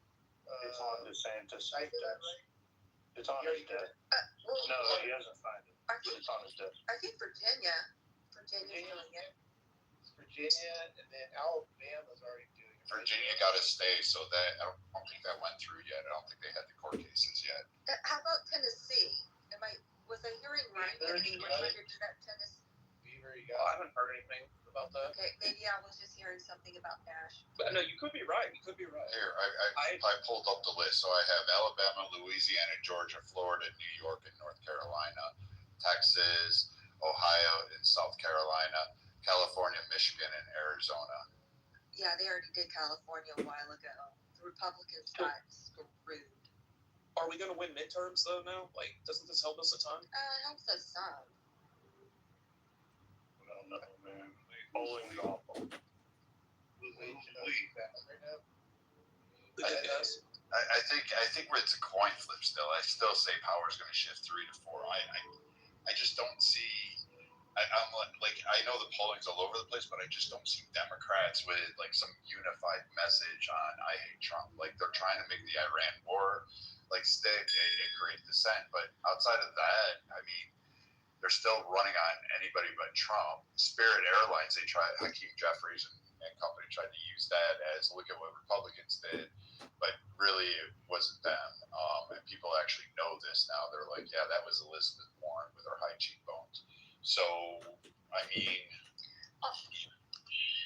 there's also some Democrat runoffs in different areas. Some of them being the DSA, and then just the regular Dems. So it's going to be interesting to see who wins those seats, who wins the Democratic vote. what was it, in Michigan, there's an extreme one, and then in Maine, that one socialist guy, he's the only one. The other lady, the current governor of Maine, she dropped out. So, like we were saying, like, so what's the chances right now? I don't even know what the odds are, what the percentages of the Democrats taking over Congress. I don't even know what we're at. Well, traditionally, in midterms, the president, whatever the party the president is, they usually lose the midterms. That's just history. Right. That's the way that the pattern's always been, if I recall, right? Yeah. Sure. Largely because the ruling party doesn't follow through with their promises. The issue with the Iran war is it's just not popular. Trump didn't sell it out. The only message he's really hit on is that we're going to Iran getting a nuclear weapon. However, that's not resonating with the younger voting bloc of Trump supporters, largely because they interpreted, and you can blame the voters, but this is how it's been largely interpreted. When he said no new never-ending wars, people heard that as no new wars. And he's done, put himself in a corner with this. And the polling is looking terrible. I can tell you that right now. I know in Michigan, I've been watching it for like 2 months, every week. The Democrat, the person that ran for the Democrat Party for governor in Congress, those people have been losing the polls to all of J.D. Vance's and Trump's selected ones that they've endorsed consistently every week for 2 months. So the Republicans are winning in my state. Thank you, Ann. Joe, we talked maybe. Sorry. Oh, no, go ahead. Yeah, I was just gonna comment on about Michigan. I don't remember all the guys' names. I would have to go onto my Twitter and look through my tweets. But some of the Republicans that are running are like total grifters in Michigan. So be careful. Yeah, I've been voting obviously for John James, but I'm like disappointed he is leading in the polls for us right now. But I'm just like, he's like the best option. He's not a great option. Chicago spends $36 million a year on financial advisors to manage $13 billion in stocks and bonds. Greg, Chicagoans want to elect the mayor of Chicago. I will liquidate the $13 billion in assets, what is a historical high, and refund to all pension contributors. Unfunded pension liabilities will be suspended temporarily and funded with the now saved asset management. Harry Johnson, Harry Johnson is like the one that I think is the extremist that is running as a Republican. He's awful. Yeah, there's a couple of them that are really horrible. So whatever. Just be careful. Yeah. But that doesn't make me want to vote for Johnson.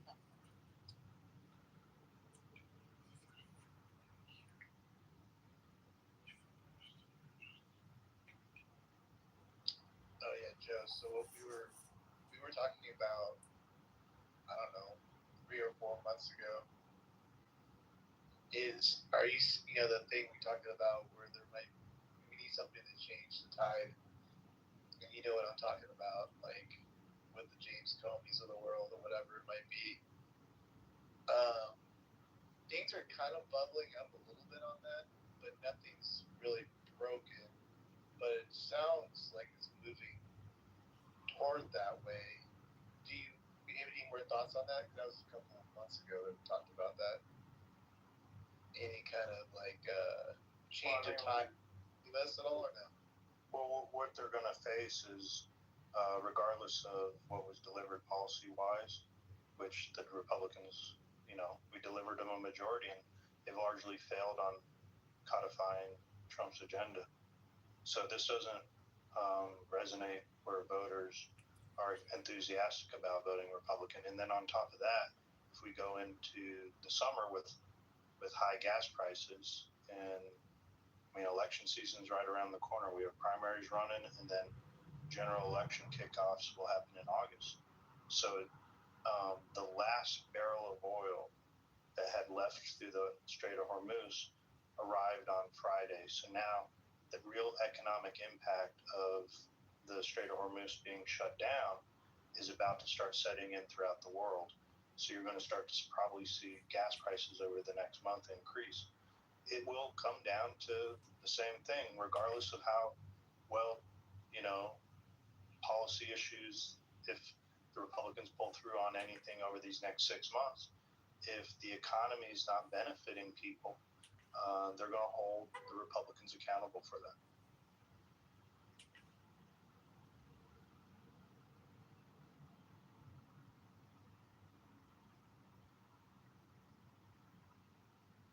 Like part of the allure of voting for Trump was reliving 2018, 2019's economy. And that hasn't resonated on Main Street. It has on Wall Street, but it hasn't on Main Street. That is true. Look, I think some of the long-term investments and things are fantastic. Vikings talked about this, the $21 trillion. These are things that set up Americans for years to come. I think if Trump sold the war better, that look, we're worse off if we lose the petrodollar than we are if we don't. When Saudi Arabia was just a few years ago flirting with not selling oil in the American dollar anymore, that would ruin our economy. And the only way we're able to keep propping this up is by the end of the barrel of our gun that we have the strongest military in the world. We owe a lot of money. So the cost of inflation that they printed, how much money has been printed over the last 6 years, it's starting to catch up. And we probably are going to face every 18 years there's a housing cycle that occurs. And we're kind of at the end of that tier of that housing cycle where housing prices have to go up. The only begotten child of Osiris thy father, and Isis thy mother, he that was slain. The only begotten child of Osiris thy father, and Isis thy mother, he that was slain. She that bore thee in her womb, flying from the terror of the water.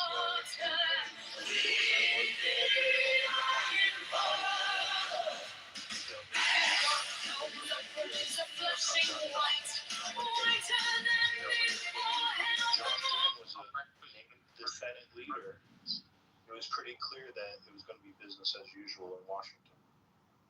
Well, it's also not like we had large gun margins, right? Like we had a 1-vote majority in the House, we had a 3-vote majority in the Senate, and they weren't going to blow the filibuster up because it would come back to bite us in the ass, and the Democrats could use it to force all their legislation down our throat. I mean, what it comes down with is you've got to make a lot of promises to build a coalition to win the presidency. And what you're starting to see in the polling, it's the group of the Mahas, right? The Mahas are starting to pull back.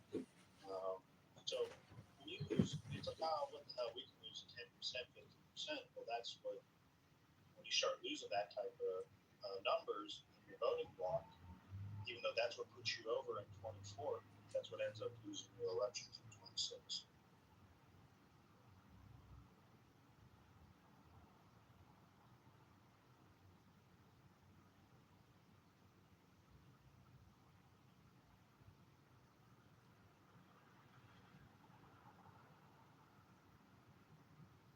Just deliver the bad news to the room. I mean, it could change around. Don't ever count Trump out. Let's be optimistic. What can change around the economy?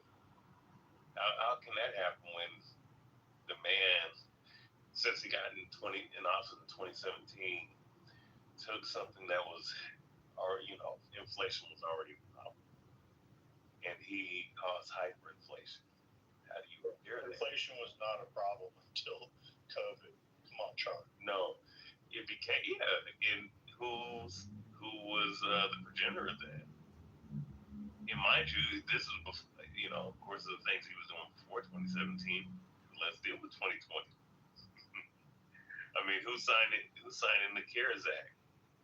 And who caused mass printing of money through the stimulus packages, Joe? Was that Joe Biden? Was that Obama? Hell, was that retard President George W. Bush, or was it fucking Trump? It was Trump. Shutting down of cities, doing lockdowns. It was Democrats. It was also some Republican local politicians that when you shut down a city, you shut down your economy in that city. So the worst thing that ever happened to our country was the lockdowns. Okay. And he signed off on it. And he signed off on it. How necessary? He was the one that went in, right,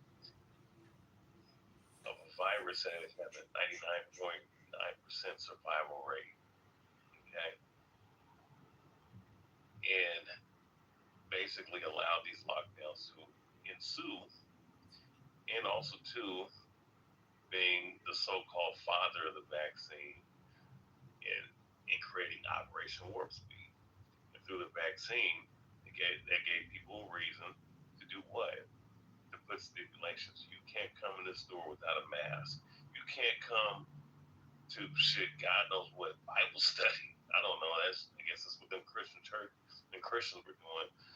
You can't come to Bible study unless you was jabbed up and booster shotted up. He was the one that started that shit. And Biden did the same shit too. But the policies in California were enforced by California, right? Yeah, you could say that, but the president was created by the president. How were the policies in California created by the president, Chart? Well, I mean, he created. My point is, Joe, he created the president. He literally created. He literally created the president.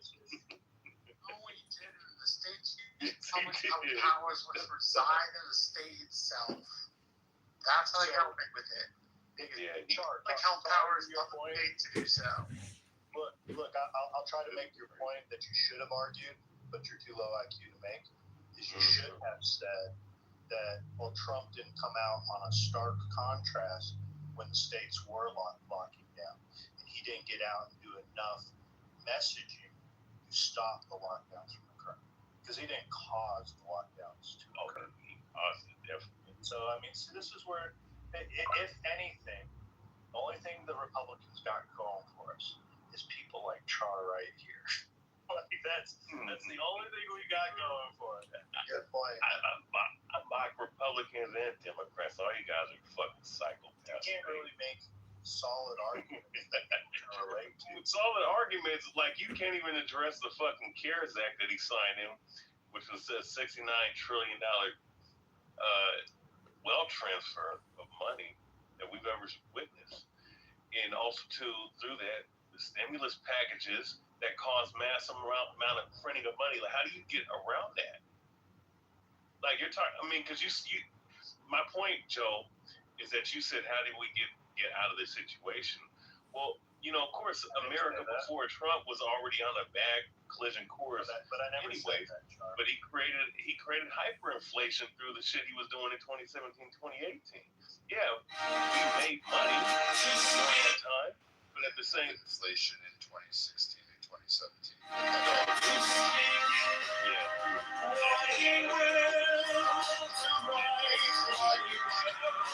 There was hyperinflation. No, there wasn't. You better go.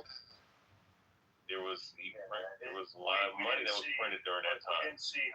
We didn't see significant inflation until 2021, Char. Yeah. You can attribute it to started going up significantly summer of 2021. Yeah, it was off the chart. Yeah.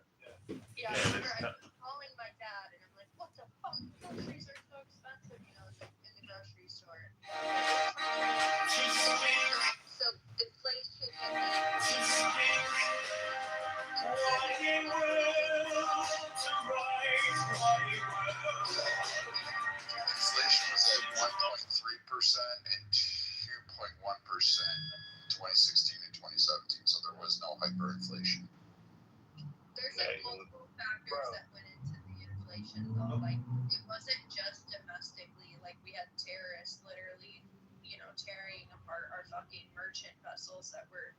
trying to bring us, all of our shit here, and that costs us a lot of fucking money in that same time period, which added to that.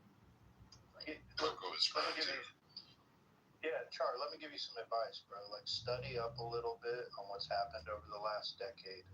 Get some solid arguments. If you're going to spike the football when polling isn't looking favorable for Trump in the midterms, get your talking points down, bro, and you can come in here and you can school us. We haven't addressed it.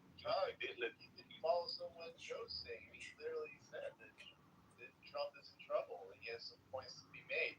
Like, you literally can just follow that playbook and do really well on this app. But the problem is, you guys all do this stuff where you're off in La La Land. It makes no sense, and you're actually creating more voters for Republicans. Again, that's how Trump won last time. Are you serious? You guys are his best recruiters for voters. Honestly, if you guys just shut up, Trump would have lost the election. If you all just went on. I don't give a fuck about these I know, I'm fake-ass just saying in elections. general, not you, in general, but you don't help either. But I'm just saying, like, if you all just went on mute, Trump probably would have lost this election for all we know. You guys just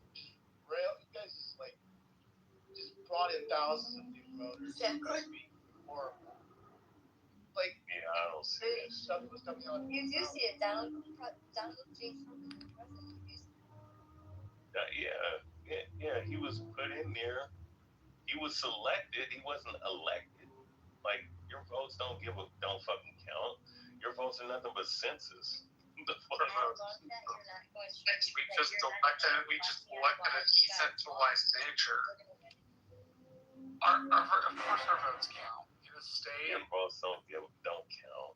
Like, stop. Yes, they do. All these elections are fucking rigged / scripted / all right. I have a question. Have you ever, I don't know, maybe worked an election? You think they're rigged. So how do you work them? Have you worked an election? I don't believe in this bullshit fucking left-right paradigm where you have to vote. Statement without any evidence to back it up, without any intellectual curiosity to figure out whether this is let's see. The 2000 election. I mean, he did win the popular vote. Yeah, fuck the pop. Yeah, what is that? That's the point. What the fuck does that mean? That means majority of Americans voted for him. Yeah, and you know what's funny? You can win the popular vote, but if you don't win the electorals, that means jack shit. Right, but I'm saying like, but it's a popular vote. A measure of affection. Right, but I'm saying that also implies that a majority of Americans wanted him. Okay, yeah, I mean that's based off of the paradigm that was going on, right? Because it's like a teeter-totter, right? You go to left, people don't like The it. mayor to You create go to a right, liquidate people don't like struggle it. pension Right? fund management account and safe struggle for your asset management fees. Pension contributors receive liquidation of this check, and all future pension contributions will no longer be managed by unfunded investment You volunteer and want to give yourself some first-hand experience on how they actually work. So, but we need to know first. Shar, do you vote? No, I don't fucking vote. Okay, so there we go. Why are we? Oh, never mind. That's the point. Oh wow, yeah. I'm the smart one. Why would I sit up here and engage in election hand? Why would I engage circus, and I watch the circus. I don't engage in it. Yeah, I mean, like, that's a good point. But by the way, you think this country is like great, right, Charles? Just gonna put two and two together. I think this country is a piece of shit. Just real quick,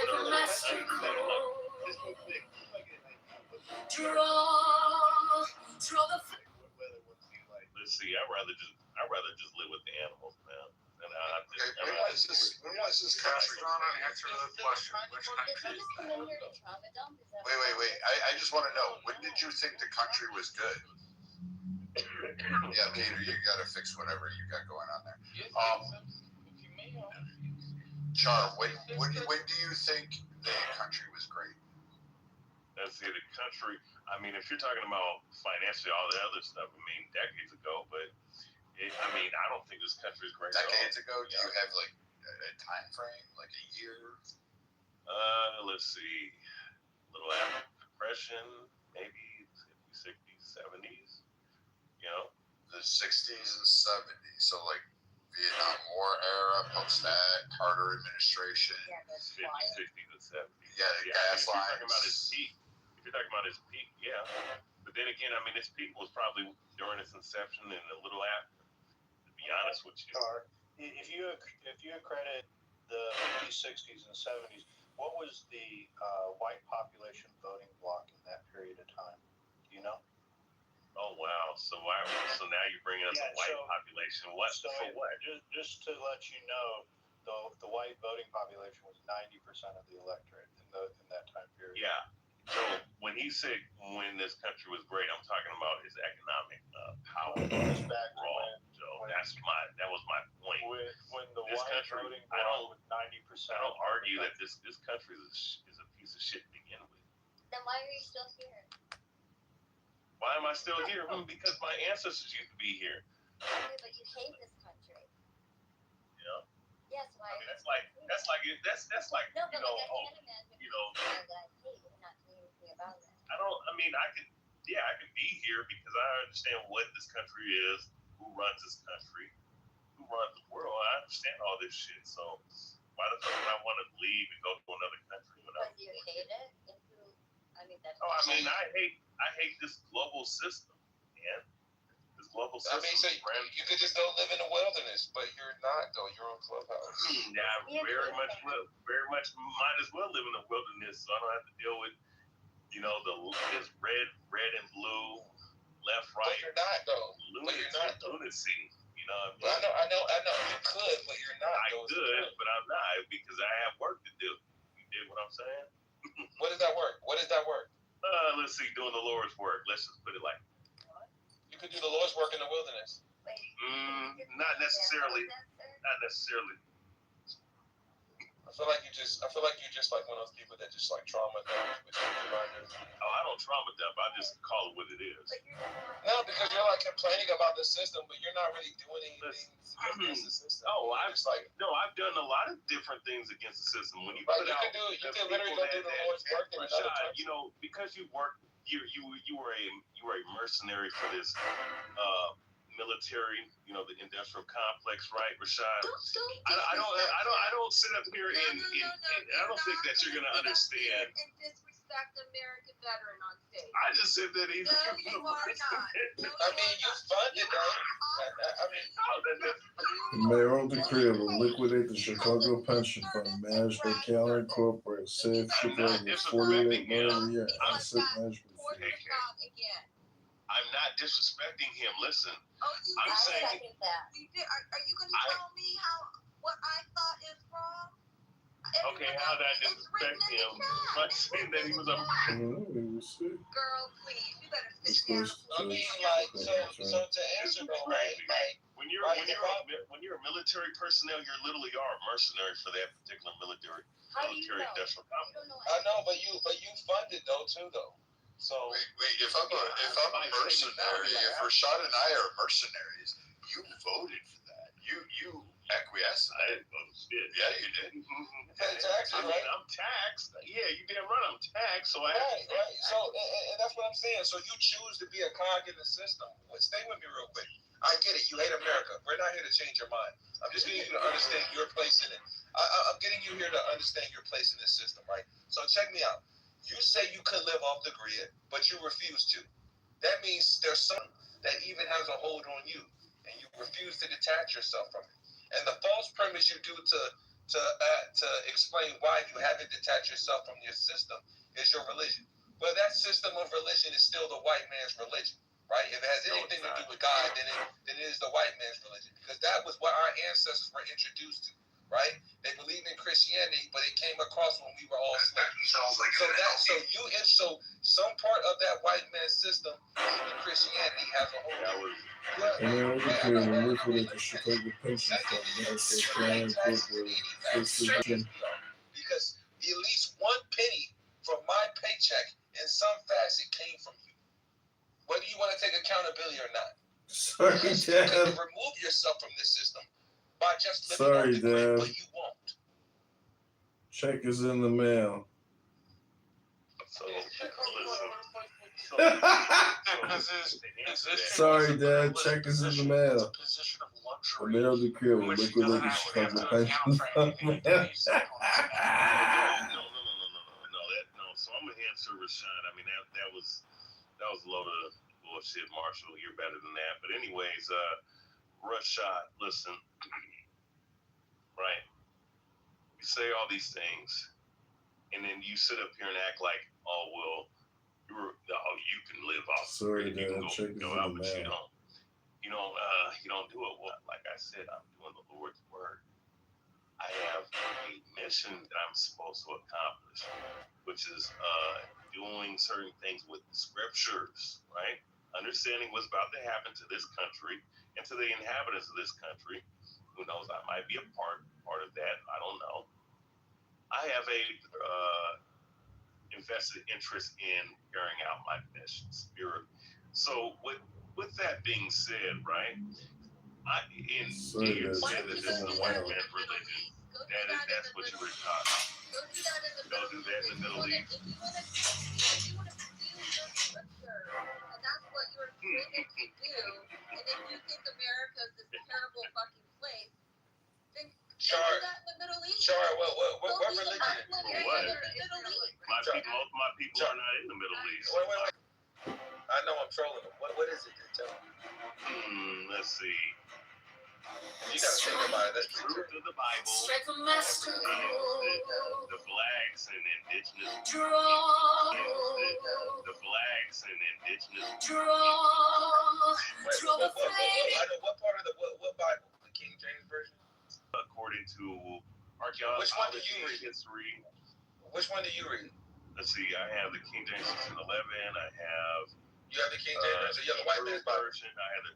Wait, Charles. I know. You have the white man's version. Yeah, the King James wasn't a white. So you subscribe. Wait. So in some facet, you are. King James look like fucking. I know. Wait, you have to agree with me that you subscribe to a part of this society. No, that you're talking about Christianity, modern. Wait, hold up, Rashad, real quick. Don't please just listen. You're talking about modern Christianity, right? You're talking about Americanized Westernized Christianity. That's not what I believe in. It also has absolutely nothing to do with the Western mindset that you're thinking of when it pertains to the concept that people believe in over here. Even the concept of Christianity that you believe in was not the concept of Christianity that was formed almost a whole fucking millennia ago. Wait, okay, sorry. I would ask you this. Sorry, Dad. Check is in the mail. You believe, right? Okay, John, you're spewing lies, and I want to know what Bible you got this idea something is going to happen to America in the Bible. I don't like to say Christian because to be like Christ is what the definition of a Christian is, and that's impossible. So I try to be like Christ. I just say I am spiritual. Thanks. So, sorry.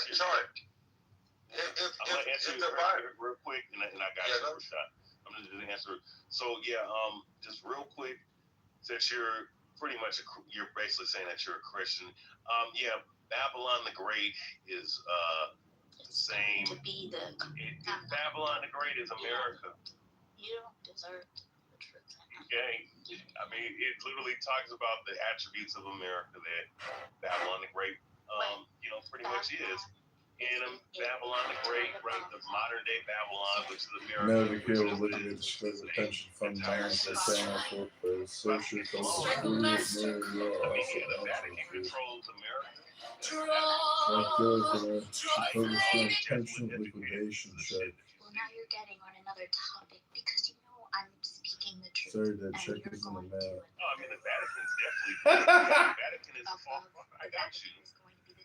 Sponsors the request of judgment. Well, the Vatican is the base of the world. Thing goes into action, but no, it does not say what's going to happen in the U.S. U.S. You made that. Listen, no, I know the Bible didn't. The Bible said it. This is what It's not just America. A whole bunch of countries are gonna get nuked. What do you think? Why do you think all that shit's going on over there, Lisa? I don't know. Maybe people like you put propaganda out there. And I don't think urge everyone on to be radicalized. Yeah, I don't think that you answered it. Radicalized? What are you talking about? Shar, she asked you a question, you still haven't answered it. So you kind of got me confused. You want to know what Bible or what scripture you were referring to? You kind of like rattled off. Oh yeah, no. I mean, I'm referring to. I mean, look, the Book of Revelation, the 17th chapter. Also, too, it's also in Isaiah that. No, it's not. Lisa, it's not going to say the United States. I'm talking about Babylon the Great. Okay. Because I heard whatever you said it was, it's not the Bible. So I'll just get that for you. And my only point is that, like, his justification, he tries to detach himself in an almost holier than thou perspective, but he's not really fooling anyone in the room. Like, if you subscribe to the King James Version, we all know that the King James Version is, a lot of these things coincide with the King James Version. Literally, the stories almost go hand in hand. Some of them are, they explain them in continuity, right? Yes, but you subscribe to the King James Version. And my thing was, he said simply a translation. And when the objectively, even if you're ignorant to this vibrato or narrative he's pushing, like from just an information perspective, you can see that, okay, the King James Version is indeed an edited, white man edited translation. It's not the basic.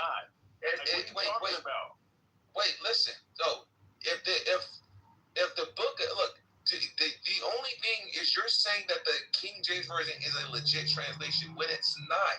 Even some of the names that are applied in the King James Version are not in the original manuscripts.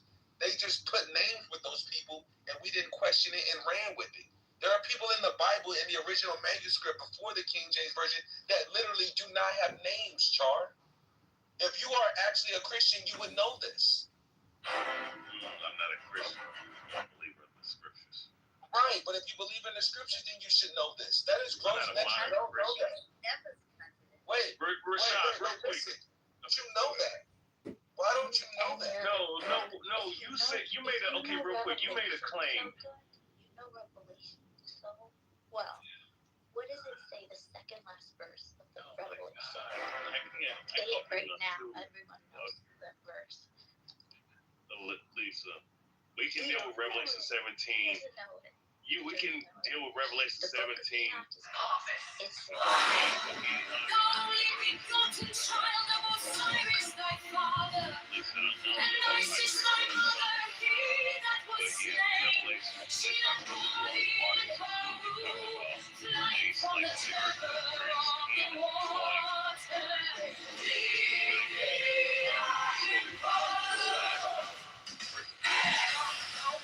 Is a flashing white, whiter than before. The King James Bible. The only begotten child of Osiris, thy father, and Isis, thy mother, he that was slain. She that bore thee in her womb, flying from the terror of the water.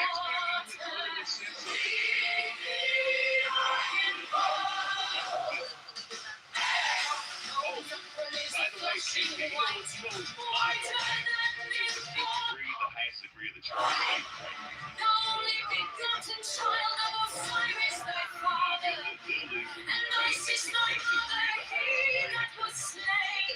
She that bore thee in her womb, flying from the terror of the water.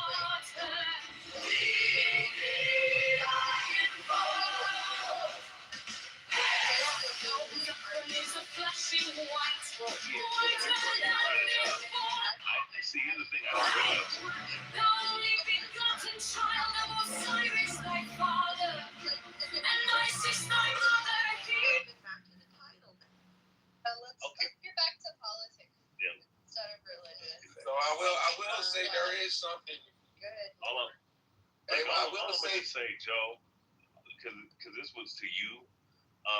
You didn't answer the CARES Act. You didn't answer the mass inflation in 2020. And you always duck that shit, and you'll call me a lunatic. Because you know that There was no mass inflation in 2020. Yes, it was with No, it Trump. was 2021. Consider yourself Yeah, that happened. This shit that happened to me. do you consider yourself a prophet?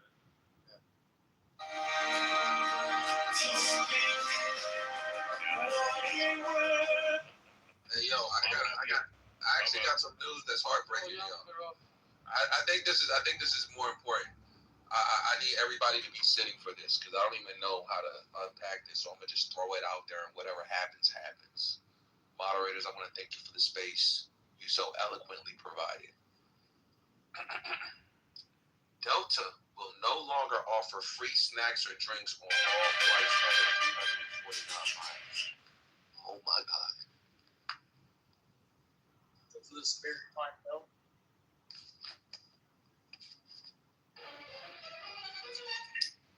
This is what, and this right here is what Char's talking about, the fall of America. It starts with the Delta snacks. First it starts there, and then it teeters down from there. This is where I didn't know. I'm a believer. Wait. I'm a believer. Listen, there has been no time in history, in American history, where Delta charged for free snacks. They were free for a reason. You had options. Listen, you had options. Cranberry, orange juice, Sprite. I used to get the cranberry with no ice, so my blood pressure can hit higher. And, you know, the dopamine effect.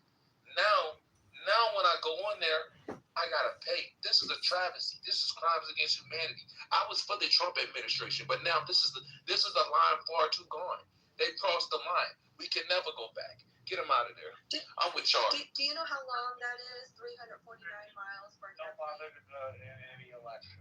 It's What is That's that? a way to show loyalty to the drug administration. It's like 45 minutes to an hour. I know, but like, so let's say I'm flying from Texas to Virginia to see my mother, and I fly Delta. Am I getting free snacks or not? Yeah, that's more. It's more than 349 miles. Are you sure? Are you lying to me? Are you lying to me? I just looked it up. 149 air miles. Wait. So you telling me? Hold on. Stay with me real quick. So if it's a connecting flight, am I getting free snacks on my second flight or not? If it's less Be honest. than, no. If it's more than, yes. Wait. That's impossible then. Most flights are connecting flights. Most flights are longer than. Most flights are one-way flights. For sure, to help you out, buddy. It's because they can't make it. The flight attendants can't make it all the way to the cabin before they'll have to sit down.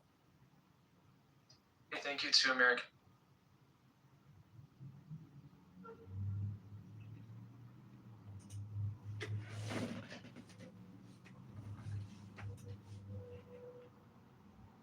Sorry, the check is in the mail.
Strike the master cold.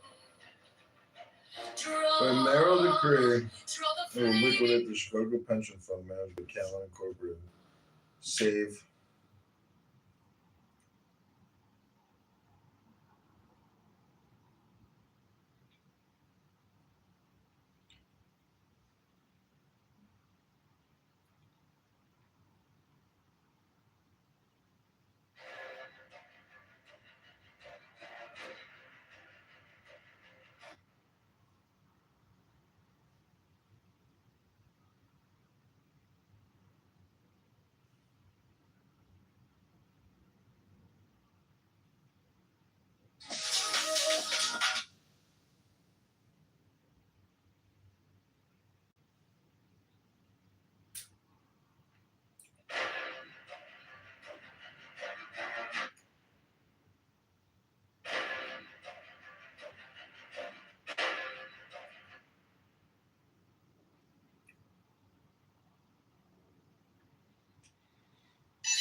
We are $38 trillion in debt. So you have to look at that as the United States credit card, except we only make $5 trillion in income.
conservatives. Nigga, fuck it.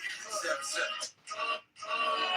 Nigga, fuck it. 7-7 cutlass. I move my ass to Cali with my Indiana bucket. I need to slap a wet one on the frame, a little rusty. They call my shit a scraper and the baby bitches love it. And I'm choking on some Cali good. They wanna choose some Crenshaw. Since a little nigga watching boys in the hood. Since Ricky got killed, copping that cornmeal. Before the palm trees, pussy in the recording meal. I was overdue for a visit. A valley bitch, my family in the shot. They needed it to shout. They ain't when they can sex is great. Perfect the art of fornication. Could've chopped the car for a bar. No Cali conversation. All my hoes the way back. Won't even be chillin', but they get shot me out until I die. But bitches late is what I think at. My children gon' be raised there. Where they gon' place my grave. This is fully operational. There's a load in here right now. The load is a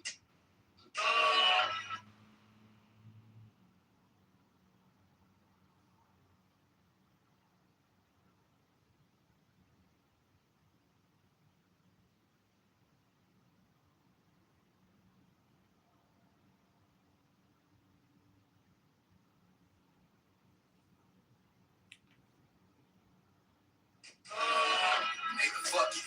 7-7 cutlass. I move my ass to Cali with my Indiana bucket. I need to slap a weapon on the frame, a little rusty. They call my shit a scraper and the baby bitches love it. And I'm choking on some Cali good. They wanna choose a Crenshaw. Since a little nigga watching boys in the hood.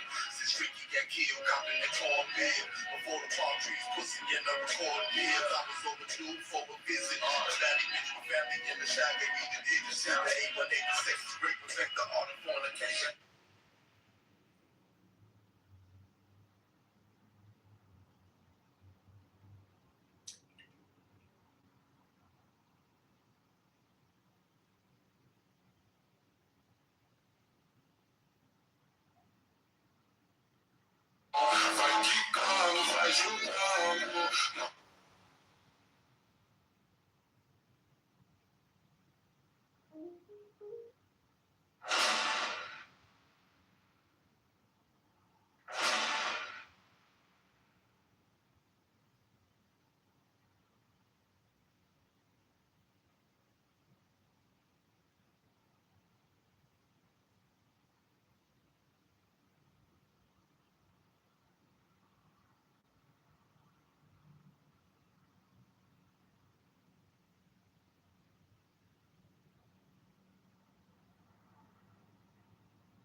Strike the master chord. Draw the flaming sword. Crown child and conquering lord. Avenger.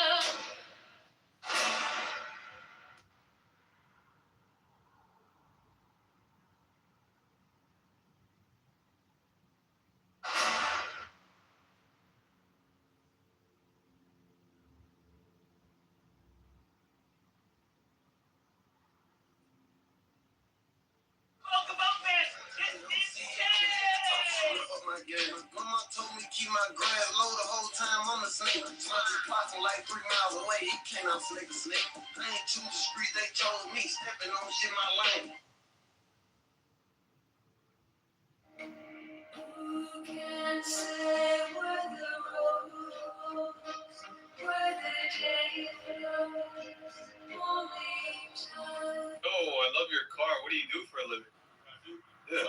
Scan this right here. Scan this. Yeah. Wait, what is Email, this? my Snapchat, everything's gonna pull up. Wait. One of those, bro, if you want to get rich. Wait, what is that on your wrist? What is that? I'm a business owner too. This is what you just scanned. This is going to be a very important part of our investigation, and it's also really important that we hear directly from survivors. And so at the center.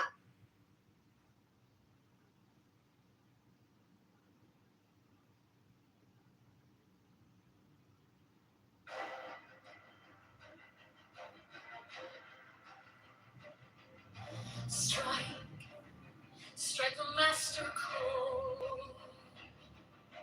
Draw the flaming.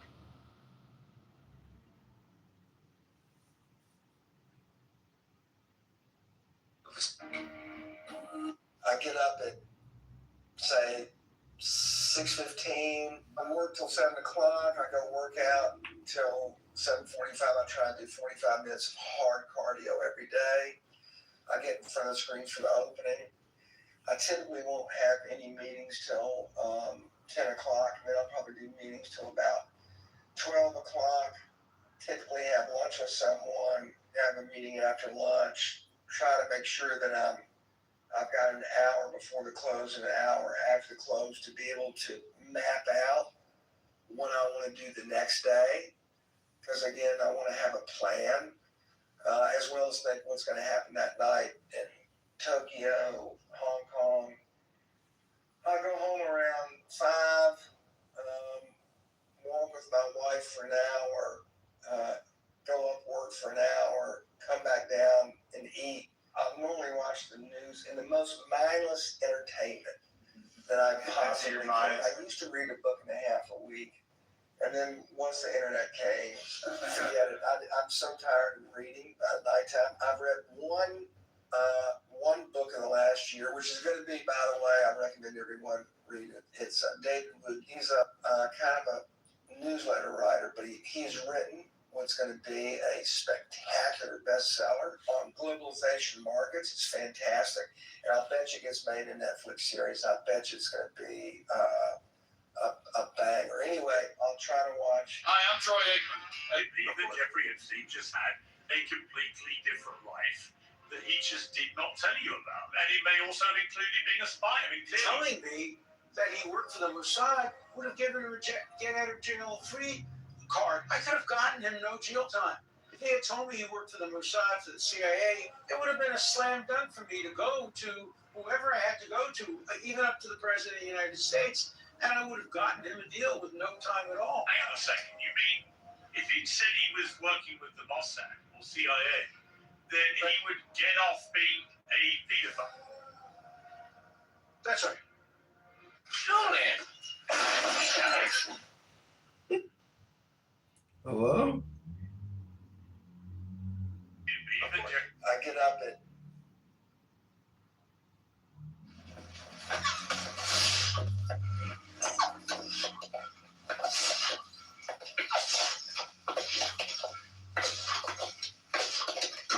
Baby, America first, America only. We'll see you here February 7th, Saturday, 12 noon, outside the ministry.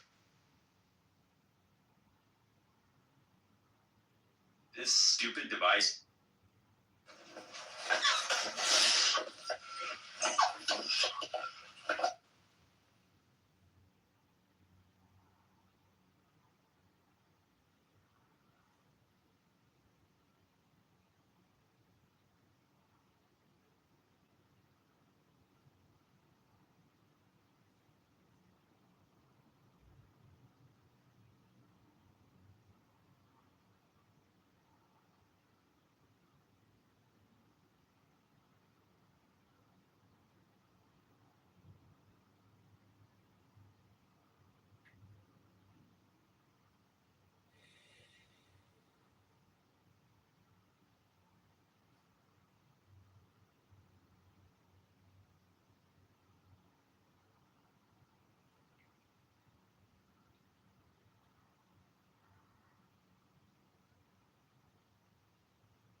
What happens when you hire? So the jerk question: can you actually be a good guy, or do you really have?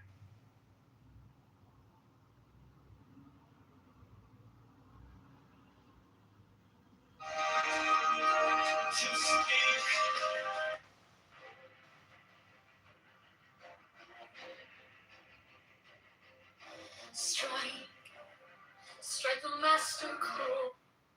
So the.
So the jerk. We've been together 18 months, and I've taken 3 days off. He's taken 3 days off. Yeah. That's not bad. Not bad. It's better than we have a philosophy if it ends in Y, it's a work day. But we met one of the investors introduced us, and I did a 60-minute Zoom with Jimmy, and he had just landed from doing a charitable project in Kenya, and he was in a Walmart. And you would think that's kind of normal. And he's being flash mobbed in a Walmart while he's I don't fault Truman for dropping the nuclear bomb. The U.S.-Japanese War was one of the most brutal wars in all of human history. Kamikaze pilots, suicide, unbelievable. What one can criticize is that the human race prior to that time and today has not really grappled with what are, I'll call it the rules of war. Was there a rule that said you shouldn't bomb, shouldn't kill, shouldn't burn to death 100,000 civilians a night? LeMay said if we'd lost the war, we'd all have been prosecuted as war criminals. And I think he's right. He and I'd say we're behaving as war criminals.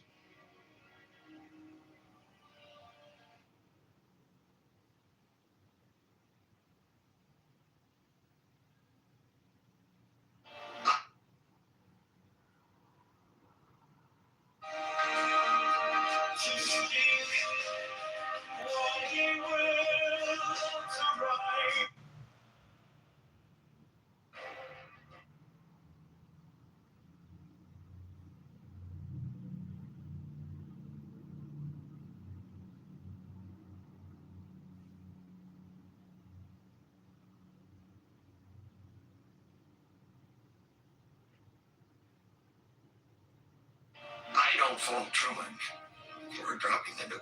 Give me 90 days. What is the difference between your position?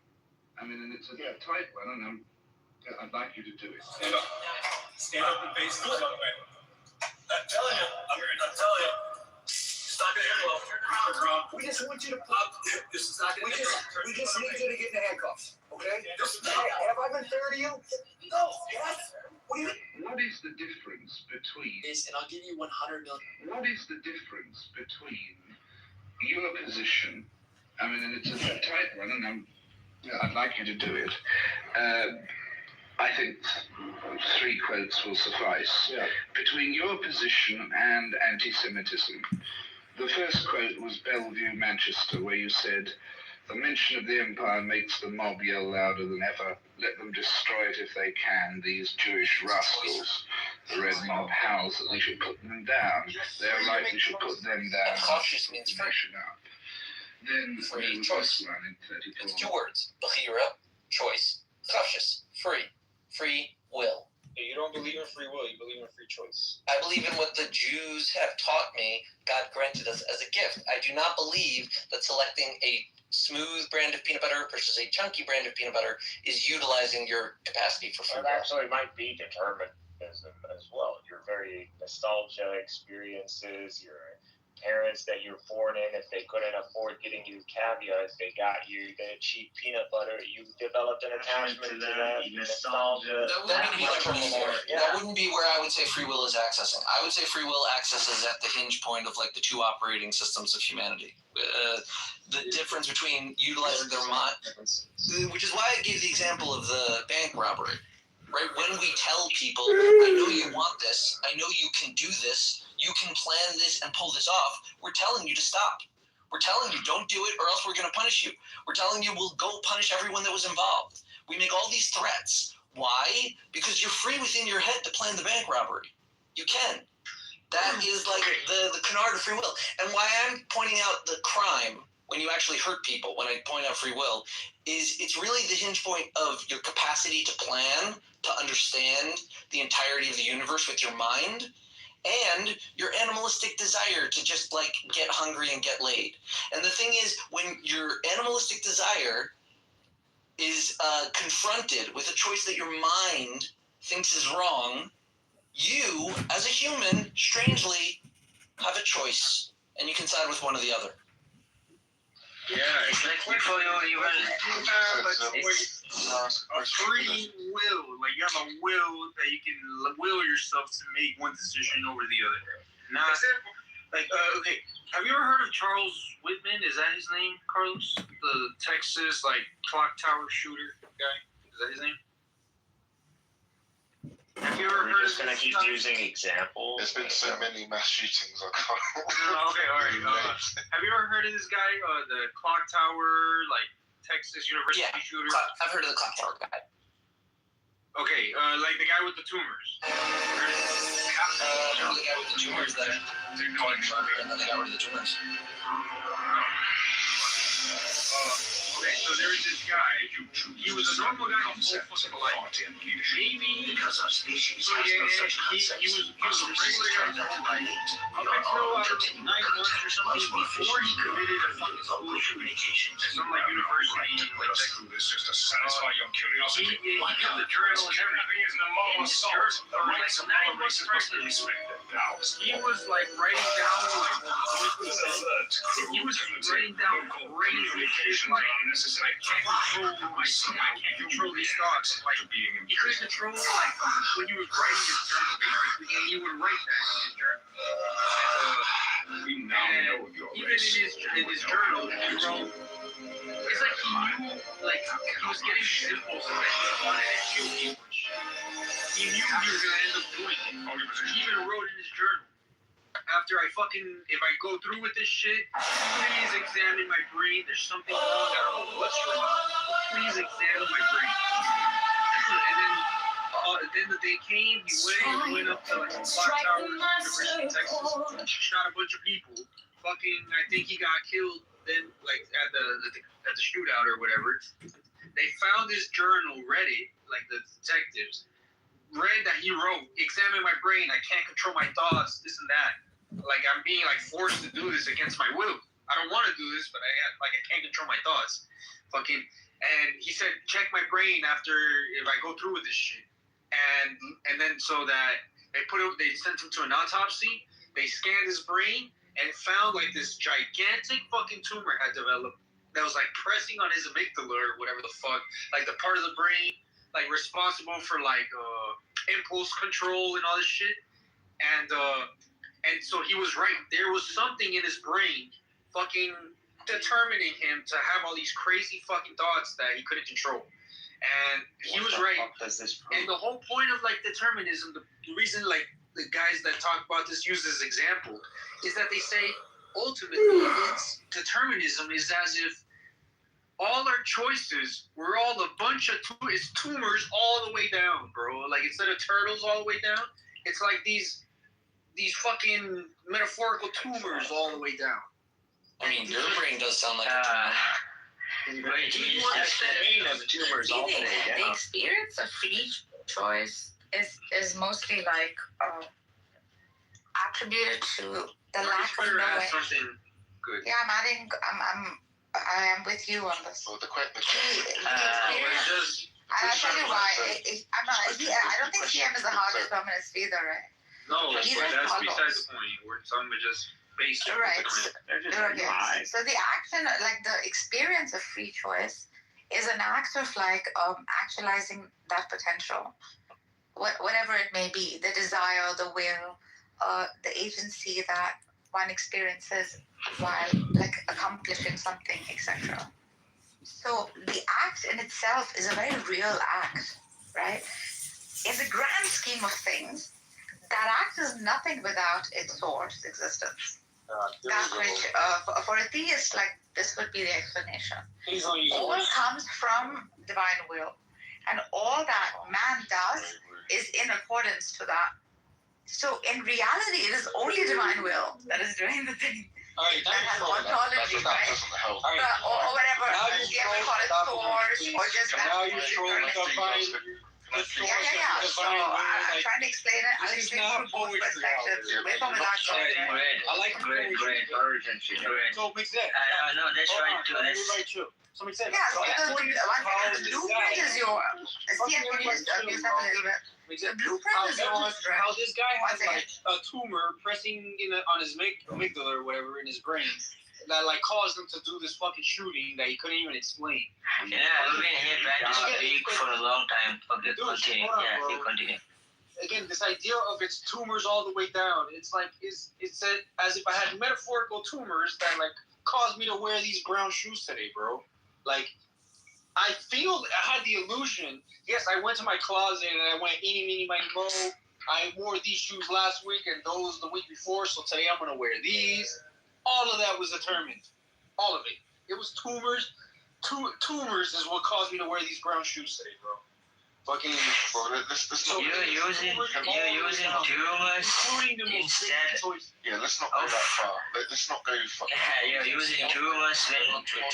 There's a simple experiment, right? Hold on, please. I've been trying to say something for like last. Yeah, what is it, Carlos?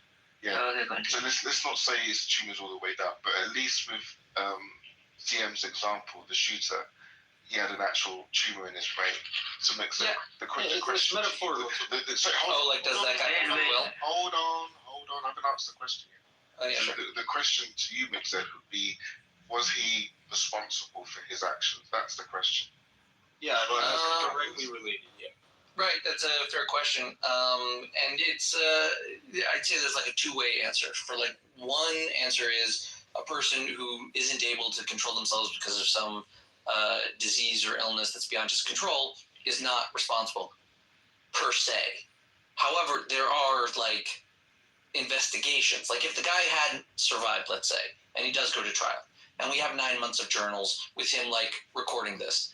It depends on what those journals show and like what kinds of steps he took at that time. We might hold him morally responsible at the time that he knows he's planning a mass shooting and that he's having trouble controlling himself and he doesn't seek medical attention. Like there are certain instances of like, let's say a person is prone to seizures and they're driving in the car and the seizure happens and they crash and cause someone bodily harm.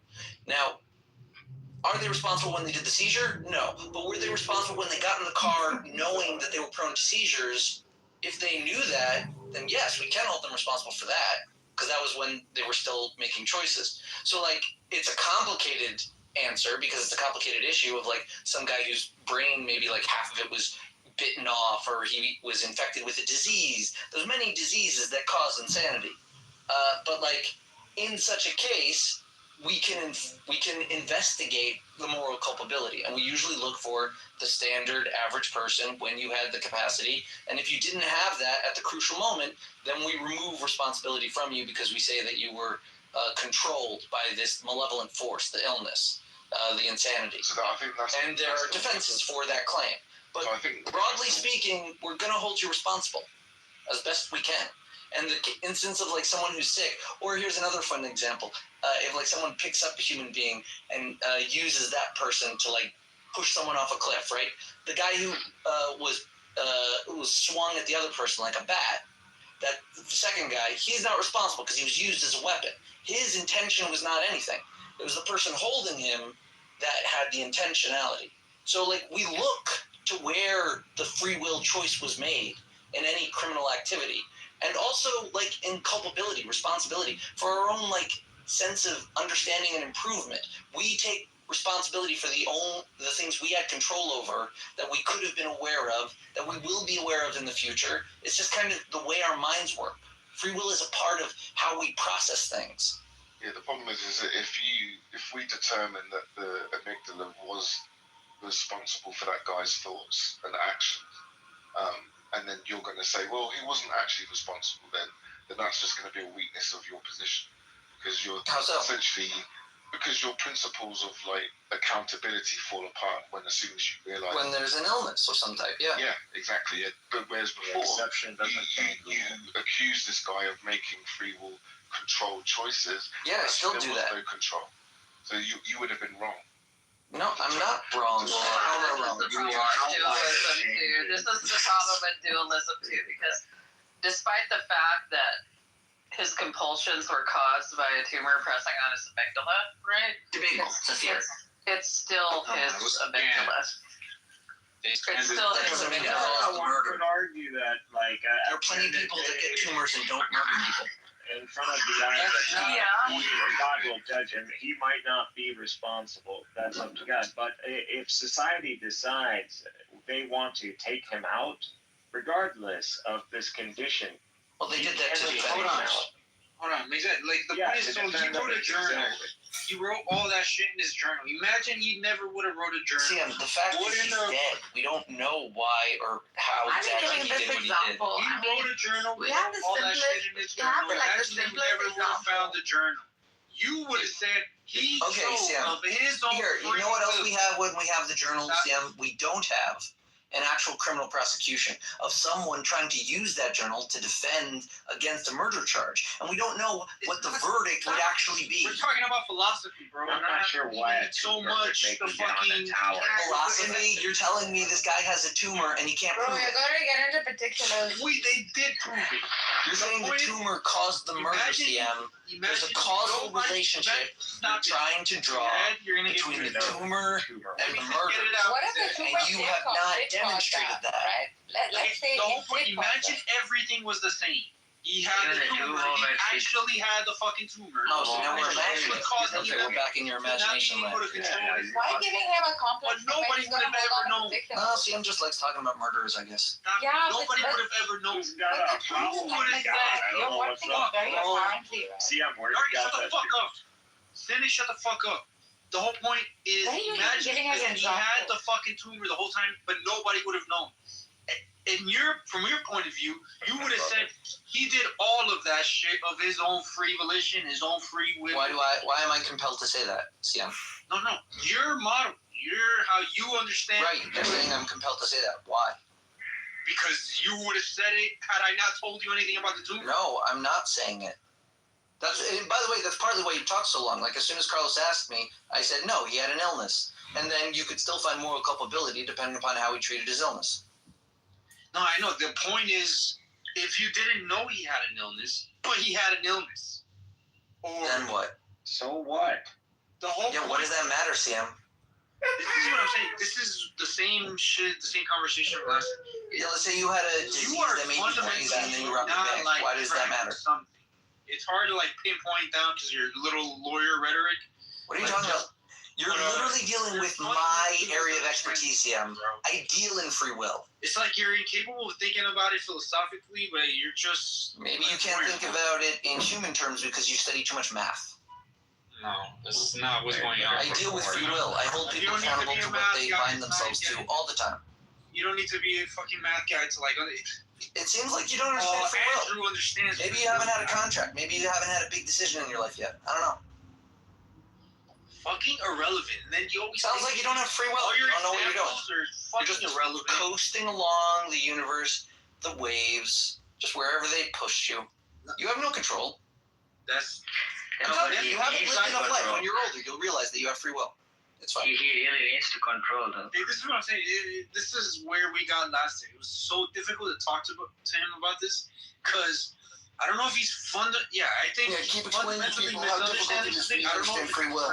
Well, I think. I don't know if it's on purpose or like he just. I don't know. Hold on. I think you might be brain Yeah, damaged. he said one word, right? That points at his motivation, right?